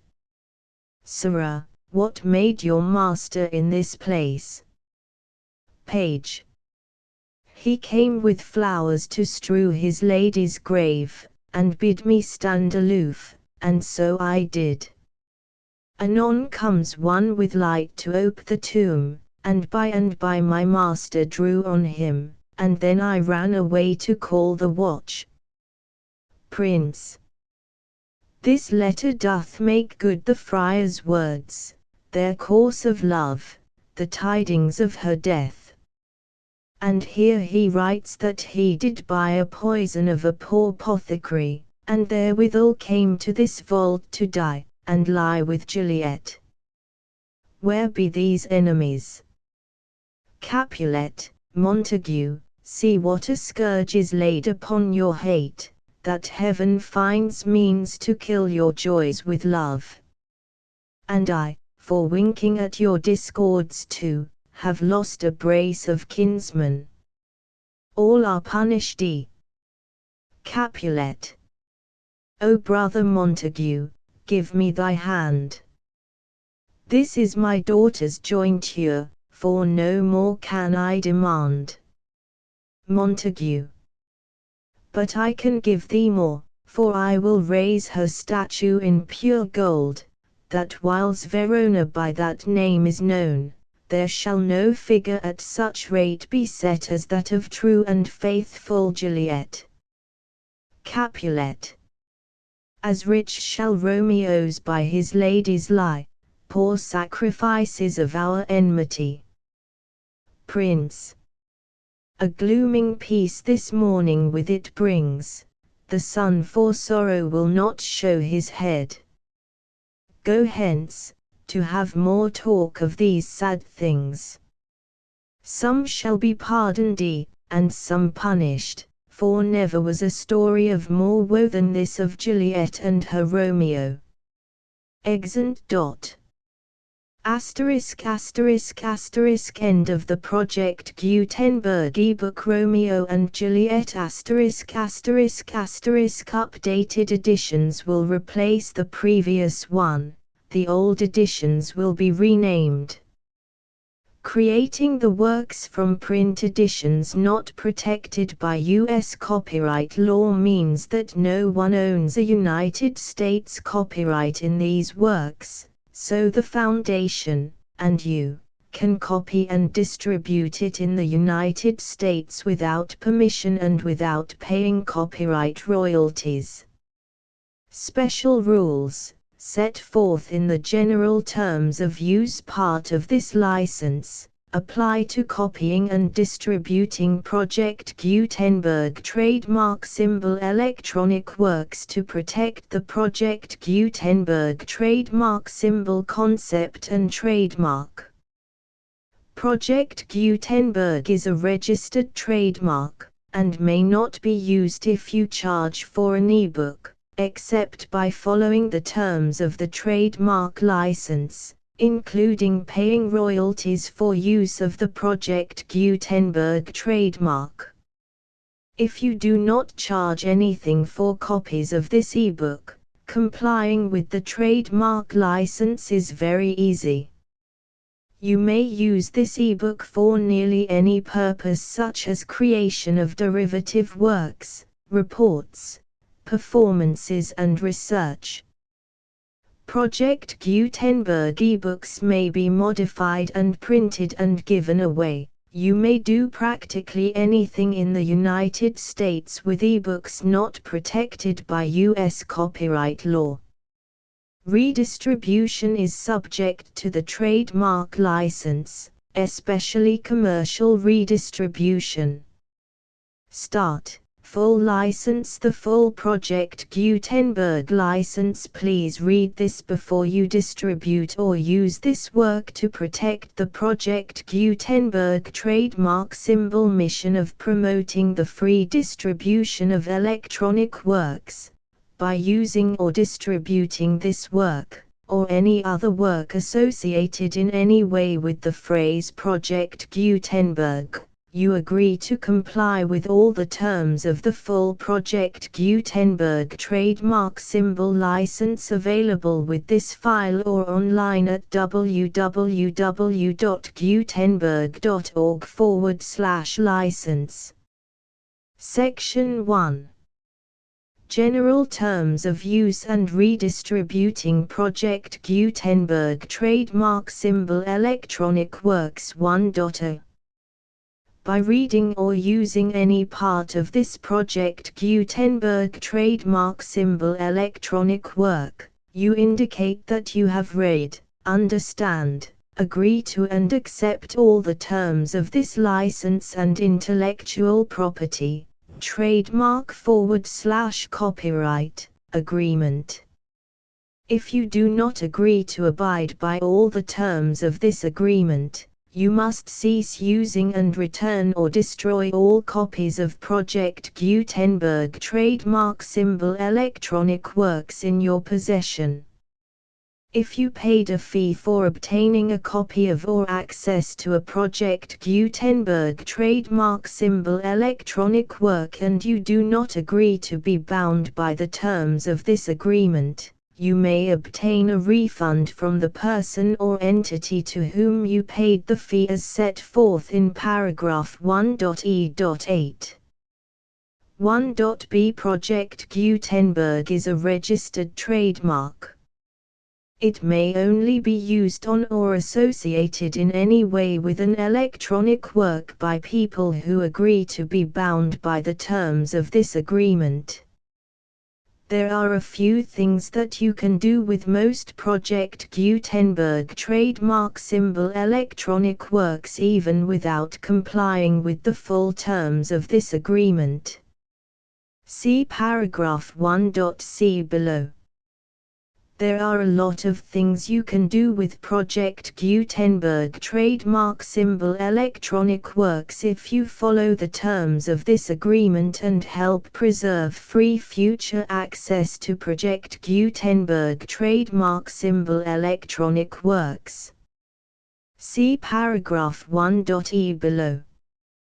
1.c The Project Gutenberg Literary Archive Foundation, the Foundation or PGLAF, owns a compilation copyright in the collection of Project Gutenberg trademark symbol electronic works. Nearly all the individual works in the collection are in the public domain in the United States. If an individual work is unprotected by copyright law in the United States and you are located in the United States, we do not claim a right to prevent you from copying, distributing, performing, displaying or creating derivative works based on the work as long as all references to Project Gutenberg are removed.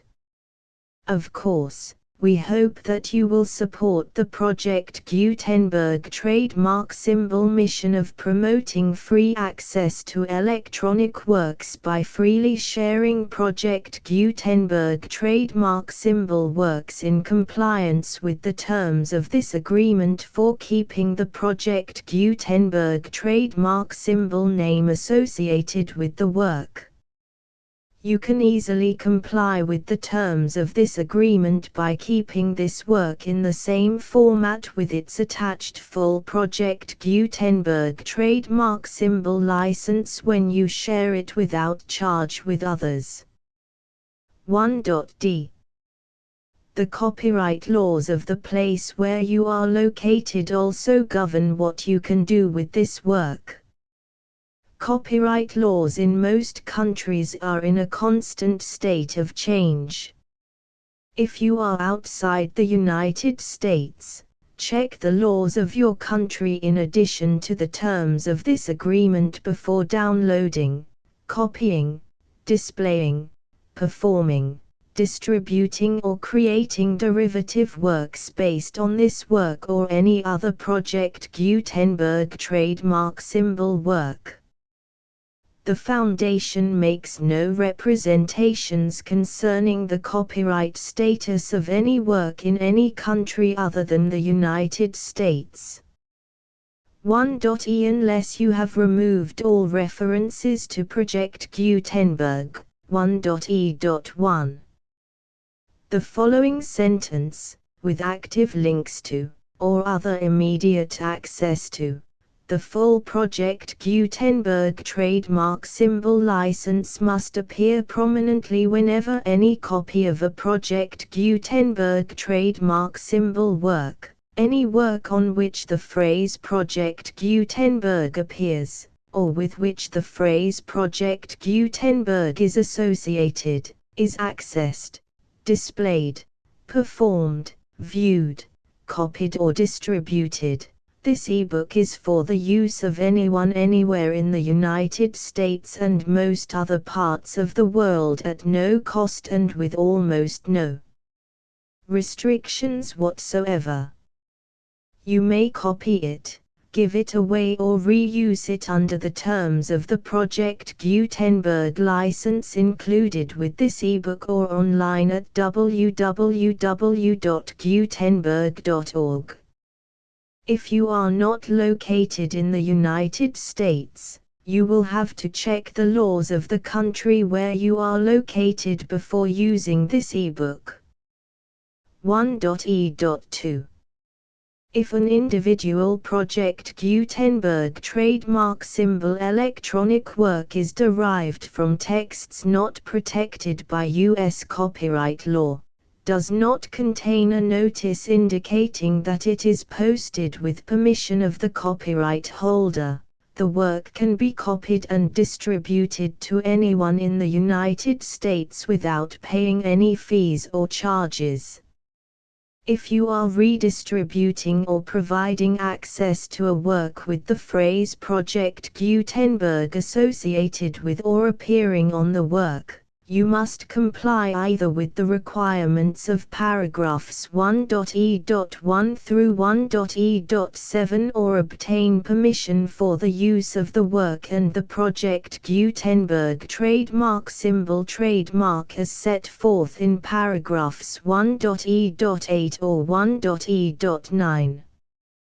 1.e.3. If an individual Project Gutenberg trademark symbol electronic work is posted with the permission of the copyright holder, your use and distribution must comply with both paragraphs 1.e.1 through 1.e.7 and any additional terms imposed by the copyright holder. Additional terms will be linked to the Project Gutenberg trademark symbol license for all works posted with the permission of the copyright holder found at the beginning of this work. 1.e.4. Do not unlink or detach or remove the full Project Gutenberg trademark symbol license terms from this work, or any files containing a part of this work or any other work associated with Project Gutenberg trademark symbol. 1.e.5. Do not copy, display, perform, distribute or redistribute this electronic work, or any part of this electronic work, without prominently displaying the sentence set forth in paragraph 1.e.1 with active links or immediate access to the full terms of the Project Gutenberg trademark symbol license. 1.e.6. You may convert to and distribute this work in any binary, compressed, marked up, non-proprietary or proprietary form, including any word processing or hypertext form. However, if you provide access to or distribute copies of a Project Gutenberg trademark symbol work in a format other than plain vanilla ASCII or other format used in the official version posted on the official Project Gutenberg trademark symbol website, www.gutenberg.org, you must, at no additional cost, fee or expense to the user, provide a copy, a means of exporting a copy, or a means of obtaining a copy upon request, of the work in its original plain vanilla ASCII or other form. Any alternate format must include the full Project Gutenberg trademark symbol license as specified in paragraph 1.e.1. 1.e.7. Do not charge a fee for access to, viewing, displaying, performing, copying or distributing any Project Gutenberg trademark symbol works unless you comply with paragraph 1.e.8 or 1.e.9. 1.e.8. You may charge a reasonable fee for copies of or providing access to or distributing Project Gutenberg trademark symbol electronic works provided that you pay a royalty fee of 20% of the gross profits you derive from the use of Project Gutenberg trademark symbol works calculated using the method you already use to calculate your applicable taxes. The fee is owed to the owner of the Project Gutenberg trademark symbol trademark, but he has agreed to donate royalties under this paragraph to the Project Gutenberg Literary Archive Foundation. Royalty payments must be paid within 60 days following each date on which you prepare, or are legally required to prepare, your periodic tax returns. Royalty payments should be clearly marked as such and sent to the Project Gutenberg Literary Archive Foundation at the address specified in Section 4. Information about donations to the Project Gutenberg Literary Archive Foundation. You provide a full refund of any money paid by a user who notifies you in writing, or by email, within 30 days of receipt that he does not agree to the terms of the full Project Gutenberg trademark symbol license. You must require such a user to return or destroy all copies of the works possessed in a physical medium and discontinue all use of and all access to other copies of Project Gutenberg trademark symbol works.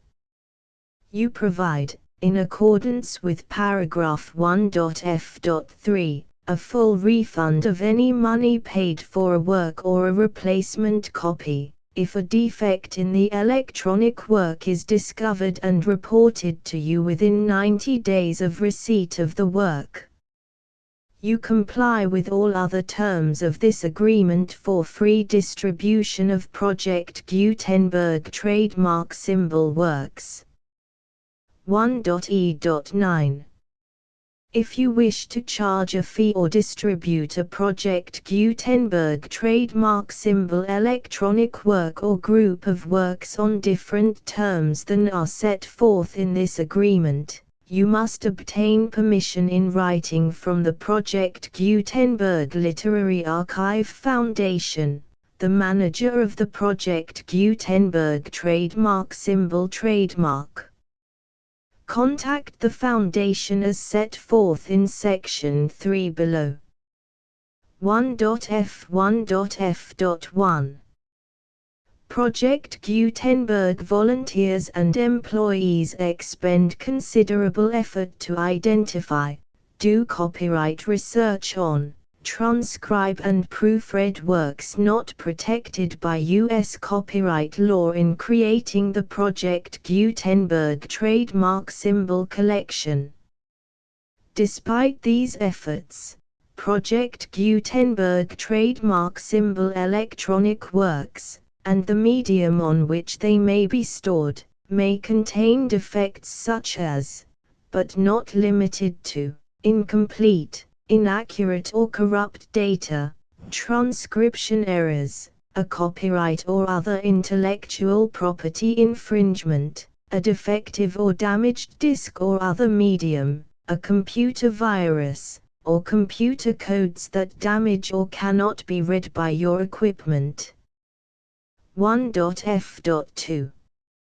Limited warranty, disclaimer of damages, except for the right of replacement or refund described in paragraph 1.f.3, the Project Gutenberg Literary Archive Foundation, the owner of the Project Gutenberg trademark symbol trademark, and any other party distributing a Project Gutenberg trademark symbol electronic work under this agreement, disclaim all liability to you for damages, costs and expenses, including legal fees. You agree that you have no remedies for negligence, strict liability, breach of warranty or breach of contract except those provided in paragraph 1.f.3. You agree that the foundation, the trademark owner, and any distributor under this agreement will not be liable to you for actual, direct, indirect, consequential, punitive or incidental damages even if you give notice of the possibility of such damage. 1.f.3. Limited right of replacement or refund. If you discover a defect in this electronic work within 90 days of receiving it, you can receive a refund of the money, if any, you paid for it by sending a written explanation to the person you received the work from. If you received the work on a physical medium, you must return the medium with your written explanation. The person or entity that provided you with the defective work may elect to provide a replacement copy in lieu of a refund. If you received the work electronically, the person or entity providing it to you may choose to give you a second opportunity to receive the work electronically in lieu of a refund. If the second copy is also defective, you may demand a refund in writing without further opportunities to fix the problem. 1.f.4. Except for the limited right of replacement or refund set forth in paragraph 1.f.3, this work is provided to you as is, with no other warranties of any kind, express or implied, including but not limited to warranties of merchantability or fitness for any purpose. 1.f.5. Some states do not allow disclaimers of certain implied warranties or the exclusion or limitation of certain types of damages. If any disclaimer or limitation set forth in this agreement violates the law of the state applicable to this agreement, the agreement shall be interpreted to make the maximum disclaimer or limitation permitted by the applicable state law. The invalidity or unenforceability of any provision of this agreement shall not void the remaining provisions. 1.f.6. Indemnity. You agree to indemnify and hold the foundation, the trademark owner, any agent or employee of the foundation, anyone providing copies of Project Gutenberg trademark symbol electronic works in accordance with this agreement, and any volunteers associated with the production, promotion and distribution of Project Gutenberg trademark symbol electronic works, harmless from all liability, costs and expenses, including legal fees, that arise directly or indirectly from any of the following which you do or cause to occur. A. Distribution of this or any Project Gutenberg trademark symbol work. B. Alteration, modification, or additions or deletions to any Project Gutenberg trademark symbol work, and c. Any defect you cause. Section 2. Information about the mission of Project Gutenberg trademark symbol. Project Gutenberg trademark symbol is synonymous with the free distribution of electronic works in formats readable by the widest variety of computers, including obsolete, old, middle-aged and new computers. It exists because of the efforts of hundreds of volunteers and donations from people in all walks of life. Volunteers and financial support to provide volunteers with the assistance they need are critical to reaching Project Gutenberg trademark symbol's goals and ensuring that the Project Gutenberg trademark symbol collection will remain freely available for generations to come. In 2001, the Project Gutenberg Literary Archive Foundation was created to provide a secure and permanent future for Project Gutenberg trademark symbol and future generations. To learn more about the Project Gutenberg Literary Archive Foundation and how your efforts and donations can help, see sections 3 and 4 and the Foundation information page at www.gutenberg.org. Section 3.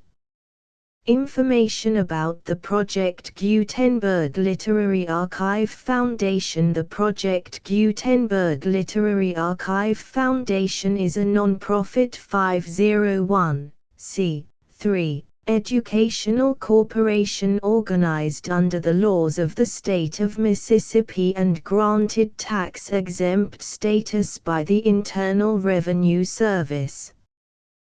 The Foundation's IN or Federal Tax Identification Number is 64-6221541.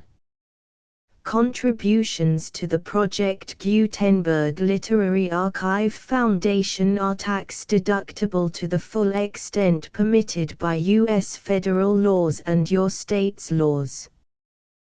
The Foundation's business office is located at 809 North 1500 West, Salt Lake City, UT 84116. 801-596-1887. Email contact links and up-to-date contact information can be found at the Foundation's website and official page at www.gutenberg.org/contact section 4. Information about donations to the Project Gutenberg Literary Archive Foundation. Project Gutenberg trademark symbol depends upon and cannot survive without widespread public support and donations to carry out its mission of increasing the number of public domain and licensed works that can be freely distributed in machine-readable form accessible by the widest array of equipment including outdated equipment. Many small donations, $1 to $5,000, are particularly important to maintaining tax-exempt status with the IRS. The Foundation is committed to complying with the laws regulating charities and charitable donations in all 50 states of the United States. Compliance requirements are not uniform and it takes a considerable effort, much paperwork and many fees to meet and keep up with these requirements. We do not solicit donations in locations where we have not received written confirmation of compliance. To send donations or determine the status of compliance for any particular state, visit www.gutenberg.org/donate. While we cannot and do not solicit contributions from states where we have not met the solicitation requirements, we know of no prohibition against accepting unsolicited donations from donors in such states who approach us with offers to donate.